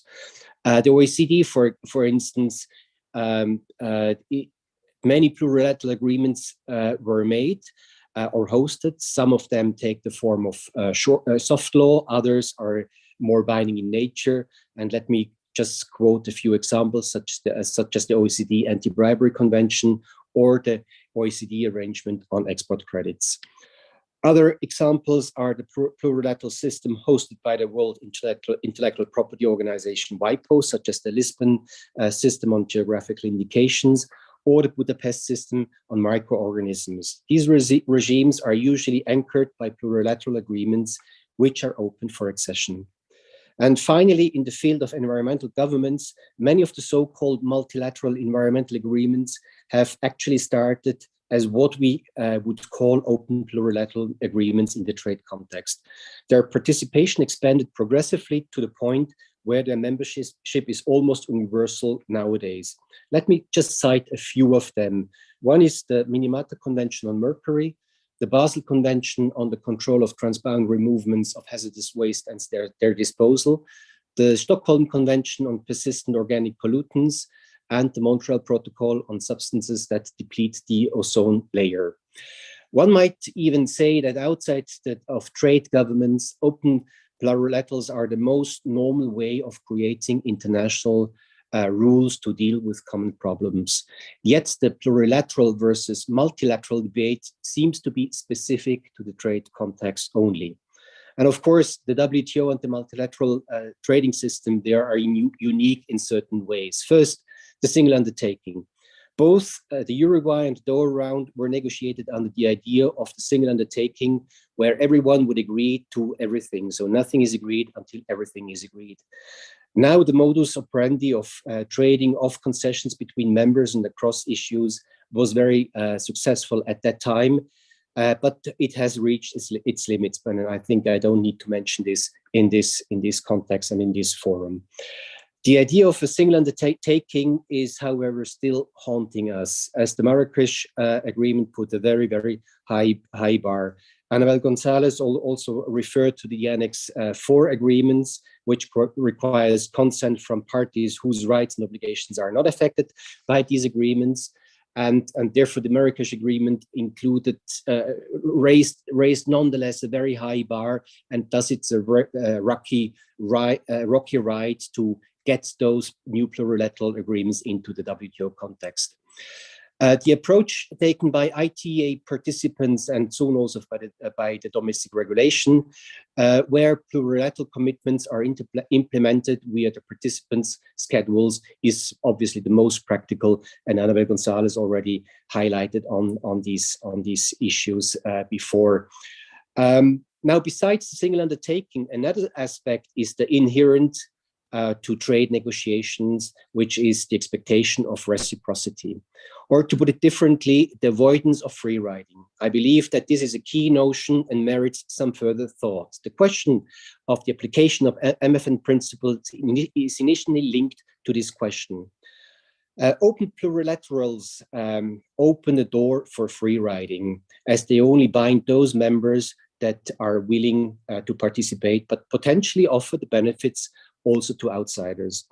So therefore, reciprocity has never been perfect in WTO. Let me go back to the previous market access negotiations under the Tokyo round, where formula-based tariff negotiations allowed members to modulate their list of concessions according to their needs and sensitivities, with some very peculiar outcomes. Coverage of sectors in the GATT schedule are very heterogeneous, and flexibilities and carve-outs for developing countries and LDCs are a feature of that system as well. So reciprocity is a very shapeable term, and at the end of the day, it comes down to what is politically acceptable for members. In some plurilateral agreements, such as the ITA, the concept of reciprocity is encapsulated in the notion of the critical mass.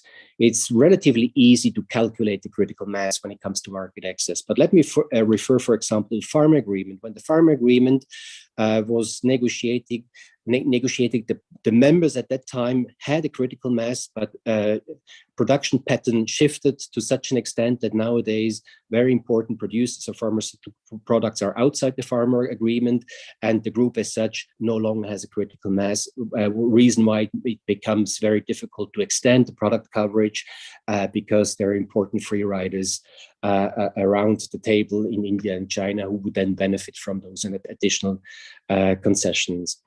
But for less pure market access agreements, it's much more difficult to calculate the critical mass. Let's think of what is the critical mass in e-commerce, or what is in the critical mass when we're discussing about MSMEs. To sum up, I believe that the era of open plurilateral agreements is a promising one. It is not new to the multilateral trading system, but rather areas of international cooperation have explored in it much greater depth. Given progress in the WTO has been unsatisfactory, new and creative ideas are needed to make sure the rule-based international trading system remains up to date with today's challenges and needs. Now, let me briefly come back to the WTO context. Switzerland is a very active participant in virtually all the joint sectoral initiatives, And I'm very happy that the DOM initiative referred to by Annabel Gonzalez has already produced concrete results, and I look forward to the deliverables when it comes to translating this into the schedules. And this is a good example of a well-known, long-standing issue and an unfinished business from the previous rounds. The advantage of DOMREG, it's certainly the scope is clearly defined. For other joint sectoral joint statement initiatives, is a bit less clear.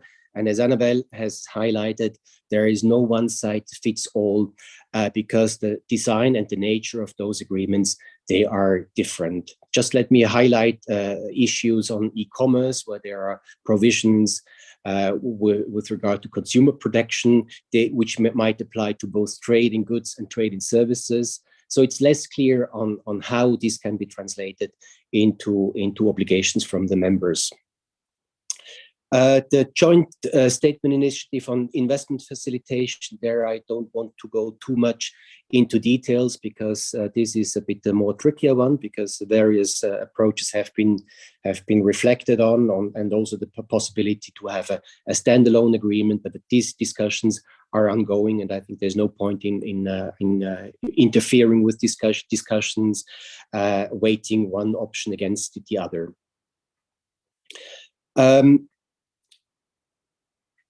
The option of a standalone agreement is certainly something which needs to be pursued, but I'm not sure whether this will be the best option which will fly at the end of the day. There are pros and cons of all the issues under discussions, but let's keep in mind that the joint statement initiatives are launched in the WTO context and are a vital component of reinvigorating the negotiating functions of the WTO. For these reasons, I believe that we should work finding solutions to anchor the results of these processes within the WTO framework, subject to WTO dispute settlement and serviced by the WTO Secretariat. Let me close by saying that the subject of open plurilaterals really is quite a dynamic field of trade policy, making these days both sides and outside the WTO. We, of course, hope that these efforts will ultimately help us to reinvigorate also the multilateral rule-making function of the WTO. And it goes without saying, multilateral solutions, they remain the first best, but if this is not possible, I think plurilaterals are a very important alternative. And I fully share the criteria as laid down by my New Zealand colleague. They need to fulfill certain criteria, and of course, they need to be translated in the multilateral context. If we don't do those plurilaterals within WTO, then this will be done outside the WTO, possibly in bilateral formats. And I think that the option to have it within the WTO among a larger group of members is the preferred option. Thank you very much. Thank you very much, Marcus. Really interesting long list of this plurilaterals agreement through the history. I think it's really very useful background exercise. If I understand now, Charles, we will go to the theory of what you and Bernard are trying to develop in explaining us what do you understand by open plurilaterals agreements. Charles, the floor is yours. Thank you. I'm not sure that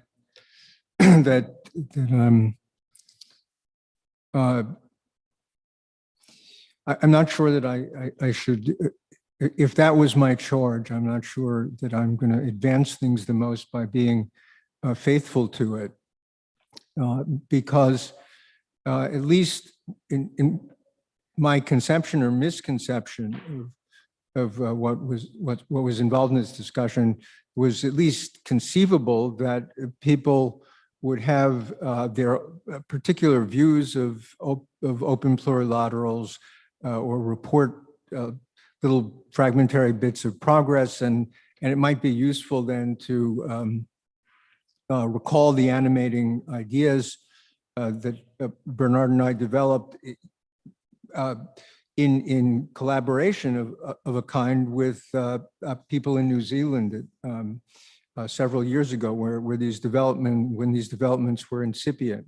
Now, what changes my perception of things is that we just heard extraordinary presentations going into the elaboration of these agreements,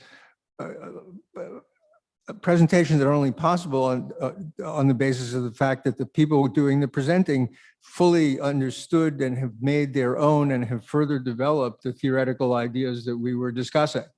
So they certainly don't need another reintroduction to the theme, and I think it would be a slight to my colleagues to presume that there's an academic reframing of this that is going to capture things that are not expressed and, more importantly, advanced in the proposals, the work they're actually doing. So let me comment, with your permission. Let me comment about some of those things, and then develop a thought that about the relation of plurilateral, about the relation of plurilateral solutions and global solutions that Marcus touched upon, and I think might help to set these developments in some kind of a historical perspective. Now, let me just, as an illustration of what's afoot, let me just a comment about Annabelle's terrific presentation. She introduced the term, it may be known to many of you, but new to me. Remember, I've been, unlike you, who've been isolated with each other in Europe, I've been isolated with myself in New York. So I've been largely cut off, except for Zoom meetings with Bernard, from these discussions. So it may be common knowledge to you that there is an idea called a conditional MFA. But it was new to me. And what is arresting about the idea is that it's exactly the kind of hybrid that you would imagine if you were trying to integrate, as I think Bernard and I certainly think one should, plurilaterals within the framework of a rule-based multilateral system. So you have to find a way of creating an oxymoron, because an MFA is meant to be an unconditional commitment. It's not meant to be conditional. It's that you make your agreements, and you have to honor the one, generalize the most favorable one. And here, the whole point is there are rules of accession, gradations, customizations, the process, so that you can pay attention to the process of accession, making distinctions for MFEs, making distinctions for countries in need of, SMEs rather, countries in need of aid, and so on.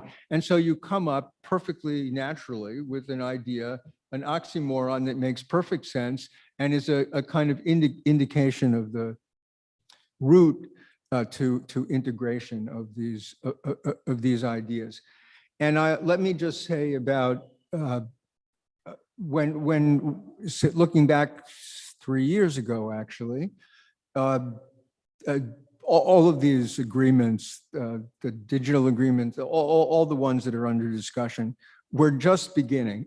And Bernard and I were in the situation of checking every few months of whether they were still there, not whether they were flourishing, whether they still, whether they hadn't just had their moment and shriveled. And so these joint declarations, which looked like a new beginning, could have simply disappeared. But as Allison's presentation shows you, it's absolutely not the case. So this will be completely obvious to you. That's why the panel came together as it did. But for somebody who's lived this in time lag, suddenly to have the accelerated set of developments presented as what we're doing today is in a set of conversations that up till now, including discussions and lunch about the state of the world, hasn't been super encouraging. this was I thought an indication that not that the problem is solved, but that there is a serious effort to the point that people have said repeatedly, I think correctly, and therefore indicating an enormous possibility that the choice is no longer whether this alternative will be considered, but if it is not considered in the multilateral context, it will be considered outside. And for that reason, it stands a good chance of getting a consideration where it should be considered in a multilateral context where it can contribute to revitalization of the WTO. Now, I want to come to substantively, I want to come to an intriguing remark of Marcus's in a discussion full of intriguing remarks. He said correctly that, upon reflection, there's nothing new about these kinds of plurilateral agreements. They're all over the place. In fact, outside of trade, they're what people do. They're just what people do. And he gave a wide range of examples from various conventions, many of them environmental and including Montreal, and there's an endless list which he previewed, and of course he's completely right. He's completely right. But there's an important qualification, and it's a qualification that speaks perhaps to the temper of our times. Though that was absolutely the case, though in fact, if you looked at the record of, say, environmentalism, but some affine areas as well, if you looked only at that from the 80s on, you would think this was the most natural thing in the world. Everybody did it. Why wouldn't you? It produces some notable successes. Montreal, the most successful environmental treaty of all time, easily, and most expansive, robust, so on. Only that isn't what happened at all. What happened rather is that people took the model of the WTO. The model of the WTO, the global consensus-based model that antithetical to pluralism, became the model for climate change, disregarding the experience. Kyoto, the one place you don't see the influence of the endless tradition of pluralism in environment is in the most important, not successful, most important environmental treaty of them all, the Kyoto Protocols, which were a dismal failure, ending in the repudiation in Paris and so on. And so the actual history of this is, Marcus is right, this was straightforward outside of trade and other areas. This was the 90s, the trade was not the only thing that was going global and consent, so on. But that, the model of trade became the model of the environment to the point that the plurilateralism within the environmental strand was forgotten even there, at least at the level of high diplomacy. Now what's happening is that for reasons largely internal to the difficulties of the trade union, of the trade situation, there's space both to recover that history and to import it, reinvent and import it into trade. And so, yes, these things are converging. What was straightforward then is one hopes, I hope, that what was straightforward in this earlier period environment becomes more generally straightforward. It becomes a matter of fact in trade as well. And maybe people will forget this long episode where it was not. But if there is any hope of that, and by the way, I should just say that I'm also David Victor, who's an environmental person, I just wrote a book which concludes by saying exactly that. It is by building on the work that Bernard and I did in trade to make the argument that the pressures in the environment are leading to plurilateralism, which because of these difficulties in trade could be coincident and reinforce the possibilities for change in this domain with the broader prospect of a reunification. So that is a hope. And I guess I should say, it's always dangerous to encourage enthusiasts because enthusiasts can get carried away.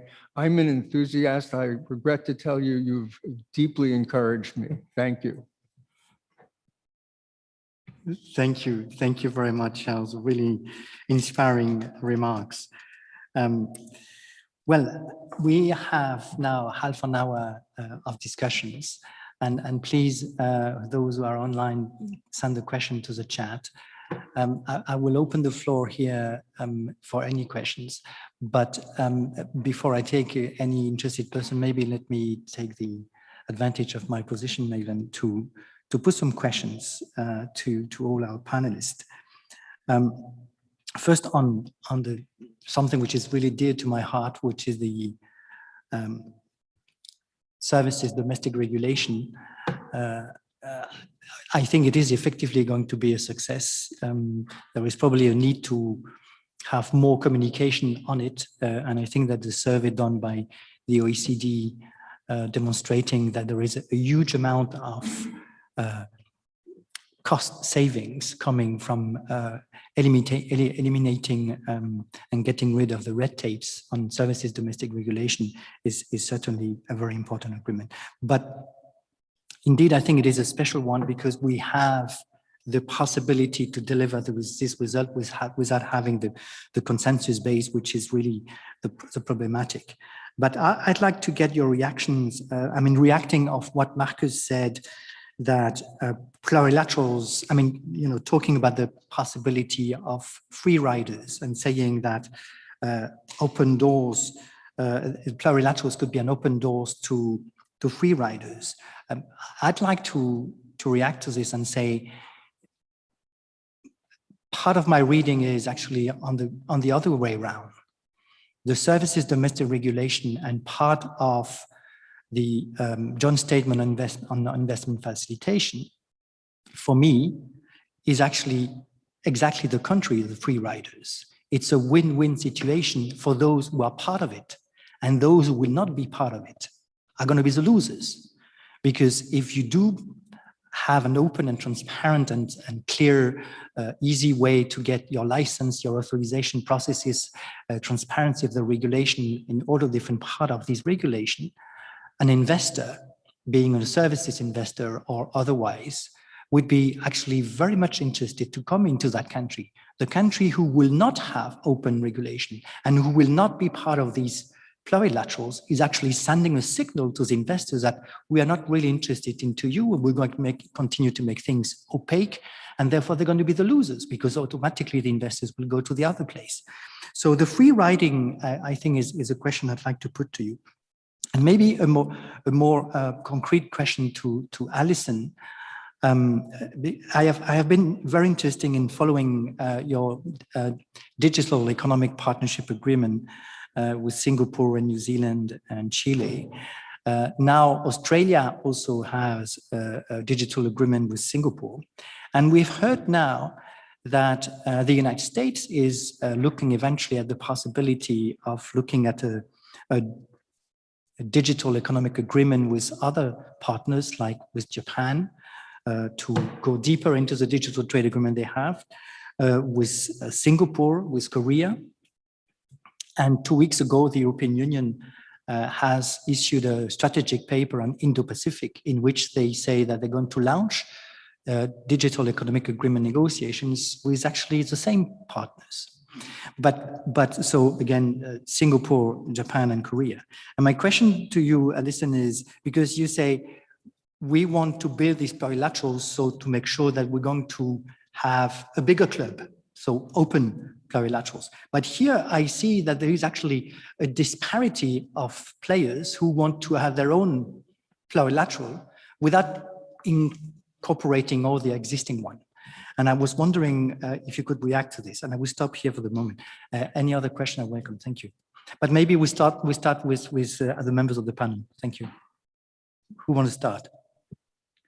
So maybe I can say a couple of words on your comment, Pascal, on free riders. And I cannot agree more with you. Actually, my own sense is that, say in the case of investment facilitation, we now have 105 members who are part of the conversations. And regularly, there are some other 20 members who participate or follow the conversations. My sense is that as the membership in this negotiation continues to expand, those that are not part of those negotiations will indeed have a hard time to explain why is it that they do not want to have an open and transparent system to promote investment. So in a way, the incentives are going to be sort of turned on their head, and this is going to bring. So this is going to be, I think, a case where a plurilateral will move closer and closer to multilateralism, precisely because of the reasons that you were mentioning.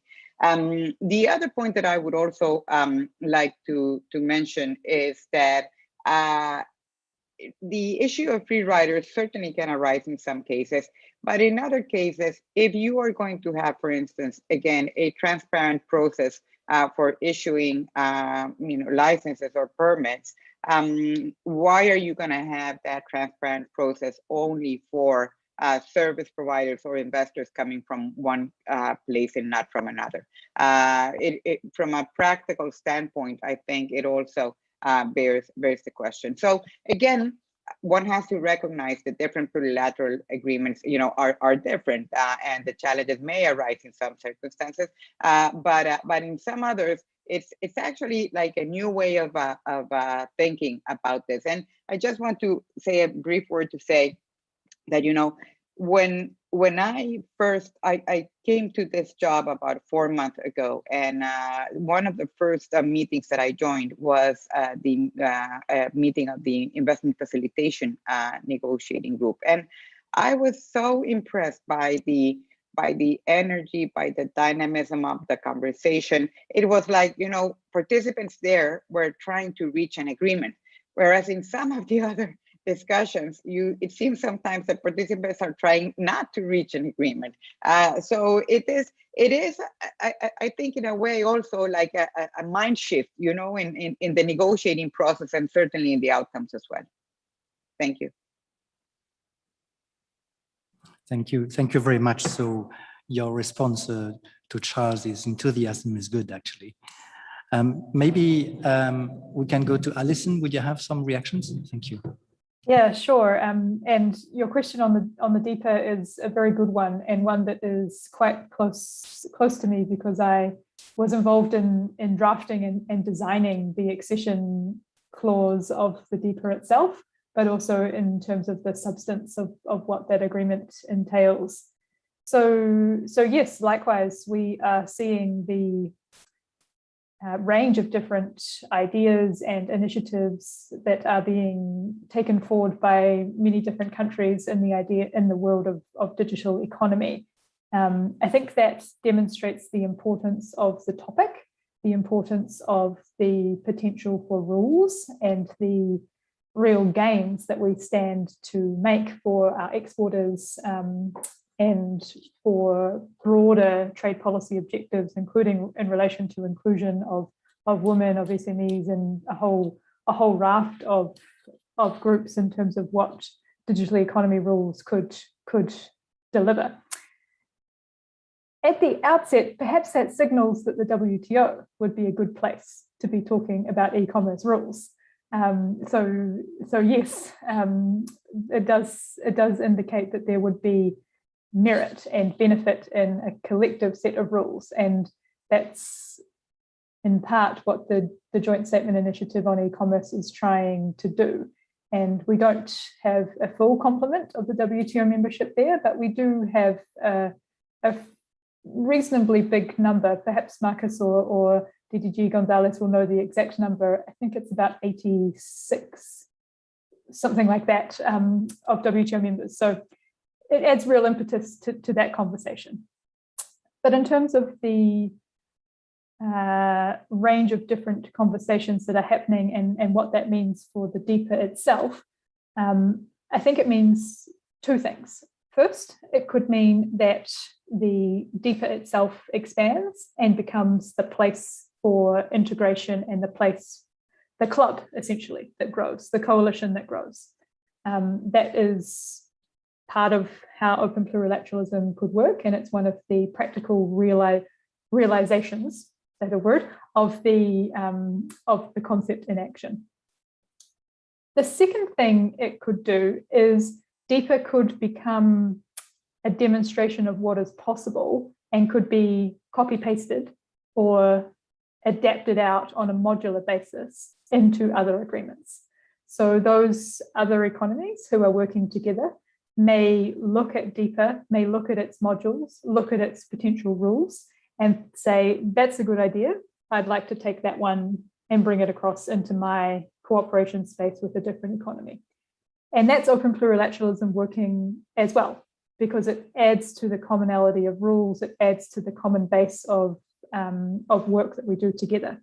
And while it doesn't serve the same big club, it serves the substantive objective of driving towards a common platform of a rules-based system that can then get translated back into, hopefully, the JSI and its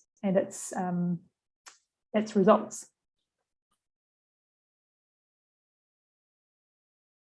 Thank you very much. Marcus, would you want to react to these free riding questions? Yeah, I just wanted to give a brief reaction, and you're of course right. Free riding has not the same quality whether you talk about market access negotiations or you talk about other GSIs in the regulatory field. And I tend to agree with you that outside of market access negotiations, that there is a trend towards setting minimal standards, which would have the potential to become to be multilateralized much easier. And given the large numbers of participants participating in e-commerce discussions and investment facilitation, and also DOMREC shows that. When it comes to market access, it becomes much more difficult, and there you have real economic benefits when you participate. When as a non-participant, you can have free access to certain markets without opening your market yourself. A couple of years back, I was trading goods negotiators in various areas, and someone said to me, look for other fields. Tariffs is a thing of the past. I mean, he was completely wrong. I mean, the most difficult discussions we are facing today are market access negotiations, be it in industrial products, agriculture products, environmental goods. There is no willingness to lower tariffs on environmental goods. Trade and health discussions in Geneva, tariff is a no-go. So these are all the no-brainers. And therefore, I believe the free riding issue and the critical mass in market access plurilaterals remains a very important aspect, whereas I tend to agree with your statement for non-market access plurilaterals. Thank you. Very good remark. Thank you very much for that. Indeed, critical mass is still very important for when we talk about market access. We have now, but maybe Charles, if you want to react to what has been said already, and then I'll take the question from YouTube. Yes, I would, but I don't have a real. This is more like musing, because I want to continue with this discussion of free riding. It's so the standard case is there's a public good, and you benefit from the free rider benefits from the public good without paying a share of the costs.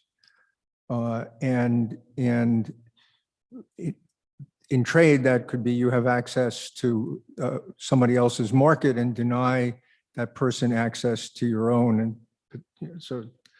But I'm wondering how this trying to think through how this changes with with a plurilateral. So on the one hand, in order for the new member, the potential free rider, new member of the plurilateral agreement, the potential free rider, to get access to the market, which is already under the plurilateral rules, it has to meet a set of standards, evolving standards, okay? So it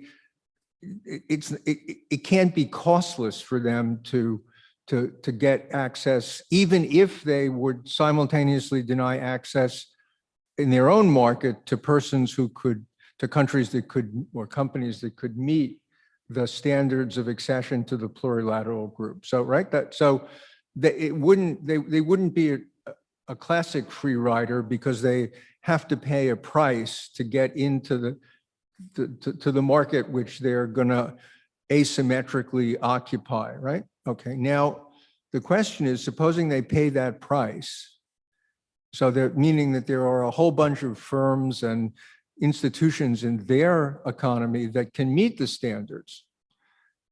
Under what conditions do we imagine that they're going to continue to exclude people from the outside? How do they, that the exclusionary process looks very different than it does under the classic free riding, classic, closure of market conditions. So the reason I'm musing instead of thumping around and asserting is because it's a really interesting question. And it's clear, it would be silly to say, oh no, there couldn't possibly be free riding under a plurilateral. It's very useful to think of how there could be free riding, but I'm pretty sure that even a little reflection suggests that it won't be the classic free riding, and then to figure out what's left. Interesting, still a lot of research to do in that case. Let me take the question from Robert Wolf on YouTube, who is saying, I understood Professor Zabel to conclude that plurilateralism is a good thing. First, for agreement outside WTO, does it matter if China, the EU and US are not part of such an agreement? And the second question is, under what circumstances is it better to have an agreement able to depend on the WTO Secretariat, committees and dispute settlement system? So being part of the machinery.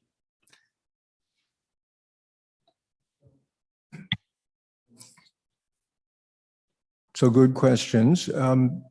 First, I think the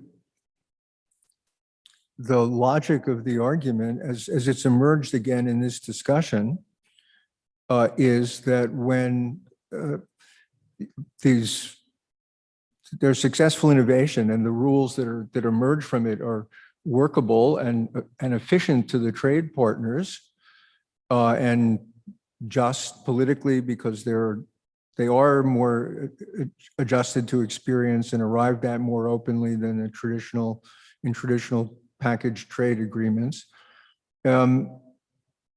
Once those things start to diffuse, it puts pressure on others to join, or at least to explain why they're not joining. And it wouldn't take much for the pressure to be big enough, given the rivalry between China and the United States, that I would imagine if things get going, one or the other would join. The comprehensive, progressive, Pacific partnership is, that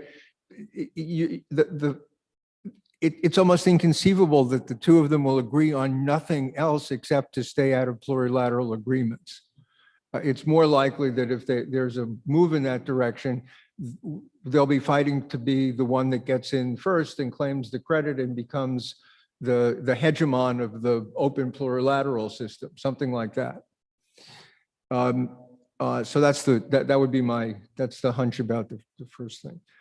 On the role of the Secretariat and so on, I think it's indispensable, not just because it would be a good thing for plurilaterals to be part of the rule-based system, it would be and so on, but it's a mistake to think that plurilateral agreements are self-executing because they're voluntary, they start as small clubs among like-minded persons. You might think, therefore, there are no there won't be disputes, there won't be administrative problems. That's just wrong.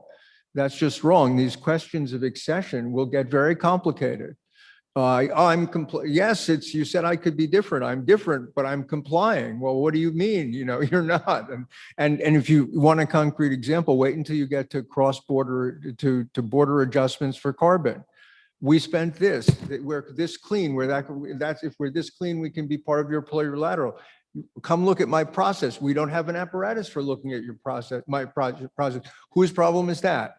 So I think we absolutely are going to need a secretariat that's even more competent than before, differently competent, and not necessarily to solve those problems, but to at least to create a dispute resolution backdrop for them, and perhaps to provide, or maybe importantly, to provide technical support for plurilateral nodes which are developing these capacities. So I think it's not a luxury, it's an indispensable feature, the involvement of the apparatus.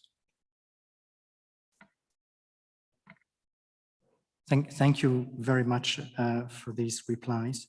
I will take two questions here from the floor, and then maybe we will be able to wrap it up, but I probably will have to slip up because I have a plane to catch. So I would like to thank you already, the panelists and the audience, but I hope. I'll do it at the end. Okay, so first over there, and then Peter.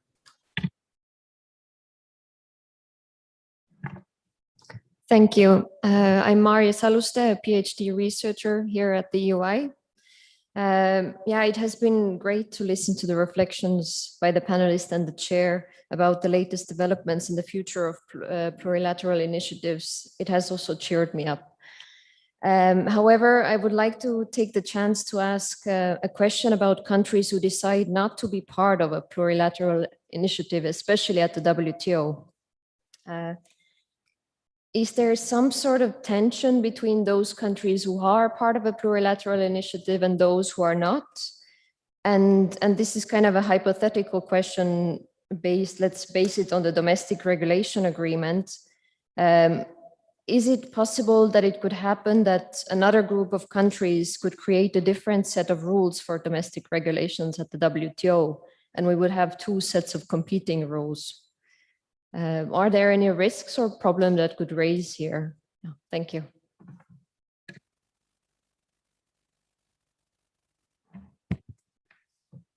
I have one short comment and a question.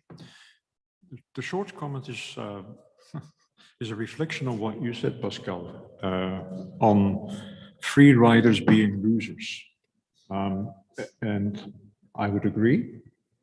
But I would think that that is also the case in trading goods, because consumers and export industry pay a price when a country doesn't liberalize, when a country decides to be a free rider.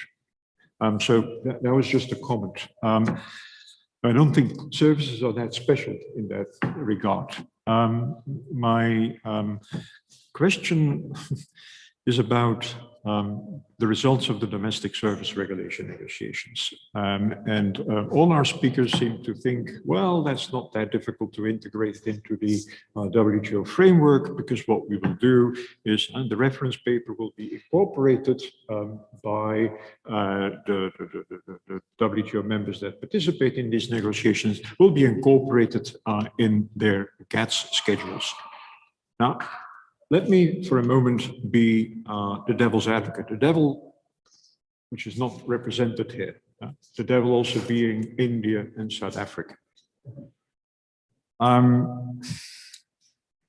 Reference papers, or the reference paper, does not set out market access commitments in the strict sense of the word. What the reference paper does, it sets out rules on licensing and qualification requirements and the procedures that link to it. It sets out technical standards for services. Are these things properly, can you properly incorporate these in schedules in the traditional sense of the word? That's my question to the panel.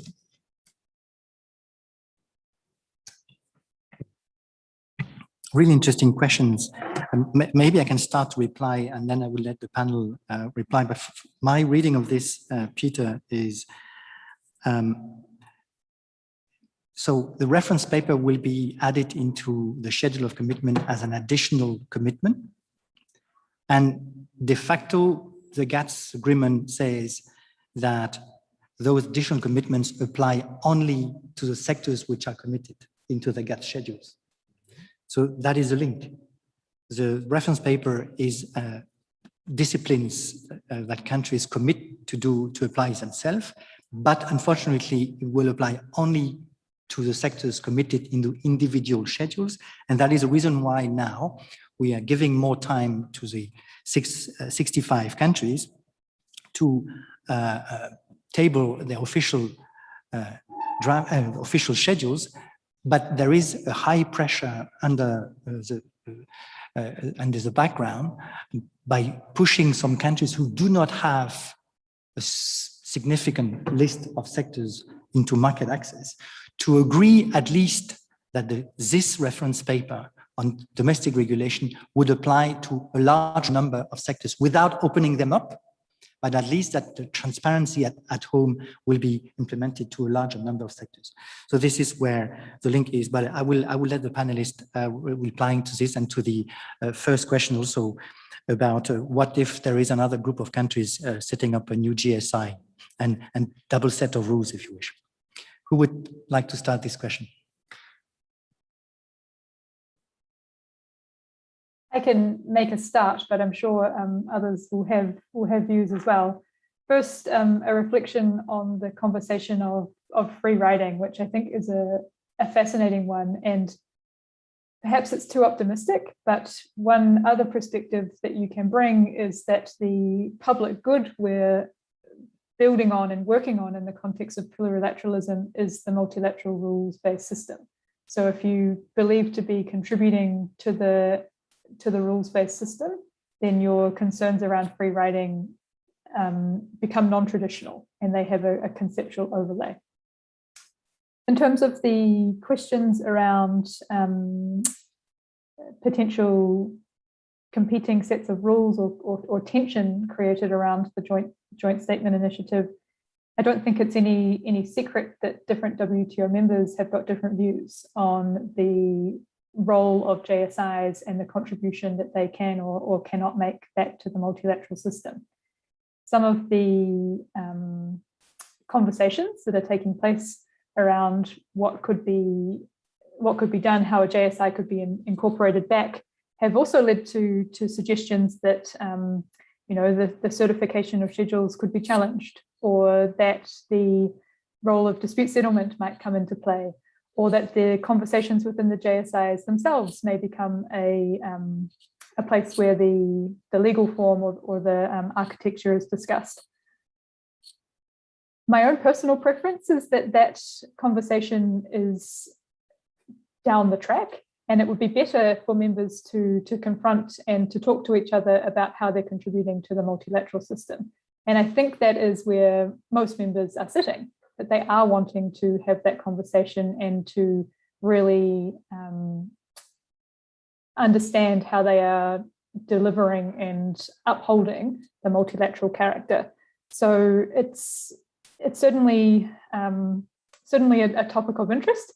I don't want to call it a topic of tension. I don't think it's there, but it's certainly one that members are talking about. And whether it leads to a practical outcome of different rules, I don't see that happening right this second, but I guess you never know. Great, thanks for that. Who else wants to come in? Chuck.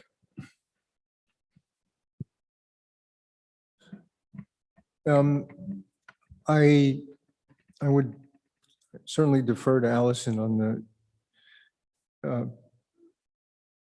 the understanding of how this is actually experienced, how these debates are actually experienced by members, and I think that perspective is really important because it does lead to observation like her very interesting one about the transvaluation, I guess you have to say, of free riding in a world where the public good is the rules under which everybody are living. So it makes free riding trickier. So let me just say that that's something to watch very closely and with continued deference to people who are actually in the thick of it and have a kind of forward sense of these things. In principle, and I don't mean in higher principle, I mean just more as a statement of conviction. I think you can't have pluralism without acknowledgement of the possibility of parallel rules for at least for a time. I don't think you can tell people you're free to associate for the purposes of articulating ideas that you sense to be mutually advantageous, but that always has, even if you're doing that in the spirit of contributing to a public good, but that you can only do it within such limits as respect the single unity of the undertaking so that nobody ever goes off and does something else. I think you have to accept the possibility that people will say, we have a different idea of how to do this and we want to go our own way. I don't think that's the end of the world. For reasons that have already come up in the discussion, the US and China and so on, I think that kind of division is likely to be unstable, but it would be antithetic to the spirit of the whole enterprise to say, we're going to impose an ultimate condition of consensus on your exploration of plurilateral possibilities. Somehow saying that just doesn't sit right. Thanks. So we have another question from the floor. I have a question on YouTube, and I also have a message from Annabelle, who needs to leave quite fast. So I think, Annabelle, please go off and save the world, deliver a JSI. So that would be great. So Iana.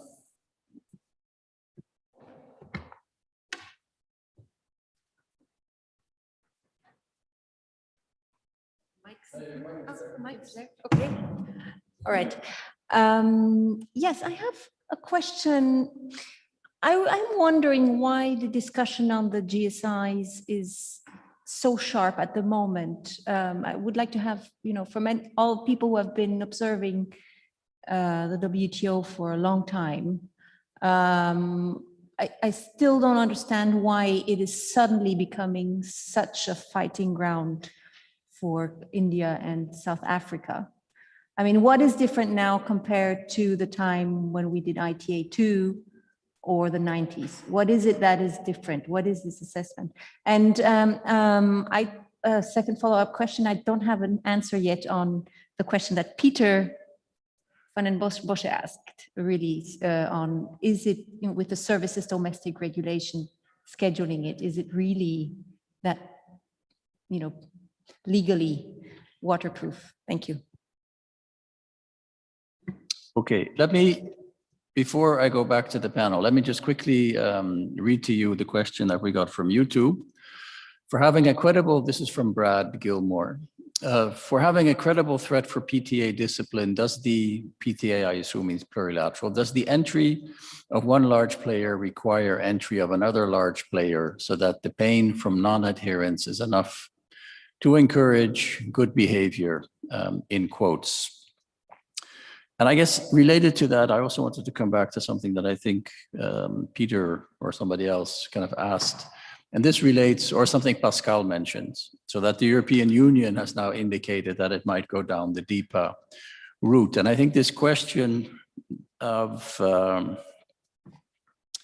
accession, as opposed to having multiple bilaterals, trilaterals on a particular given area, so that we end up with another spaghetti bowl of agreements on a particular issue, I think is a really important one. And I think it really relates, it really pertains to entities like the European Union, right? So it strikes me that when we think about acts and this ongoing negotiation on the agreement on climate change, trade, sustainability, we have a number of small countries trying to negotiate on an agenda which is really important and which relates completely to what we're talking about in this whole conference, which is climate change, sustainability, how does trade policy fit in?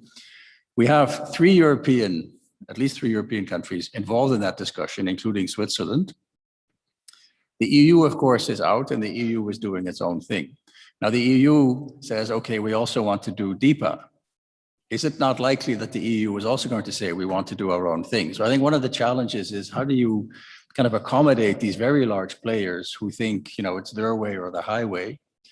How does that work out, right? And I think in particular, I think to make this concrete, you know, getting your sense, especially because you've been involved, both Alison and Marcus, or at least your countries are, on the acts negotiations.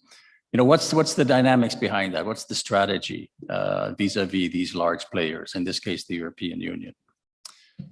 So I'll go back to the three of you, and then we'll close the session. I realize we're already over time, but I guess that's the cost of going hybrid. Wants to start? Marcus, Alison? I'll give it a try. I probably don't have very conclusive answers to all these questions. Let me start with by acts. I as far as I understand the dynamics of acts, the intention is to start something ambitious among like-minded countries in order to set a high standard. If you were to allow larger players with divergent views on critical issues, you most likely risk that you won't be able to have a high-level agreement you could refer to. And I think this is basically the fundamental idea. But I mean, it is New Zealand who constructed, who launched these discussions. You might have a different perspective. And I really sincerely do hope that this formula works. I mean, it has worked with CPTPP because this is also something which started in a smaller groupings, in a smaller setting, which then enlarged and further countries participated. On the question on what is different in joint sectorial initiatives, joint statement initiatives today, the criticism raised by India and South Africa compared with the time when we were discussing ITA. I think one of the reasons is at the time ITA was launched, there was a willingness and a readiness to move the multilateral trading system forward. And ITA, this was launched in Singapore. There was enthusiasm right after creation of WTO, and people wanted to create something. And I think this attitude has changed fundamentally, and multilateralism has really got stuck in a dead end. I mean, the only multilateral process we are engaging is artificial negotiations, and that's it. And all the rest is basically blocked. I mean, one of the reasons why we are engaging in plurilateral initiatives is exactly because consensus on multilateral issues has become very difficult, and countries like India and South Africa and others, they take their responsibility in that part. So it's probably a natural reaction that they don't want the set of rules being further developed unless what they believe their core concerns not being addressed so far remain unaddressed. That's my assessment. Thank you. Thanks. Chuck, you want to come in? There we go. But I fundamentally want to agree with Marcus on both points. To restate, against the backdrop of the failure of multilateralism, the impetus and hope for plurilaterals is precisely that countries that have a need for not just an aesthetic appreciation of, but a need for very demanding standards, so demanding that they don't even know exactly what they are, pool their resources and come to and articulate those standards under the proviso that they remain open to further accession. So just assume that a big country, let's call them a would-be hegemon, a wannabe hegemon, or a runner-up hegemon or something, that they represent the median interests. They have their agenda can't possibly just be to excellence in this one area. They're constantly thinking of the complexity of their own economy. It's the median interest in the respective area of concern of their own economy, and then they're thinking about its strategic implication for who's going to join the plurilateral that they're creating. And by the time they're done with that, they can't be thinking about what the best standard would be in this domain. You could, there's no reason to, you can say, giant country, you can be a member if you can credibly promise to act like a little person. I mean, that's basically, but so that's what I think, is that there is an incompatibility, but it's natural, it's naturally sensed, and there's a kind of automatic sorting and natural sorting. It doesn't seem like to me that it's an accident that people are representing this are from Costa Rica, Switzerland, New Zealand, and not either from the United States or China or the BRICS. So let me stop there, but I'm just fundamentally agreeing with Marcus.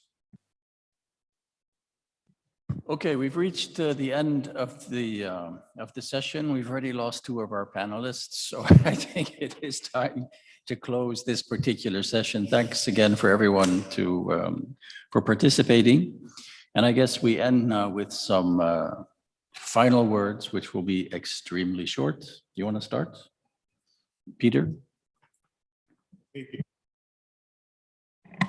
Let me be the first to be extremely short then.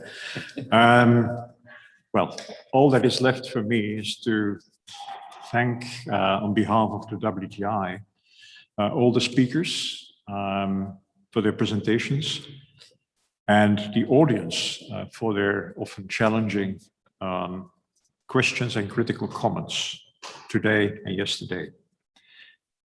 But I would, of course, also want to thank, and I believe that I would do that on behalf of all of us, Bernard and his team for a very smoothly organized hybrid conference. I, for one, have really enjoyed myself. And in closing from my part, let me express the hope that I will see all of you next year for the 2022 World Trade Forum in Bern. Thank you.